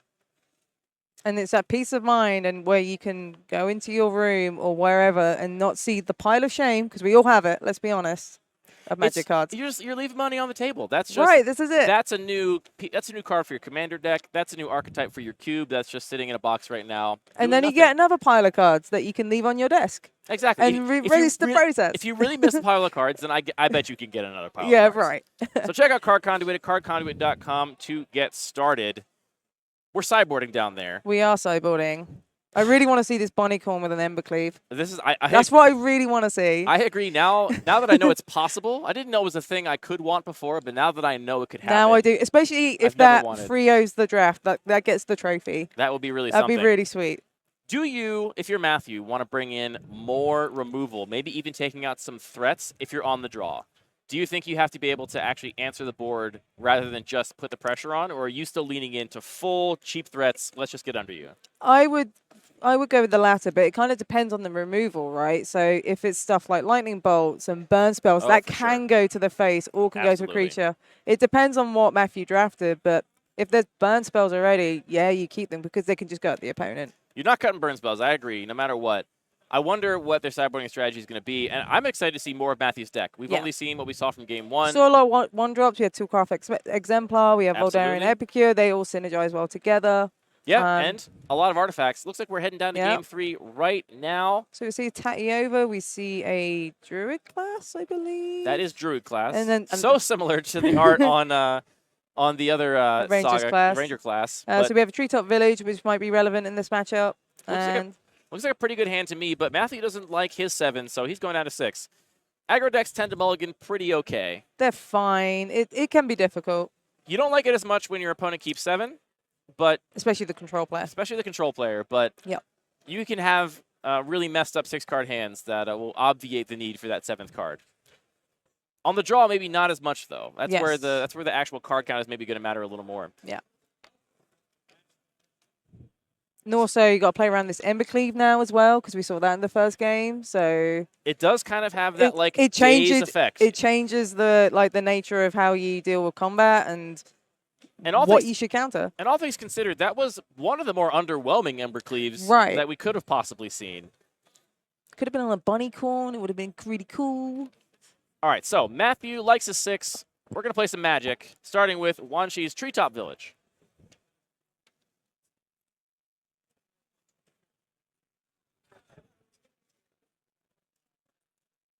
Matthew's going to go Plains into AC Life Bounty.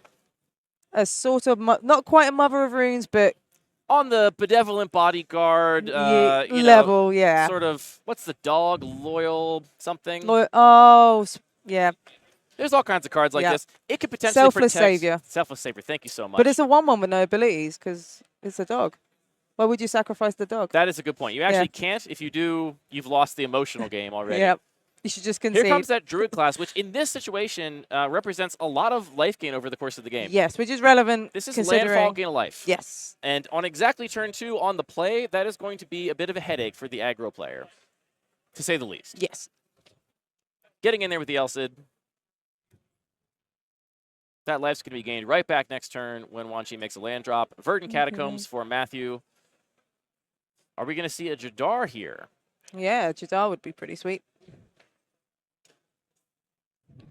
Jadar is going to outrace a Druid class.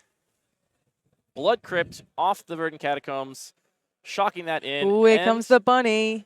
Bunnicorn looking much more tame at the moment. just a 2/2 right But now. resolving that bunny corn is really important in this matchup. That is true. Getting it under the counter magic, I do think, is really important, like you said. So now we get it under. Now we can spend the rest of our turns putting a bunch of game objects in play. Yeah. Next turn, let's just go Thraben Inspector and Voldarean Epicure. Just put 4 more permanents into play, 4 more game pieces. That would be basically pretty cool. giant growth. Yeah, but also you get to keep all these other things around too. Regal Bunnycorn's such a fun card. I'm really happy it's like seeing play in Standard and in Pioneer. It's in the the Convoke decks that run Thraben Inspector because it just gets so big so quickly. You just like any card that's played alongside Thraben Inspector. What can I say? I have a type. Yeah, well, as long as you know. Wanshi in the tank now. For those that are just tuning in, we've seen this very careful, deliberate play from Wanshi the entire draft, opting to play the Boseiju. So losing access to Boseiju, who endures channel ability, which is going to allow him to answer an artifact, enchantment, or land. Yeah. And another thing about this Bunnycorn, it can be protected by the Alseed as well. That is very true. It does require mana. The Elcid is a... It costs 1 mana, I believe. One generic. A little worse than some of the ones that can protect things for free, like your Benevolent Bodyguards. But still, with 1 mana up, that can serve to save your Bunnycorn from potential control magic. But here comes Tatyova, Steward of Tides. Right now, this is pretty much just a 3/3 for 3. And then once you get to 7 or more lands, it starts getting a little bit out of control. It is going to give the Treetop Village flying, which I don't expect to matter a whole lot in this matchup specifically. Don't expect a lot of flyers out of the red-white aggro deck. Oh, this is the Teller of Tales, the staff card? Yeah, Staff of the Storyteller. That's the one, yeah, the one from Phyrexia. This is a really interesting card that generates a lot of card advantage over time. Not a particularly aggressively costed in terms of stats. It's going to make a 1/1 when it enters the battlefield, but also draw you a card. Honestly, when this card came out, I was reminded of Thraben Inspector. Yeah. I was like, here's a 1/1 flyer that also draws me a card that also has some additional value. Nowhere near as elegant in terms of design, but it did put 2 game pieces into play, making this Bunnycorn into a 4/4, which is now getting into the red zone, even though Wanshi deployed a 3/3 last turn. Yeah. It's a nice card to have on the play as well, because you can just generate this value, because your games are going to be a little bit slower, because you won't be able to be as aggressive, because you're not on the play. Yeah, I agree. I think Staff of the Storyteller is one of the best things that Matthew can have on the draw here. Yeah. Especially after seeing Wanshi play out their Boseiju last turn. Maybe the only land drop they had access to and just really wanted to get Tatyova in play, that would make a lot of sense. But you got to kind of think you're wishing you had that Boseiju in hand now that there's a Staff of Storyteller in play. Now it depends if Wanshi can draw the Terra Sunder that can deal with it. That's the only thing I can think of that can deal with the card. For now, no Terra Sunder, but Blossoming Tortoise has arrived. Another 3/3. Well, Terra Sunder's in the graveyard. There we go. I got milled over by the Tortoise, so there's one potential answer also gone. The Tortoise still not lining up so well against the Bunnycorn, and by choosing to attack with the 3/3 instead of leaving up 2 3/3s to double block the 4/4 Bunnycorn, Wanshi sending the message that they are happy to race.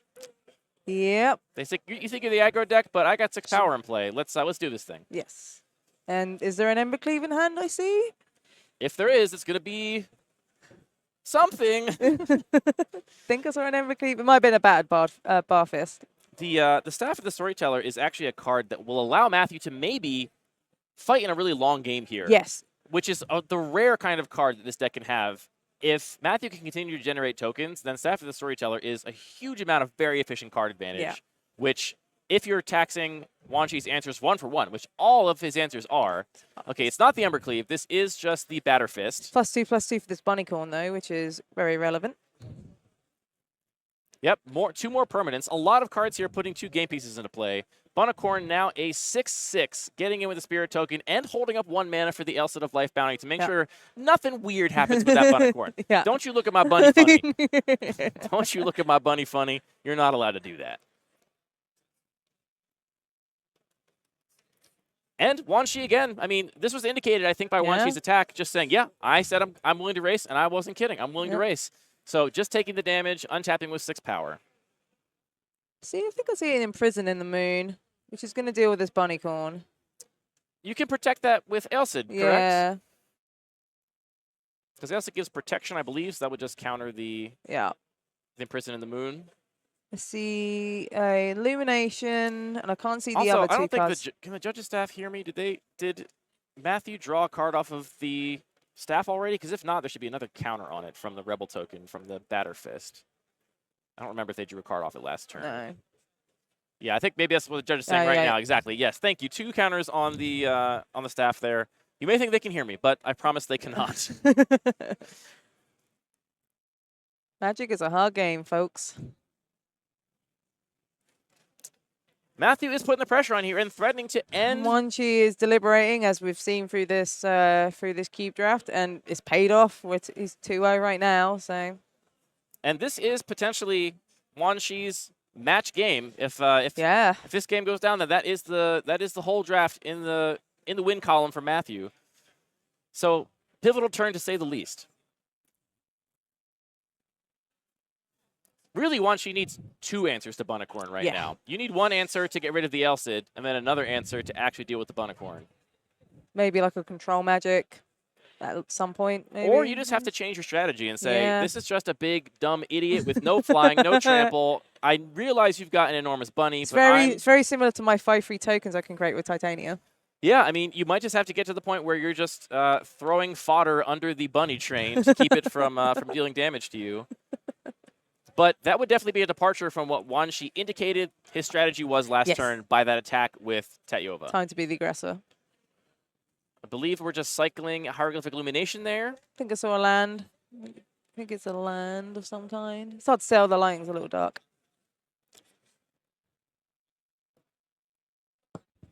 Forest in hand, hitting play, gaining 1 life off of the Druid roll enchantment.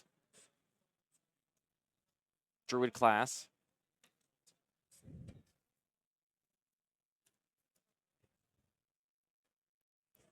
It's a tough spot. It's a tough spot. That you can animate this treetop village. You can animate this restless cottage if you want to get in. Which is what's... what are we doing? Oh, he's leveling up. Level up the Druid class production. We can get Druid class pulled up once again. Big old block of text on that bad boy. Play an extra land on your this is additional turn. allowing, this is basically turning this into a copy of Exploration in addition to gaining life off of each land drop. Maybe trying to threaten that 3rd level. I don't think this level 2 is doing a whole lot for Wanshi right now, but you got to go through that level 2 if you want to get to that level 3, and that could perhaps be what Wanshi wants to threaten.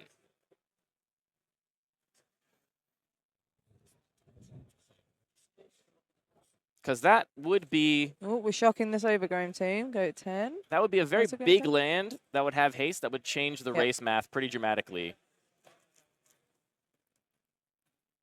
Is that our 7th land for Tatyova already? 1, 2, 3, 4. Yeah, it is, in fact, 7 lands for Tatyova.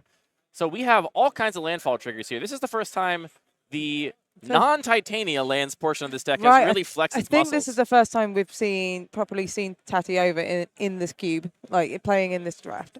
I mean, 7 lands is a lot, so it's been in play a couple times, but here we're finally gotten to the part of the game where this actually matters, and that does make the leveling up on the Druid class make a lot of sense if you can immediately play that next land, get to 7, and get a 3/3 out of your trouble for it.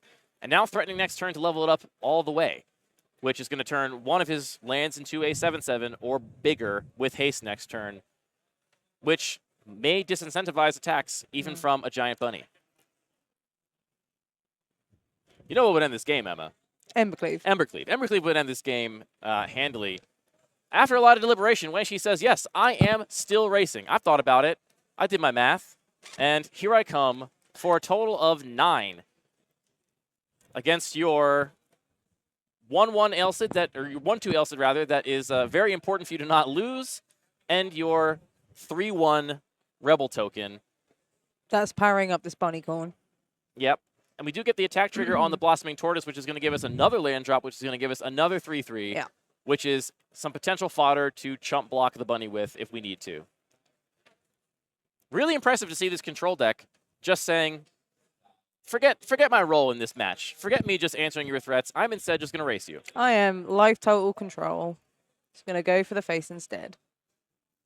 I think that's the power of these control decks with green specifically. Yes. That maybe lean a little more mid-range. Like, we're not seeing board wipes out of Wang Shi's deck. We're not seeing a lot of targeted removal. It's control in the sense that it's going bigger than their opponent and answering the things that matter. But in this case, the cards happen to have lined up in such a way that we just got a big value engine going. This is peak Cartographia Cube here Yes. as we race the aggro deck with our lands control deck. How do you block here? Do you block here? Do you just take Do you it? just take 9, take 6? You take 9, go to 6. And you next turn have the bunny, the spirit, the 3/1 rebel. A 3/3 left behind. Bunny is currently 1, 2, 3, 4, 5, 6. Still 6/6. You can draw 2 cards, one on The story. Wang Shi's turn, one on end step, one on your. Yeah. So you're going to see 3 more cards next turn before you have to attack or decide what you're going to do.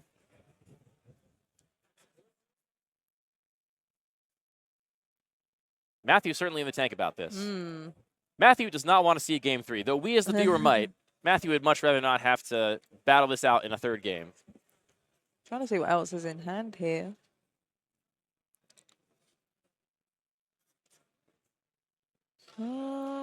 Looks like maybe risking tapping out, gonna draw the card, tapping out of the Ailsid mana.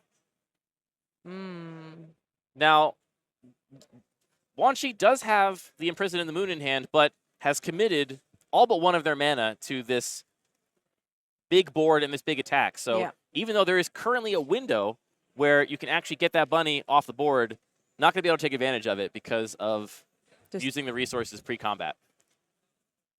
It's a very tricky board state. Yeah, Matthew feels like it's close to turning the tide as well, based on these whatever happens here. Yeah, Matthew opting to draw a card to inform how they're going to block. Looks like the Rebel is going to trade with Tatyova. Just take 6. Go to 9. Yeah. And importantly, shrink that bunny. Yes. Down to only a 5/5 now instead of that 6/6. Still respectable. Still the biggest thing on the board. Even more respectable if there was an Ember Cleave. Do you think Matthew has just lost this game as soon as they start having to play defensively?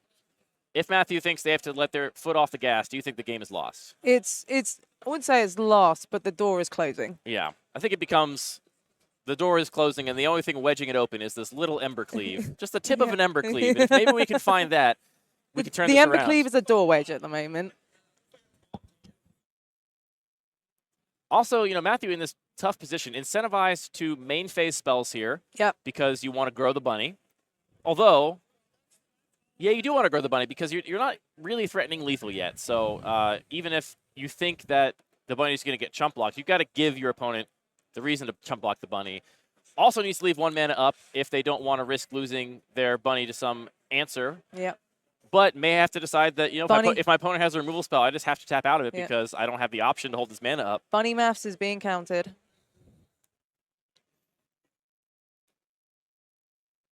It's worth noting Matthew has been stuck on lands for the majority of this game. This low curving aggro deck has still been deploying threats because it's able to do that with such a low curve, but has been stuck on lands, which is definitely putting a choke on the ability to double spell. Looks like we're getting a little quick judge call here. Going to clarify something to make sure we understand all the rules, interactions before we commit something to the board. Love that move from Matthew, especially at the top table here. Highest stakes of this draft. Top table and also closing, becoming at the end of the day as well. Exactly. A long day of playing Magic. Matthew, if he's like the rest of us, has been here since around 8:45 a.m. Got 2 whole cube drafts under his belt. Let's just make sure we know how these rules work before we go in here and make any rash decisions. Especially when there's a trophy on the line.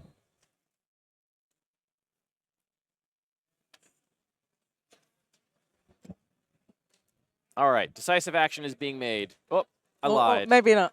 That's a complicated board state. It is. It's very tricky. Especially when That's right. That's good. I mean, Matthew's definitely taking full account. There are 2 separate creature lands over there. So if Matthew decides to swing out here, not only is there 9 power of creatures in play, but there's an additional 7 or 5 power of creatures in play on the lands over there. So a ton of potential power on that side for Wang Shi. Okay. Here comes a Machiko's Reign of Truth. All we need is flying or trample or something, because that is going to be a lot of damage. Huge pump to whatever creature. And that'll go on the spirit token, I imagine. Yes. Because that does have evasion. Unfortunately, no flying on the Bunicorn, but we got 1, 2, 3, 3, 4. So +4 to the spirit, Yep. making that 5 power in the air for this turn and next turn if Machiko's Ram Troop is not answered. Plus a big attacker on the ground that needs to be answered. Yeah. But can Matthew afford to swing with both those creatures and not die on the crackback? No, on board, not. And we see a remand that I don't think we even saw hit the screen, but Yeah. we saw 2 mana get tapped and the card get put back in Matthew's hand and Wan Shi draw a card. So I got to imagine there was a remand yes. somewhere that we just didn't catch on camera. And this Overgrown Tomb now has some counters. That remand feels a little bit decisive. That Overgrown Tomb had counters from last turn. Oh, sorry, from my the, bad. it was just untapped before, yeah. It was just tapped now for mana to cast that remand. Remand also really demonstrating its power Very good in this deck. Been very good in this deck and in this draft. It's been good when Wan Shi has been trying to keep the pressure off. It's been good when Wan Shi's been putting the pressure on. It's been good every time it's been cast in this particular cube.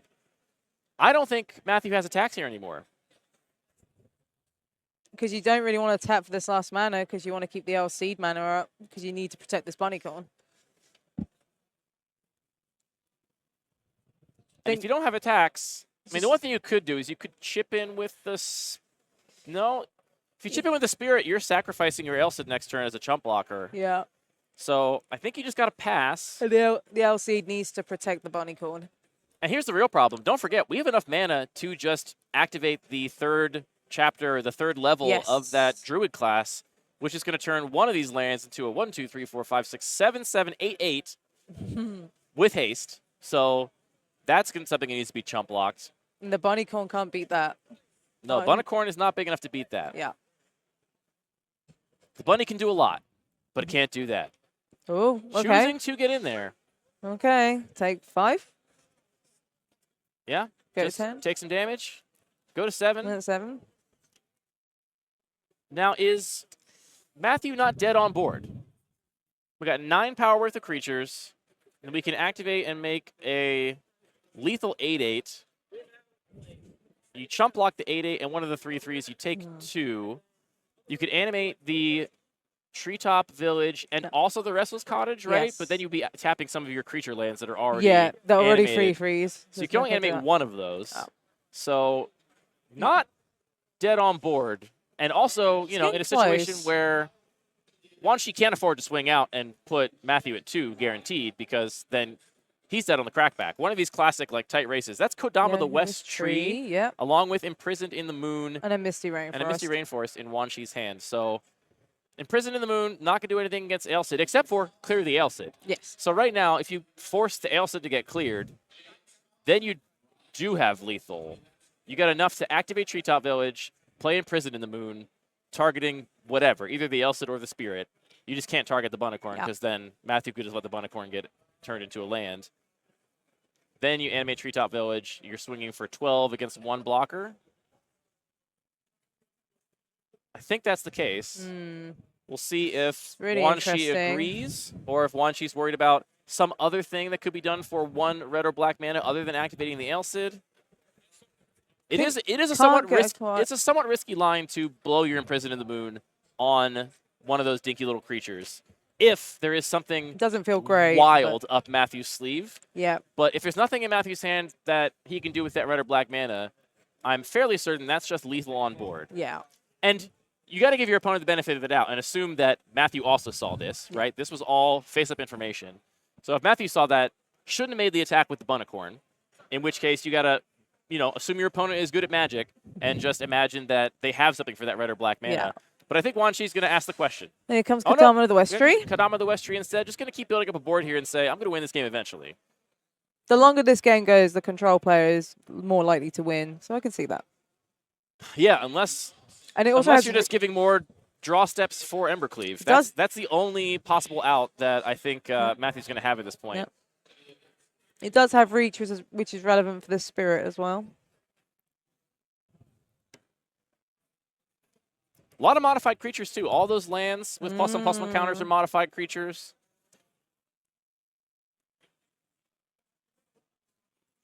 Yeah, so I think Wan Shi probably made the assessment here that Matthew would not have committed the Bunnycorn last turn and here we go. if they didn't have something for red or black mana.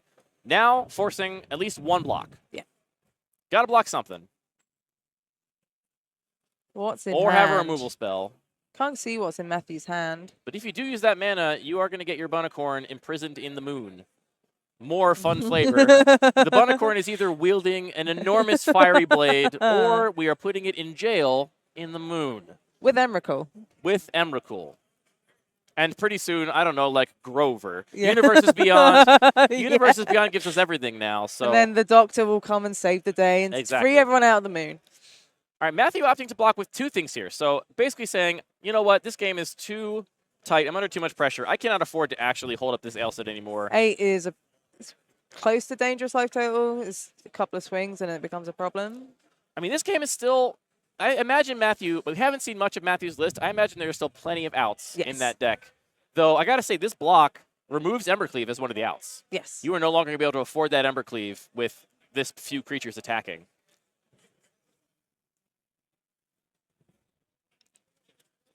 Now, you do, if you want, get to sacrifice the Ailset here after blocks to protect something, but I think Matthew's probably more likely, if the blocks are decided that way. Oh, no, I think we're changing our mind here.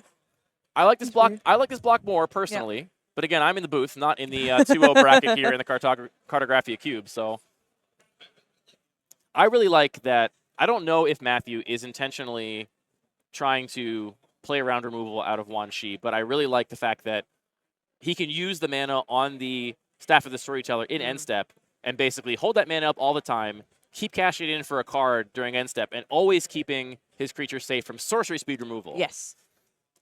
It's a very heads-up play. I think we're still considering these blocks. It's a very intricate situation here. And you are giving up your one evasive creature. Though this is another situation where, why do you play Kodama the West Tree before combat here?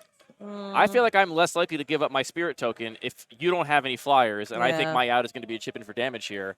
But opting to play Kodama first, even though it doesn't affect combat in a meaningful way. I mean, it does, because it gives these lands trample. It gives trample to the lands? Yeah, modified creatures get trample. Thank you for catching that. No worries. That's very important. Yeah. So going to exactly 1, I missed that line. So yeah, that actually really matters before combat. Going to exactly 1 here. Opting not to chump block the turtle, which would have saved 2 more damage. What's this red mana going to do? Play with fire? Play with fire, targeting what? Looks like... Oh, just looking for a scry, accidentally maybe? scryed 2. Gonna have to call a judge over there to maybe resolve that. Yeah, looks like it's just targeting Wan Shi's directly. So looking for the burn out. Yeah. Gonna have to tell a judge, accidentally pulled that second card. Have to have a reshuffle. We'll see what the judge might rule that I didn't actually even see it. We'll see what they say. Yeah. I had this experience in this cube earlier today. I had Play with Fire in my deck, and I kept wanting to use it to kill creatures, and there was nothing I could kill with it. Everything had giant toughness, and I kept hit my opponent in the face and feeling really bad about it. Shocks feel kind of bad in a situation where the board is just full of free freeze, essentially, at the minute. Just doesn't really do much. So we're putting Wan Shi to 6. Yes. We're going to untap. We're going to see 1 more card. If we already have a burn spell in hand, and we can go burn spell, maybe we somehow get there. Yeah. We'll also have the ability to draw 1 card for the cost of a mana off our Staff of the Storyteller. Looks like we are reshuffling that second card. So the top card is known. I think Matthew's still going to get to decide if they want to leave that on top or bottom it. The second card is being shuffled away because it was accidentally revealed. Thanks again to our great judging staff here at CubeCon. This is it. I mean, this is the deciding turn of the game. I think Matthew needs really something close off the top here to turn this around, or we're likely to see a scoop. Or maybe more lands, because Matthew's been bottlenecked on lands, on free lands for most of this game. I just can't imagine any way unless Matthew... I don't see any way Matthew doesn't die next turn. I think Matthew has to kill Wan Shi with this draw step and with his and keeping the card on top with the scry. Yeah. That is really telling, because there's got to be very few things that help you in this spot. And the fact that you kept a card on top. Yep. Equipping the Bunnycorn. Sacrifice the old seed. Moving quickly. You sacrifice the old seed to make it pro-green. But now it's only 1, 2, 3, 4. 4 damage. You got 1 more burn spell in hand?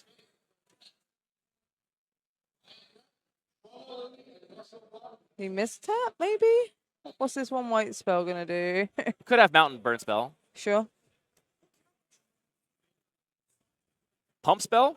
Combat trick for that white? Maybe. We move really fast, and now we stopped and we're moving really Really slow. It's a bit. It's never good when that you happens. hate to see that. Yeah. Oh, no, and a scoop. Okay, Oh, maybe a okay. miscalculation there. Hopefully Matthew just didn't have it no matter what. Yeah, I'm guessing they maybe miscalculated after the LC You sacrifice. can only hope in that situation that Matthew never had it, and so just, just was going to lose the game no matter what. And, maybe there was a lot of things maybe a going little embarrassing to count wrong, Yeah. but, it's all right. You're going to lose no matter what. If there was a winning line there, you hope that wasn't punted away. But Yep. that's okay. We get to see a game 3. We which do. And everyone at home gets to see game 3. Everyone else gets to see a game 3. And we might see the bunny corn with the ember cleave. I'm The- still holding out for that, by the way. The dream is still alive. Yes, The dream yes. of a bunny wielding a giant sword is still alive. And you know what? Maybe if we don't get that, we'll get a bunny trapped in the moon. There's all kinds of fun options here at CubeCon. Because Riga bunny corn is just that fun. I wonder if Matthew's going to be doing some sideboarding again. Well, he's now on the that- play Now that now. Matthew's on the play. Which is very important. Which I think is going to make a huge difference. I mean, even that exact game, if you switch who's on the play and who's on the draw, Yeah. you saw how close everything was at the end. I don't think Wanshi could have afforded to race in all those situations Yes. where Wanshi chose to race had he been on the draw. So that's going to be a huge deciding factor here. This is so exciting. This is really This exciting. is the most exciting. This is really exciting. Like, this is exactly what we want out of a cube draft. Yes. We are in round 3, game 3. It's going to come out of the wire, I think. I mean, yeah. there's really close games from these two This- decks in our first 2 rounds. This Boros deck needs to have a really aggressive start, as we saw in the first game. Yeah, I mean, the flood of 3 toughness creatures out of Wanshi's deck. That play with fire is not looking too bright. And we got to say it, too. We did not see Titania that game. We didn't. Perhaps no. the only game in But which Tatiova was also really good in that game. Tatiova did a Titania impression. Yes. But I think it would have been quite different had we actually seen Titania. So maybe that being a huge deciding factor. We've seen Indeed. Wanshi win pretty much every game in which Titania has resolved. The one game Titania does not resolve, you catch a loss. Yes. Is Titania on the draw in game 3 going to be enough? Is bunny corn going to be enough? I love this cube. I love this cube. I This think cube this is cube is really fantastic. good. If you hadn't had a chance to draft it when it was on Magic Online, maybe it'll come back someday. I know it's been back a couple times. Yes. But it's the labor of love of John Terrell of the YouTube channel Cultic Cube, one of the organizers of this event, CubeCon. And I know that John specifically roped in a lot of other community members to Yes. help play test this cube in preparation for it, both being on MTGO and also being here at this event in CubeCon. This round is wrapped up for most people, but we are going to go back to game 3 right now the and last game settle of this cube. Settle this once and for all. Will the bunny corn get there? Matthew playing red-white aggro with some black. Mardu aggro. Yeah, Mardu aggro. Playing Mardu aggro here against Wanshi's Sultai control deck. Let's get good 7s. I want everyone to keep a 7, you know? I don't want any bad beats or mulligans to 4. I just want to see good magic. Yeah.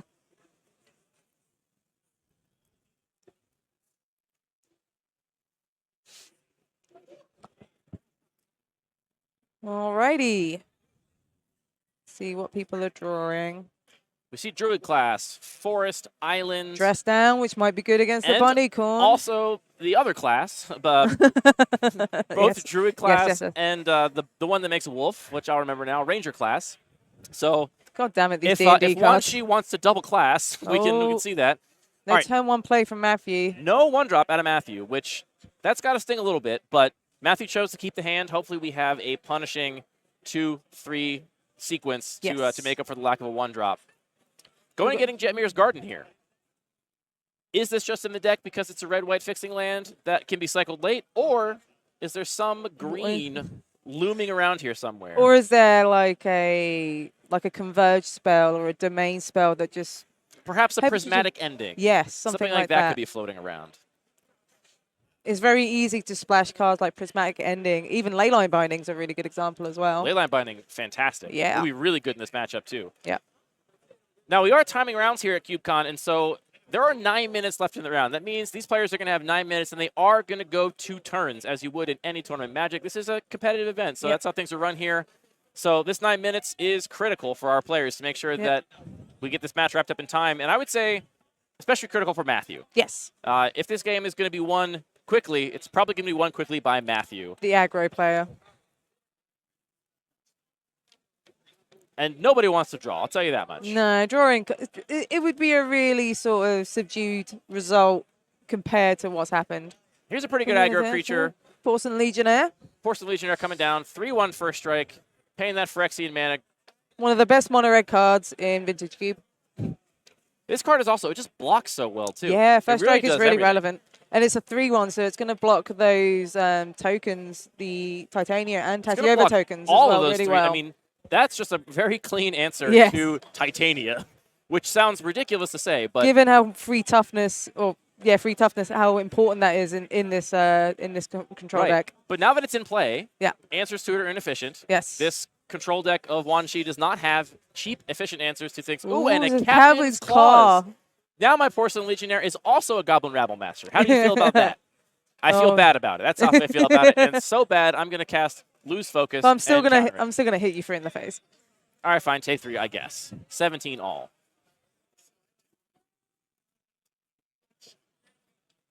I see a Treetop Village looming in the back there. I also see Yeah. that forest. We got both classes. Here comes the Druid class. This is the one that primarily I think is life gain in this Yes. situation. We have nothing to do with 1 mana anyway, so we're going to use this opportunity to play the tapped Treetop Village, gain a life. And you know that life gain I think really mattered in the last game too. I mean, Yes. how much life did Wan Shi gain last game off that Druid class? I think It was at least like 3 8 or 9. Yeah, I was gonna say at least He 5. played it on turn 2 and Yeah. never left play and ended up with 8 lands in play. Right, So yeah, would have Something gained 6 life off that last Yes. turn. Here comes the Batter Fist for Mirrodin. Blade of the Oni. Ooh, and Blade of the Oni. Oni. That is a particularly good card. If you manage to get Blade of the Oni reconfigured onto another creature, it becomes a demon. Big old 5/5 Menace Demon. Menace could be really relevant here. Yes. And we mentioned this in previous matchups. This is the kind of control deck that I feel totally okay Yeah. tapping 4 mana to reconfigure something onto a creature in, Yeah. which I rarely do. You almost never want to do that against a control deck. They just have a removal spell. You wasted all your mana, huge tempo blowout. But that's not going to happen here. Resolved things are very safe at sorcery speed. Yeah. Or at instant Yeah, speed in yeah. this environment. Ton of pressure. We've got 9 power in play. 9 power in play. This is a pretty quick start, even though Matthew missed that turn 1 play. Kind of made up for it here. Imagine if we had started off on Varrier and Epicure and then into this, but Or Toolcraft Exemplar or something like that. Just something to...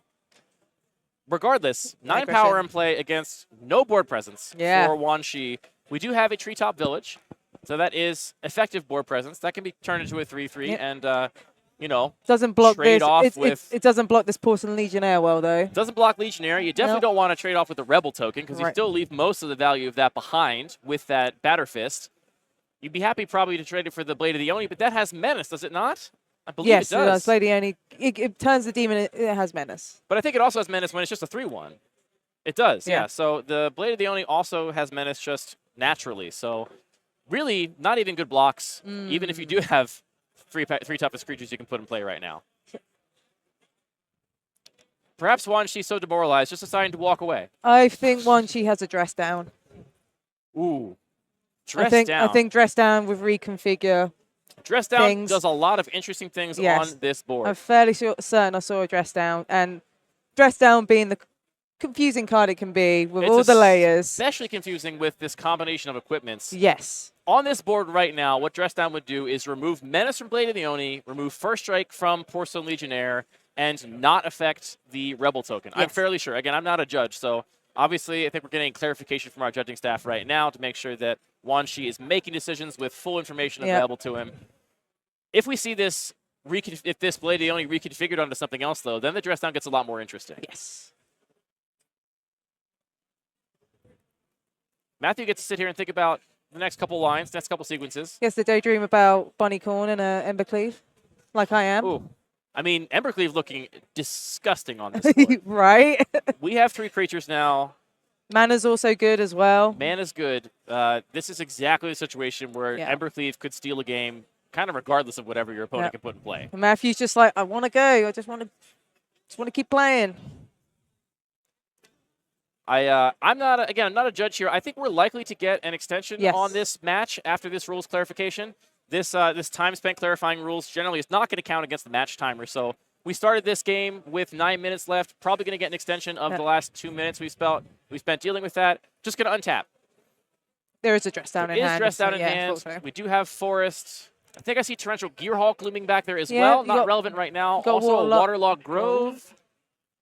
And we know we still have the other class in hand, the Ranger class. Yes, the one that makes wolves. That 2/2 Wolf, not looking very good right now. Not with a Porcelain Legionnaire play. This Porcelain Legionnaire is just... I mean, and also the Blade of the Oni, right? It's Yeah. only one blocker, so it can't block Blade of the Oni. It cannot profitably block Porcelain Legionnaire. You can trade with the Rebel token and soak up 3 damage and go to 9. Yeah. Feels bad. And that's if Matthew doesn't have Embercleave. Yeah.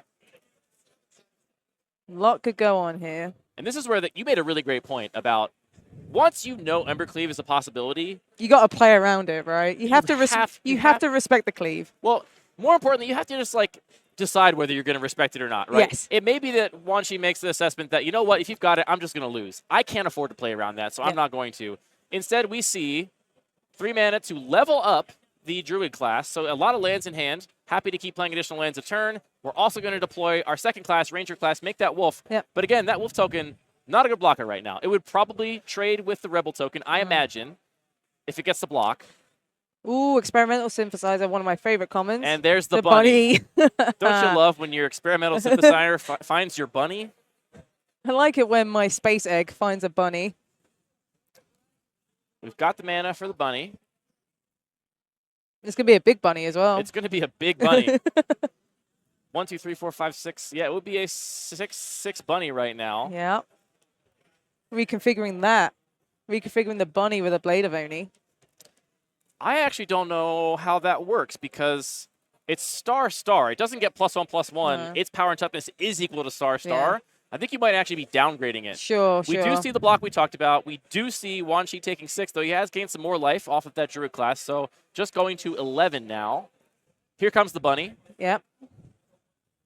That is a lot of power and toughness in play. We're also going to go ahead and equip the bunny. To the butt fist. So we have lost the permanent. So bunny is now 5. It's a 6/4. Yep. 6/4 bunny. Another 6 power in play. It's 12 power facing down a creatureless board. And some creature lands. Now, We have a dress down. the we have other a thing we torrential could, Gearhulk. this is where it's really important that we know. Can I get a, hey, McDarby, do you know, does dress down kill Regal Bunicorn? I think so too. We got Yeah, we think so. I think so from David McDarby. I think so as well. Nothing just like black or white. Yes, no, I'm not certain, Yeah. but I'm fairly confident that that's how that interaction is going to work. So this dress down could be a huge blowout here. Yeah. Nothing like a cantripping removal spell for your biggest threat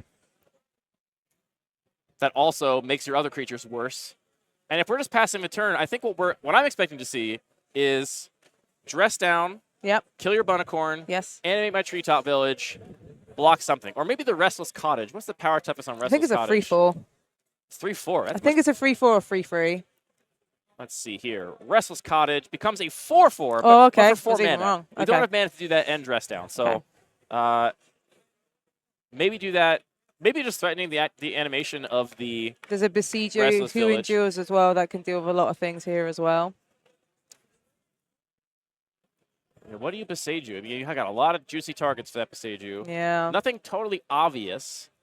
You would love to respond. That's one of the few cards in Wanshi's deck that will punish a expensive reconfigure cost or equip cost, is that Beseiju. Good on you, Matthew. Read that. Read those Restless cards. Cottage. I would probably forget to read that if I were in your seat, so better player than I. Confirming that's a Treetop Village.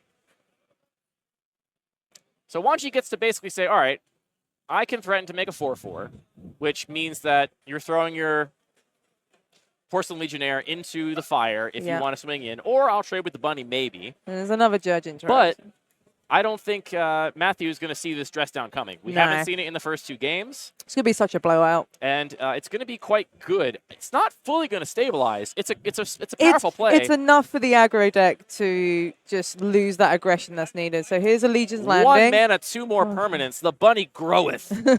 This bunny is not And the thing skipping the is- gym.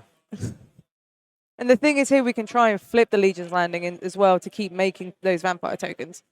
That could be a good answer to some of these big, non-evasive threats in Yeah. a long game. But I think if we get to the point where that matters, this match is probably going to time. Yes. But instead, bunny is now 1, 2, 3, 4, 5, 6, 7. It is a 8/6 bunny Here comes the dress down. Yeah. If we don't get a judge call right now, I'll be shocked. Just to confirm exactly how this works. Yeah. I believe Bunny is dying. We're losing Menace. We're losing First Strike. Opting not to do this in combat, which means that it will potentially change the attacks for Matthew. Matthew may not be willing to throw Porcelain Legionarian to trade with the Treetop Village now. Yeah. But you got to do this now if you want to keep that Legion's Landing from potentially flipping, which is why we're seeing this before combat.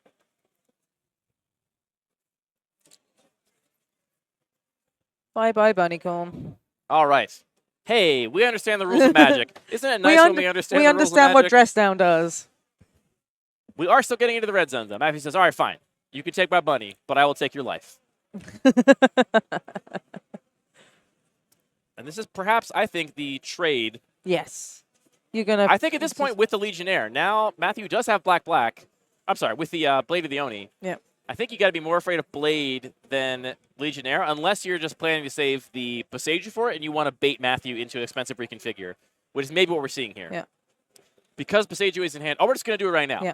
Forget about baiting you into anything. Let's just take this attack and completely negate it. Does Matthew have a deadly dispute? That would be good right now. One card in hand for Matthew, so Nope. we do have an extra card draw off the Experimental Synthesizer if we want. Yeah, and that also will make a 2/2 Samurai Yes. with Vigilance. This is a strong turn for Wan Shi here, though. Yeah. Now, the question is going to become, and I hate to say it, but is Wan Shi, if they turn the corner, going to be able to close this game out in the remaining time? No one wants to see... That's my concern. No one wants to see a game go to time, but unless we see something like a Titania off the top, the clock might be very slow in terms of actually ending this match. Or some way just to get this Treetop Village. Oh, Treetop Village is attacking, right? Yeah. No, Treetop Village is currently blocking the it's currently Porcelain blocking, Legionnaire. And the Boseiju's on the stack. The channel ability's on the stack targeting Blade of the Oni. Yes. But there's some dress down ruling once more. Dress down and lands is particularly interesting. Yes. Very interesting indeed. I think it does remove trample from the Treetop Village, but I don't... Wait, everything's being undone here. We're reversing some things. Maybe there's something I'm misunderstanding about Dress Down and Treetop Village. It's not out of the question. Dress Down is very complicated. Don't you just love layers in Magic?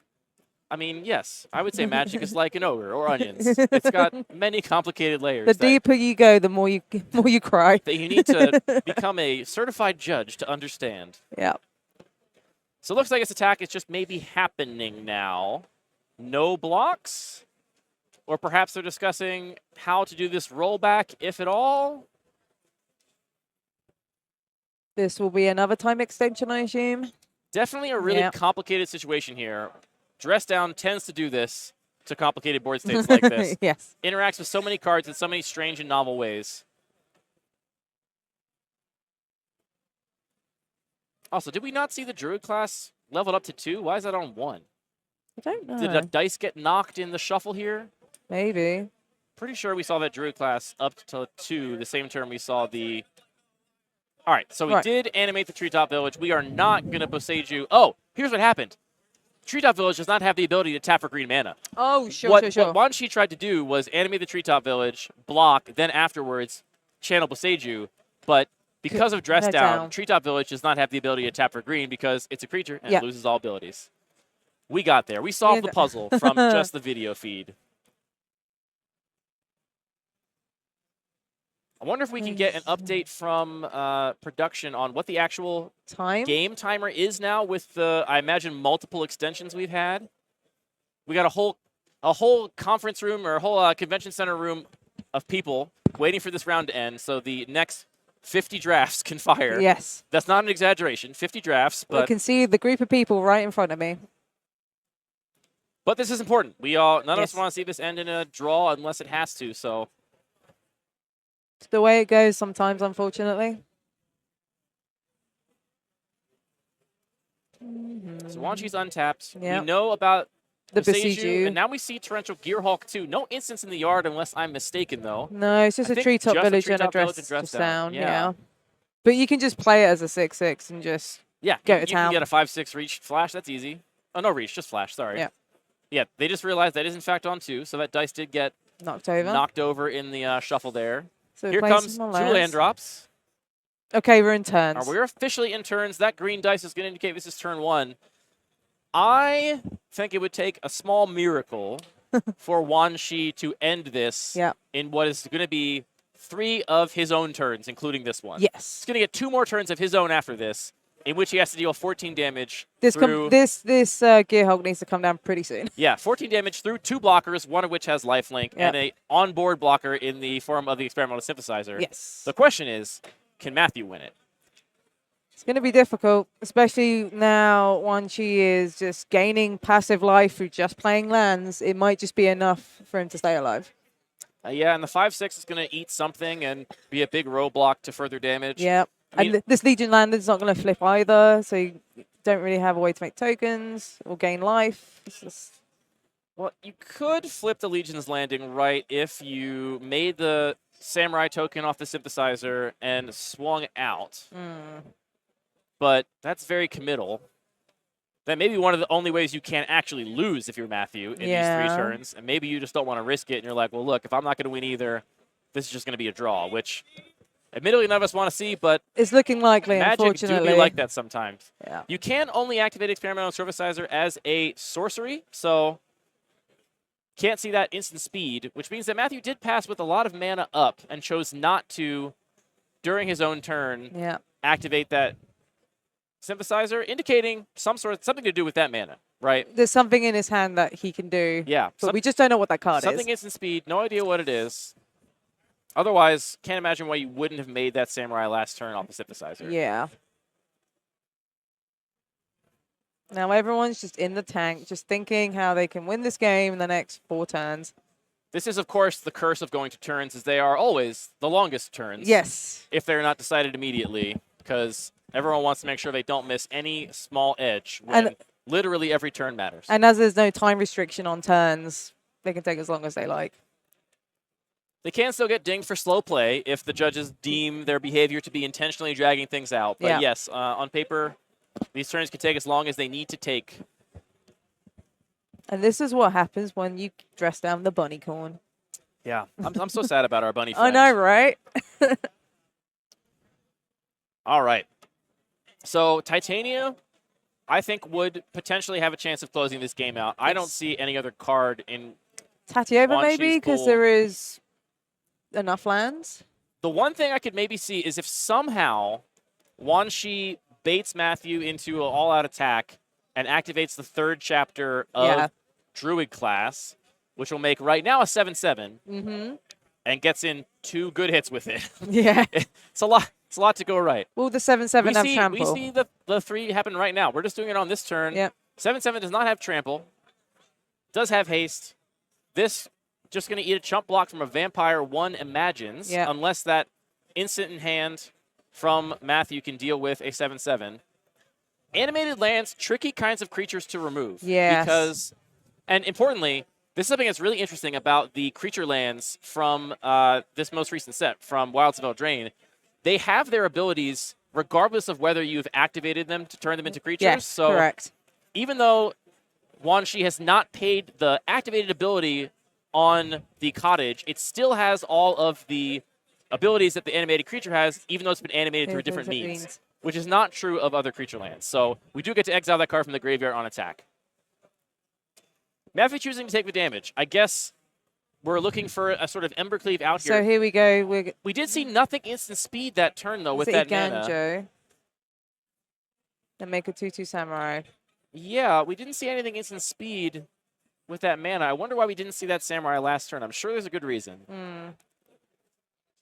This is turn 2 of our 5 turns. Ganjo's in play.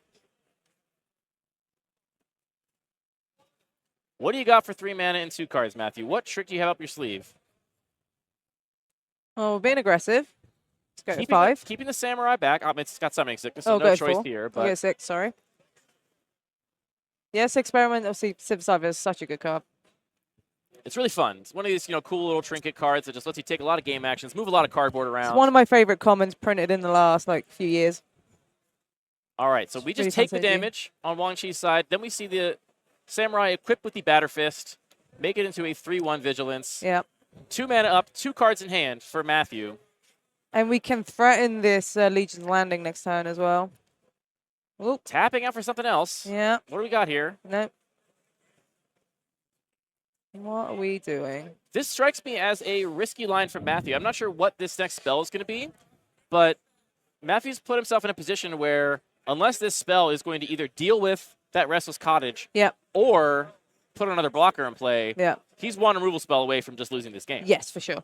Which wouldn't have been if you had left back another blocker or two. But I respect it. Matthew's going for the win. It's turns. You need to try and win it, right? That just depends on what you care about. Some players at this point would definitely say, if I don't think I can win, I'm going to do everything I can to force a draw. Yeah. I respect it if Matthew's just going all out, going for the win, even if it's risky. Yeah. More rules clarifications. Judges are busy today. This is a part of why this event is so different to judge than a other typical Magic event. You're seeing such interesting, novel card interactions with cards that maybe have never been cast, in a game. Lots of good humor from both of our players here. You love to see everyone having fun. And they're here at probably CubeCon. the worst part is they probably got another draft after this as well. Oh, they sure do. They most certainly do.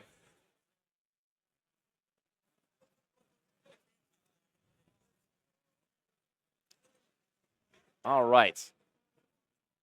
We have mana tapped from Matthew. Ganjo's tapped. So some mana in Matthew's mana pool. 1 white mana. I think 2. I think we had 3 mana untapped, right? Yeah. And we just tapped the Blood Crypt and the Iganjo because this turn... Oh, no, I'm sorry. We tapped one of them to re-equip. So we have a white mana floating. Yes. We're going to find out for what soon.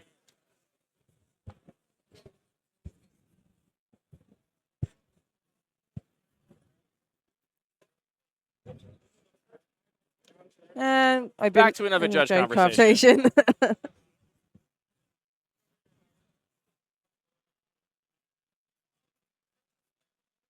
Quite a crowd has amassed here around the feature match area. Yep. All eager to see the outcome of this match and, frankly, eager to get their next pods fired up.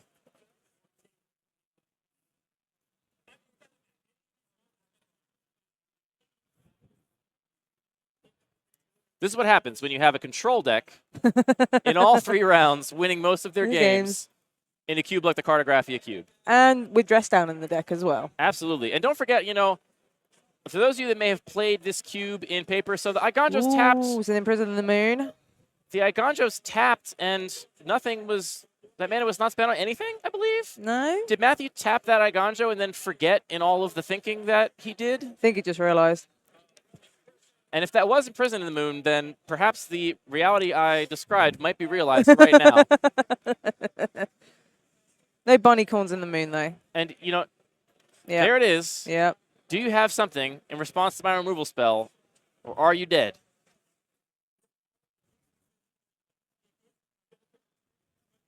All right. Samurai's gone. I've got no blockers. Samurai's in the Moon. I wonder what Wanshi will do in the face of no blockers. Swing with Restless Cottage. We have 1 mana. Oh! I will turn your house into a car. Your house is a car. That's an RV now, people. That's a car house. That's a swift reconfiguration. This is another card from Supplemental Products people may not know. This is a flash enchantment swift reconfiguration. Oh my god. Which is going to make that Restless Cottage into a car. A car. It's got wheels now. I gotta say, It's got wheels now. I appreciate the flair with Matthew who's playing this, but Wanshi was tapped out, right? I mean, you've opened yourself up now to also getting this countered. I guess you can't really afford to turn this into a car pre-combat because maybe Wanshi could play a 5-power creature and just crew it. Yeah. This is turn 3. After this turn, each player will have 1 more swing at their opponent to try and end this game. And I got to be honest, now that this house is a car, it's not feeling an outcome is not feeling likely. Yeah. This is another card, by the way, which has some fairly complicated rules interactions. This is like the most intricate Magic game I think I've seen in a while, with just some weird layering of cards. It's been intricate without a ton of permanence in play. Yes. It's just been really, like you mentioned, complicated interactions between a very few number of cards that has caused this game to really become something.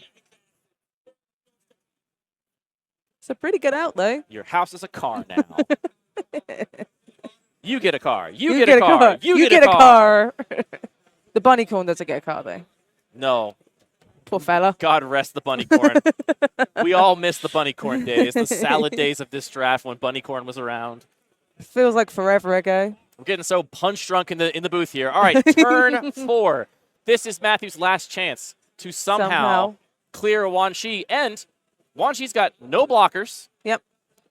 With only 3 mana up. So it is not out of the question. We need a burn spell. We need another equipment. We need a haste creature. Just something to deal a few more points of damage.